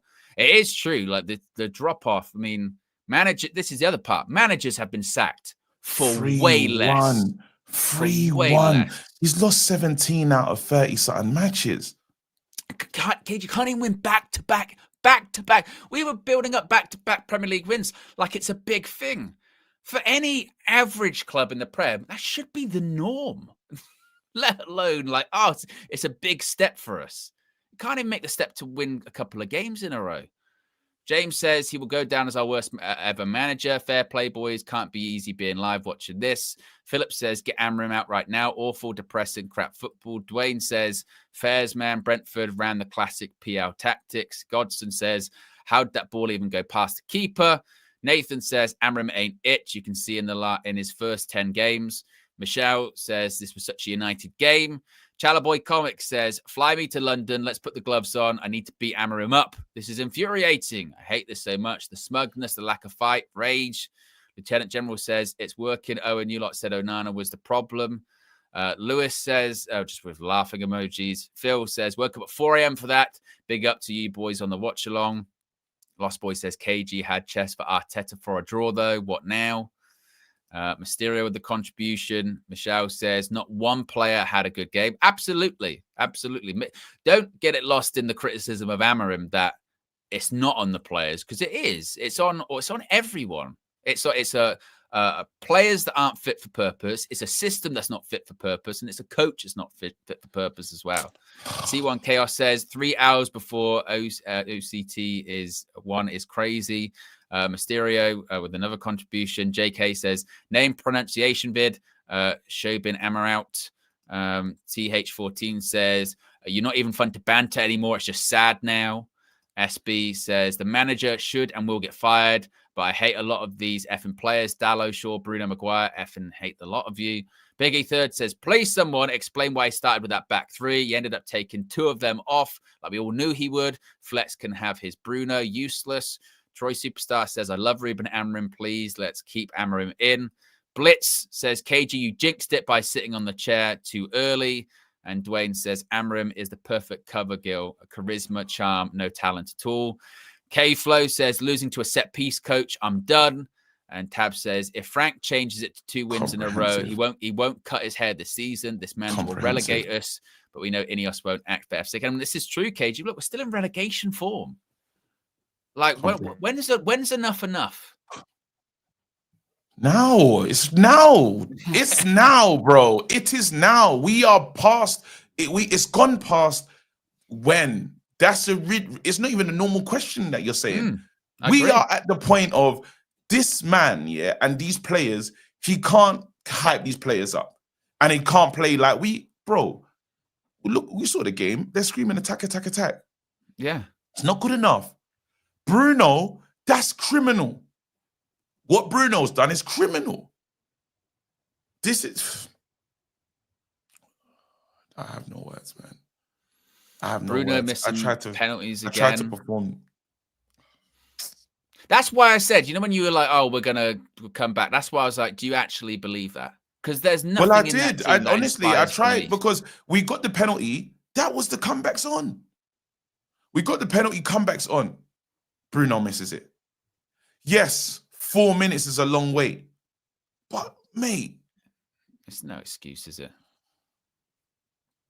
None of it. You got to be ice in your veins. You got to be ice in your veins. 6 minutes. And Ineos, they got to start acting like, a big club again. I get process and I get break the cycle and all the buzzwords that we love, that we say all the time. But also you have to know when it's not working. And you have to know when you go, right, abort mission here. This isn't working for us, guys. And I mentioned it on the Trinity yesterday, didn't I? You have to then weigh up this whole, right, is it worth us blowing this all up? Because what we've got going for us at the moment is taking us so far in the opposite direction that we might not be able to come back from it. And that's where we're at the moment. We've been in relegation form for nearly a year. Because Ruben's been in for nearly a year. We've been in relegation form for nearly a year. And we can't keep up like this. We can't. Kid Mourinho's gone. All these managers just be going into new jobs. Shit, mate. We are. And this is we can't afford to write off another season as well. So this is when you look at Ineos again and go, how long are you willing to wait? Because last year they made the change, what was it? Late October, early November, and they still wrote off the season. Season was written off then. We're not far away from that at this point. We're nearly into October now. So when are you going to go and salvage a season? Because I'm telling you now, KG, this is not turning around. This what we have seen so far this season, these opening 6 games, that is, if Ruben Amorim stays, it will be more of this for the rest of the season, which is more often losing. You might win 1 or 2 and you go, all right, we turn the corner now. But more often you're going to lose because that's what happened last season. So now it's just up to Ineos of when have they decided that they don't want to do this anymore? When have they decided that enough's enough? We've played. We still have to play. We're going to lose 10 games this season. If we stay on this trajectory. Because we've already played. Who we played? Arsenal, Liverpool. City. We still have to play. And we're still, and for there was a thing this week about us having the hardest opening games, but we lost those ones, and now we're losing these ones. We're not beating Brentfords. We're not beating Fulhams. We're not. We'll win at home against Burnley. Just late, and Chelsea. It took the 10 men. We can't do like a simple, comprehensive win. We can't do it because we're a relegation fighting team. That's what we are. And for those that will say, that's hyperbole, it's really not. Those are the real stats that matter. How many points are we picking up per game? 1. How many games are we winning per month? Sometimes 1, sometimes 0. We haven't won 2 a month since January. It's September. It's not working. He's got to go, man. He's got to go. There's nowhere, because we can't sack the players. You know what I mean? If there's players that we could sack, we'd sack a few from tonight's performance. He's got to go.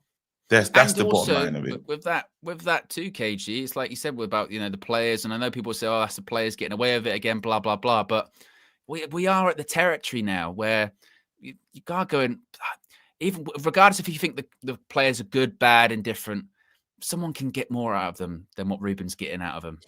Change the system. They can change everything. You just have to change it. We can't continue. The killer is for the people that still say back him. It can't stay like this. Do you know what I mean? It can't. It can't stay like this. Unless you want to get relegated. Yeah. So, you haven't got the stomach for a rebuild. You haven't got the stomach for a rebuild. We ain't got stomachs, mate. That's how we're at that stage. We're starving, bro. Oh man. And you try to back this team, have chest for this team, and they just do this to you, bro. It's silly, bro. Being happy with your team, yeah, it means nothing, bro, because you'll always come back to this point. Yeah. Pretesh says Yoro and Sheshko should be let go and not destroy their career. Don F says, is the Saudi window still open? Doug says, players, shit manager, sack him. He's not going to change and can't get away from this record. Matey Boy says, KG about to begin his Lee Gunner era. SN says, KG, did you really think we were going to win today? Just because we beat Chelsea means we're back. Enjoy sitting on the floor / stool in best of enemies.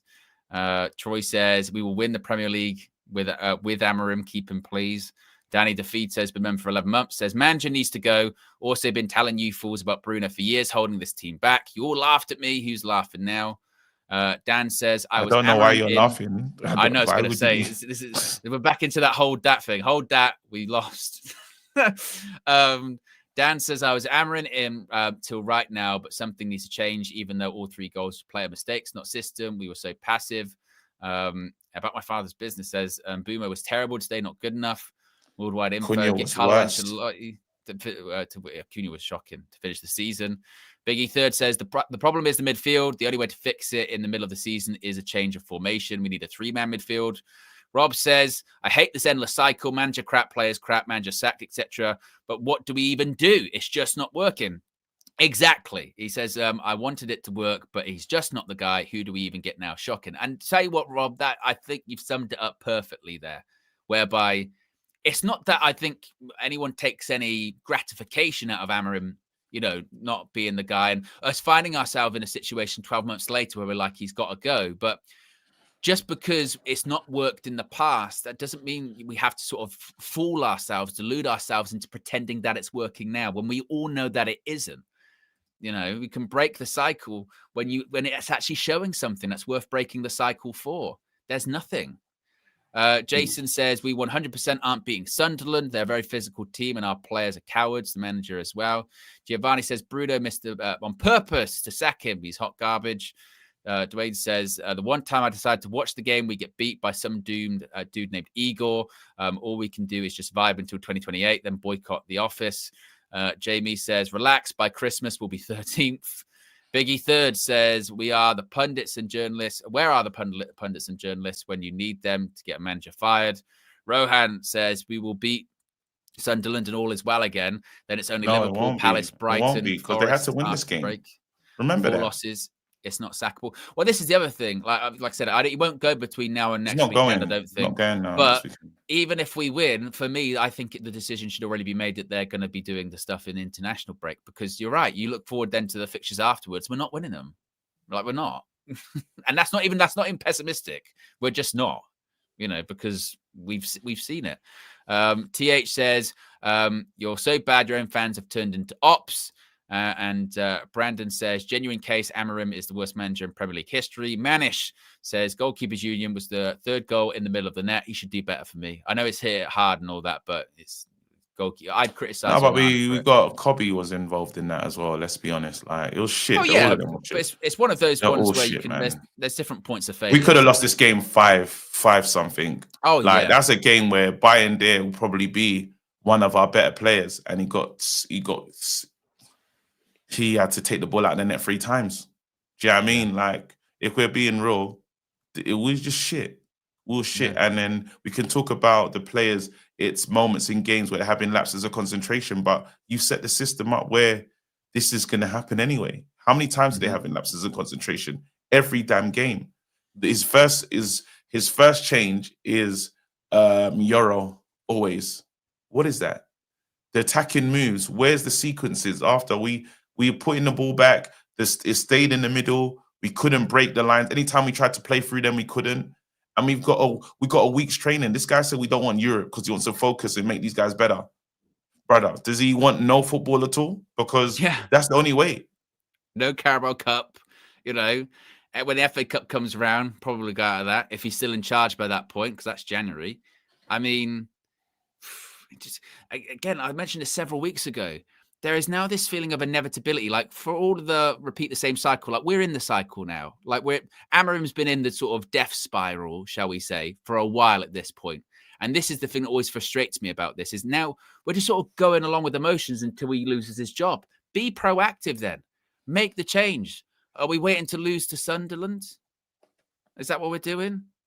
Are we waiting for that? You know, it's like we were saying about the with Bayern Deer, you know, before Lommans gets in, are we waiting for him to make a mistake? We're sort of waiting for stuff that we know is going to probably happen. Well, you can start the new keeper now as well, though, if you want. Your other ones just taken free. You know what I mean? Amorim has normalized losing. Will be hard for the new manager to shake this losing mentality off our players. Ineos have 24 hours to act. Dwight says, everyone that comes in, player and coach, plays a role in the rebuild. Amorim's role was to get Deadwood out. We thank you, we do, but Ineos need to realize that he's played his role, but coaching is not his role. # time to go now. So there you go. KG, I think you're off to record your fan view, are you not? No. It was just this. Just this, right?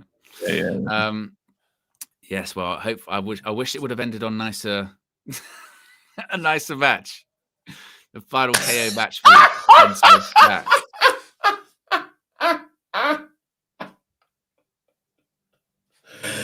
want to cry. Yeah. Fuck. Okay. Well, yeah. Should have ended better than this, you know. Oh, we'll just do our show. I'll see you on the red carpet, man. Yeah. Wow. Yeah. Just like that, Mr. the Comedian is out. Remember, now we're going to go into the full-time view. Members can call in and have their say. where do we even go from here? I mean, if you haven't already, click the like button. Be sure to subscribe.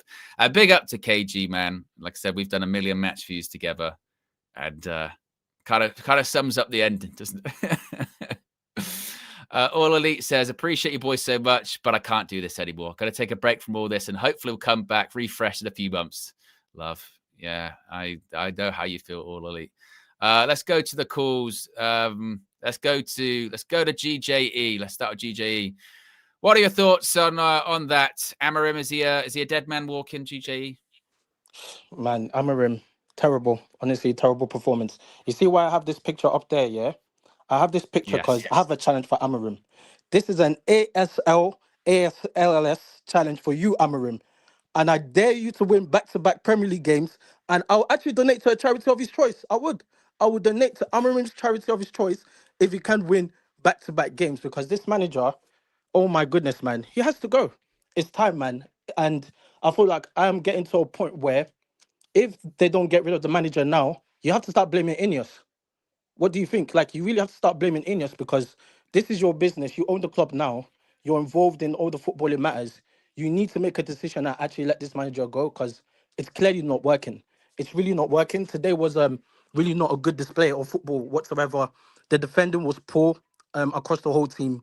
I mean, it's 2025 and I'm still seeing a backline where Harry Maguire and Luke Shaw are still playing. I think that's shameful. And I also want to stick on Bruno a bit because, and don't get me wrong, I'm a Bruno fan. I like Bruno, but today that was not good enough. That was not good enough. As the captain of Manchester United, 2-1, it's a penalty. You have to be booting that ball in. There's no excuse. You have to make that game 2-2. So Bruno can't come out of this smelling with flowers. Like, you're the captain of this club. Since you've been captain, a lot has gone wrong. Bruno, you need to take responsibility for this too. As much as the manager is to blame, and I do think he should get sacked, I think these players, they really need to look at themselves. And we say this all the time. They need to look at themselves and be embarrassed because the main thing that I see from other clubs that I do not see from Man United is the intensity. That is one thing. To win a football game, you need to go out there and fight. You need to go out there. It's a battle. You need to, if you want to win, there's an element of fight that you need to have on that pitch. And when I look at the players, they show me no intensity, no fights. And even the manager doesn't even show me fights. This is a manager that can't even watch a penalty shootout. He's not the one to believe in. We made a mistake. Once this manager lost that Europa League final, and even as far as I'm concerned, I don't even think him winning it, I don't think that meant he should have kept his job. He should have been gone. And here we are. Now we're just continue what we did from last season. And it's just relegation form. At this rate, I said it before when I've come on to call, I said, who says that things can't get worse? I keep asking that question. I feel like we just sit down and we think, oh yeah, at some point it's just going to magically get better. With what evidence? Who said that we can't get relegated with this manager? Because at this rate, I think we can. No, I totally agree. I mean, what do you think happens next? I mean, got Sunderland next weekend. Does it all go on that one and then we go into the international break? Or do you think Ineos act even quicker? Because, like you say, it's not getting any better. I don't think Ineos sack him before Sunderland. Or I won't even be surprised if he makes it to Liverpool. I think that's where Ineos will make the decision. I do agree with it. I'll get rid of him now. But unfortunately, I definitely think he survives Sunderland. And I don't know if people have been watching how Sunderland play. I'm actually quite worried about that game. I don't think that game is going to be as straightforward as people might think it is. I won't be surprised if we drop points again against Sunderland. I really don't. And I am very worried because right now, I think when I go to any Man United game, I actually just automatically feel like we are going to lose. If we get a draw and if we get a win, that feels like the bonus. That feels like at least we didn't lose. Or even sometimes like, at least we didn't lose that bad, which is a problem. Like, this is Man United. The standards of the club, unfortunately, I feel has dropped because I always say this. Even a club like Crystal Palace will not even accept this. Clubs that we deem that we say that we are bigger than, they will not accept this standard from any manager that's going to 1 year in the job. They'll have to get rid of him. So I feel like, yeah, unfortunately, I just feel like Ineos are just gonna just wait till maybe Liverpool game, and that's when I think realistically, that's when I think they'll let him go. But if it was down to me, he's gone right now. Big up GJE. Appreciate you calling in as per usual. Where are we at? We've got over 2,700 people watching. If you haven't already, click the like button. Not much to like in terms of the results or the performance or anything like that, but you can click the like button. Harmon says, Owen and KG, if he goes, who do you bring in? Do you know what it is? Yeah, Harmon. Because that question always gets asked, and I think sometimes I don't mean this like you're asking it, but sometimes people ask you like it's a gotcha. You know, I mean, well, who would you bring in then? Who's out there? Well, you're at this stage where you're sort of going, surely, like anyone can get more out of what we're seeing at the moment. I used the analogy like the form that Ruben Amorim has shown at Manchester United legitimately is the form that everyone, myself included, thought that, say, Gareth Southgate would show if he got the job. You know what I mean? We'll just lose every single week. We'll play terrible football. It'll be awful to watch. That was meant to be what happened when Gareth Southgate, if he got the job, was the same. It's the same. So surely they can get more out of them. You know, CH said, we said that last time with Ten Hag going. Well, Ten Hag was getting more out of him than Amorim was, you know. So, yes, just because Ruben can't doesn't mean others can't as well. Well, Ruben can't do it. When did he become the almighty, like, well, if Ruben can't do it, it's impossible? Who says that? Surely there got to be other people out there to do it. If you go to one person to build a house, I can't do it. Well, he said he can't do it, so that's it. So we would screw the house then, knock it down. You got to try. You got to try, people. Let's go to another call. Let's go to show. It can't go on like this, can it?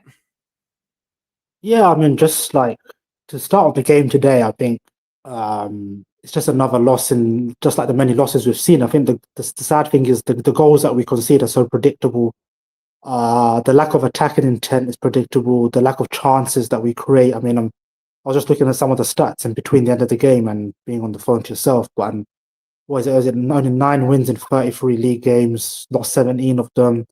I think the more concerning thing, even than that, is that we've only scored 39 goals in the 33 league games that Amorim has coached, which basically means if we score 1 goal, we're basically not going to see another one, unless we're lucky. You know, when we score 2 goals in a game, we're quite lucky to see that. We're quite fortunate as human beings to witness 2 goals as a United fan. I think the bigger picture is that it's just, I don't know, I'm kind of tired about all the things that I don't like about Amorim and how he shouldn't be. I mean, it's like the previous caller said, I don't know how he survived beyond the summer, and that's why I don't even really look at Amorim anymore, because he comes out pre and post match conferences and he says, I'm not going to change. He's been saying that, right? So for me, the onus is more on Ineos, because this is 2 summers. This is the point I keep making, and I think a lot of people keep missing, is that Ineos are the biggest criminals here, because last summer they made a big mistake keeping Ten Hag. It was clear the decision that needed to be made that summer. They weren't ruthless enough to make it. This summer, they had a chance to learn from that. Fair enough, you made the Ten Hag mistake. I can go, you know what? It's your first summer that you were in charge of football operations at this club. You made a mistake. Cool. Now, you had a manager come in and had a truly abysmal spell and had enough league games in charge and cup matches in charges in total. 27 league games in charge last season, to be precise. And we finished 15th. We lost the Europa League final to Spurs, of all teams. Let's see if you've learnt your lesson. And they haven't. So even if Ineos sack him this week, which I don't think they will, it doesn't change anything for me on my outlook on Ineos. I don't think this is a competent structure we have in charge of this football club. That's the biggest issue I have with this. Like, fair enough, they might sack him, but again, I've seen tweets all over Twitter that why are Manchester United the only elite in quote marks, by the way, the elite club that tolerate this? Why is it that we have to tolerate this as a club? Because why? Because we had a manager in Sir Alex Ferguson who was a freak, who basically now identifies everything that we do as a club. That shouldn't be the case. We should be looking at Sir Alex as the exception, not the rule. But we use him as the rule. Yeah. You see Graham Potter today, don't you? Gets sacked. You know, came in mid-season at West Ham, got a summer transfer window, a pre-season. It's not getting any better. It wasn't getting any better last season, and now he's gone, and they've already got Nuno in. I'm not saying obviously getting Nuno would have been the answer for us, but any other club, not even like you said, elite club, they're like, well, you can't write off the season, and we can't write off the season. But it feels like 6 games in, it's already written off. It's because that's yeah, what's it going to be? Yeah, because again, we're 3 games away from the same point at which we sat Ten Hag last season, and this is another one of the issues is that we know what's going to happen in this fan base when if a new manager comes in now. The whole narrative is going to start again. How the new manager doesn't have his players, because last season, people called it a 27-game preseason for Amorim. That was a real thing. Fans were saying that this is a 27-game preseason for Amorim, and it's a free hit. Do whatever the hell you want, lose however the many hell games you want, and there's no accountability, because once he gets his players, it's going to improve, and we've seen that it hasn't. So if the new manager comes in, we're going to have the same narrative again, because and the issue is, it's one thing that fans say it, but we know this club will accept 15th place because they did, and they didn't sack the manager for it.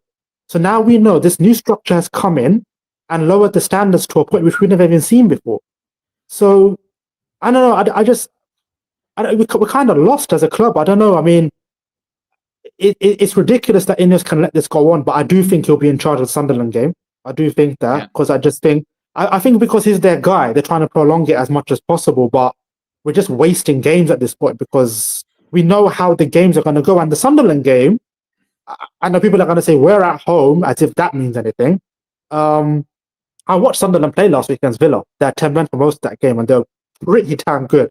So anyone who thinks that home game against Sunderland is just, oh, well, we're playing a promoted team at home. This ain't no Leicester or Ipswich or these guys that were promoted last season. These are proper promoted teams this season. Don't they? They look better than Burnley. We struggled against Burnley in the second half. Yeah, and they're the worst of the 3 that people say. So we're probably playing the best of the 3 promoted teams next weekend. A team that I believe has scored more goals than us this season, even possibly, and I think has more points than us, maybe even. So yeah, listen, I just it's tiresome because just watching the games themselves, the football we're playing is just it's honestly it's the worst football I've ever seen in my life played by any team ever. And I think there's an argument to say that Amorim has coached one of the worst coaching spells at a club in football history, pound for pound. When you think about 32 points in 35 games, I mean, it's an absolute disgrace. Like we finished the game, Owen, with Mbuma as Mount as our wingbacks. Like, what are we watching? Like, it's just like you kind of have to laugh at that point. And it took him like 80 something minutes to put Xerxes on. That's how much he doesn't rate Xerxes, even though we can't buy a goal. I don't know.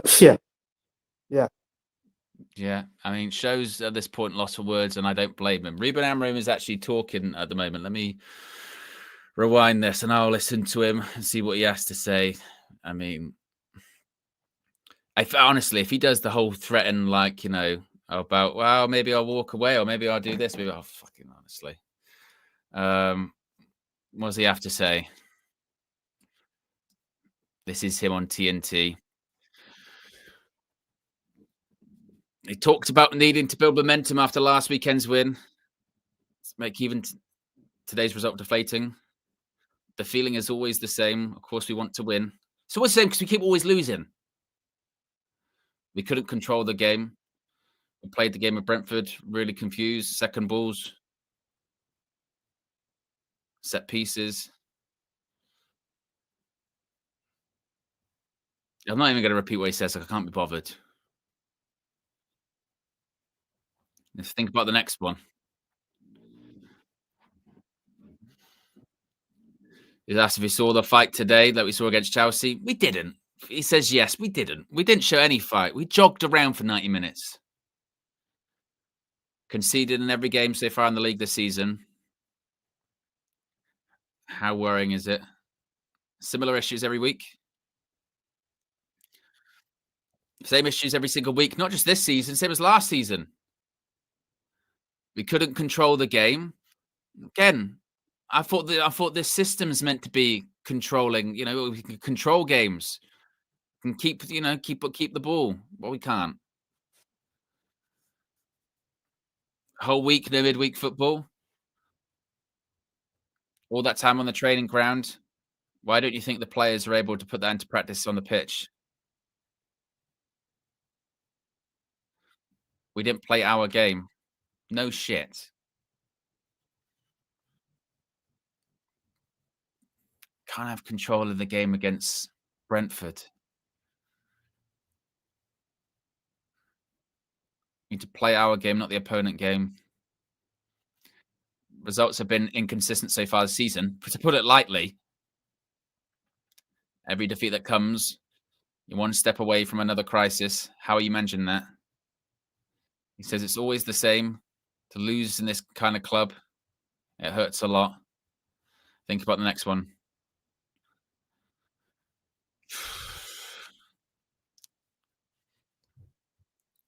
Oh, he's been asked about, it's important to go into the international break with positivity.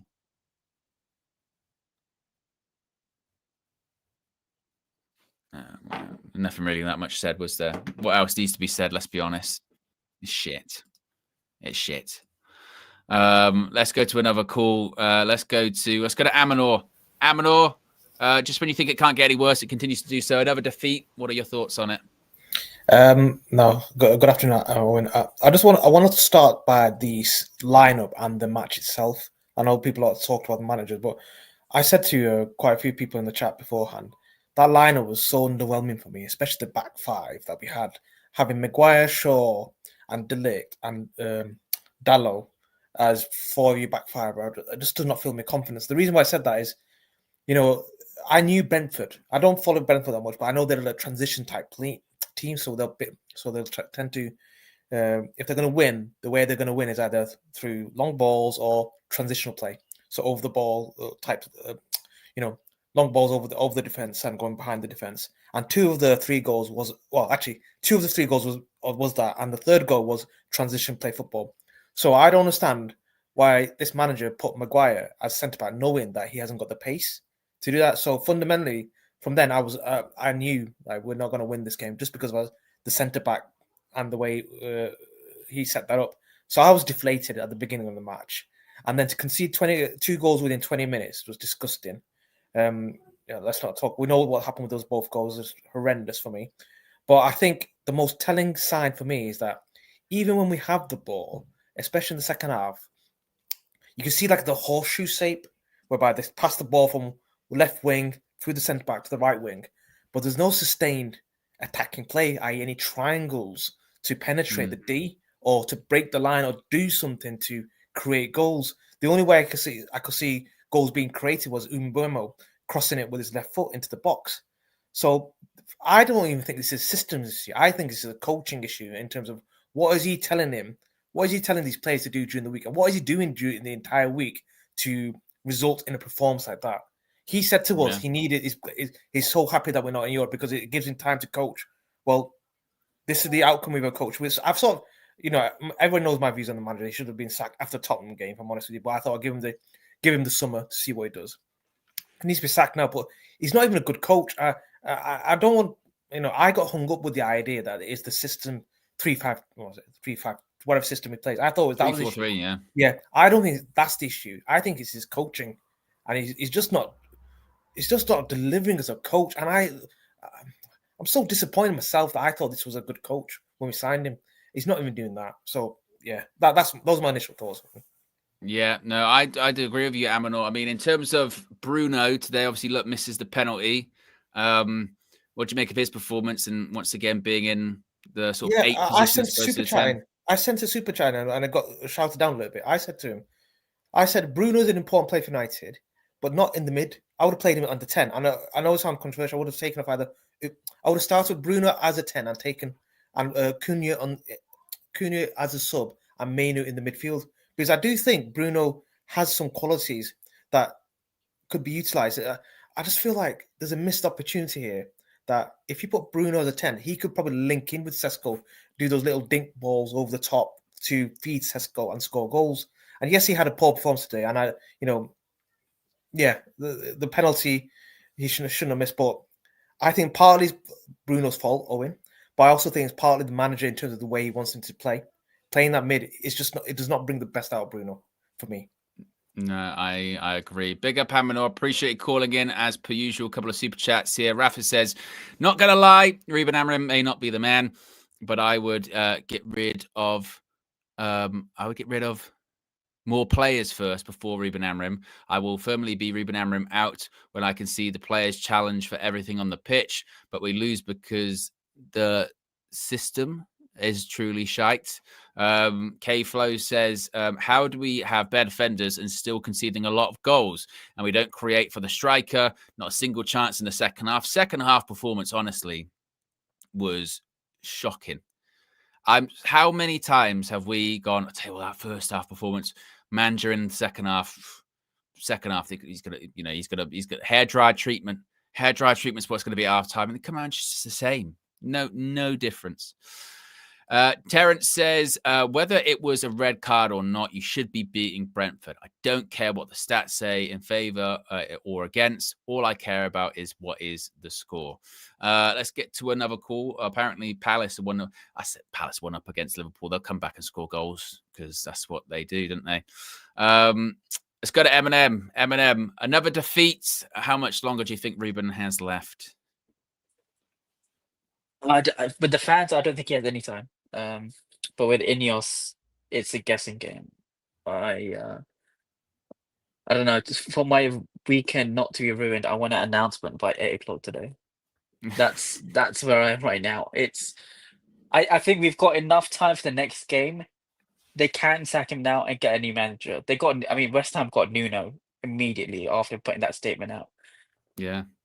It's just, it doesn't make a difference. It doesn't, new manager won't need time in the international break to work with these players. They can do it within a few days and just get going, because it was just ridiculous. I was so pissed off. I told my neighbor to fuck off through the window because he was mowing his lawn, and I've never crashed out as much as I did today, because I like Brentford as a team, but Keith Andrews, he's a set piece coach, and all they did today was, well, they played good football, to be fair. They combined well together because their confidence was up and they were playing against United, who were absolutely crap. But all they did was go man to man. That is Amram's biggest kryptonite, and again, it's showing today. It has shown today, and we have seen one of our worst performances in the Amram era. And these players can do much better than this. They can be platformed much better than this. Cunha was absolutely ridiculous, by the way. But just before that penalty, before we took the penalty, there was a cut to Amram speaking to Cunha, and both of them were laughing. We were 2-1 down, and both were laughing right before the penalty. What manager does that? What if that was Ollie? He'd be absolutely destroyed for that. Just that alone. Even if he won the game, I'm just baffled. I'm baffled, absolutely baffled today. No, I am. Well, I am and I aren't. You know what I mean? Because we've seen it so many times, haven't we? This is the other part of it. It's weird because we see this, and we go, I'm sort of speechless.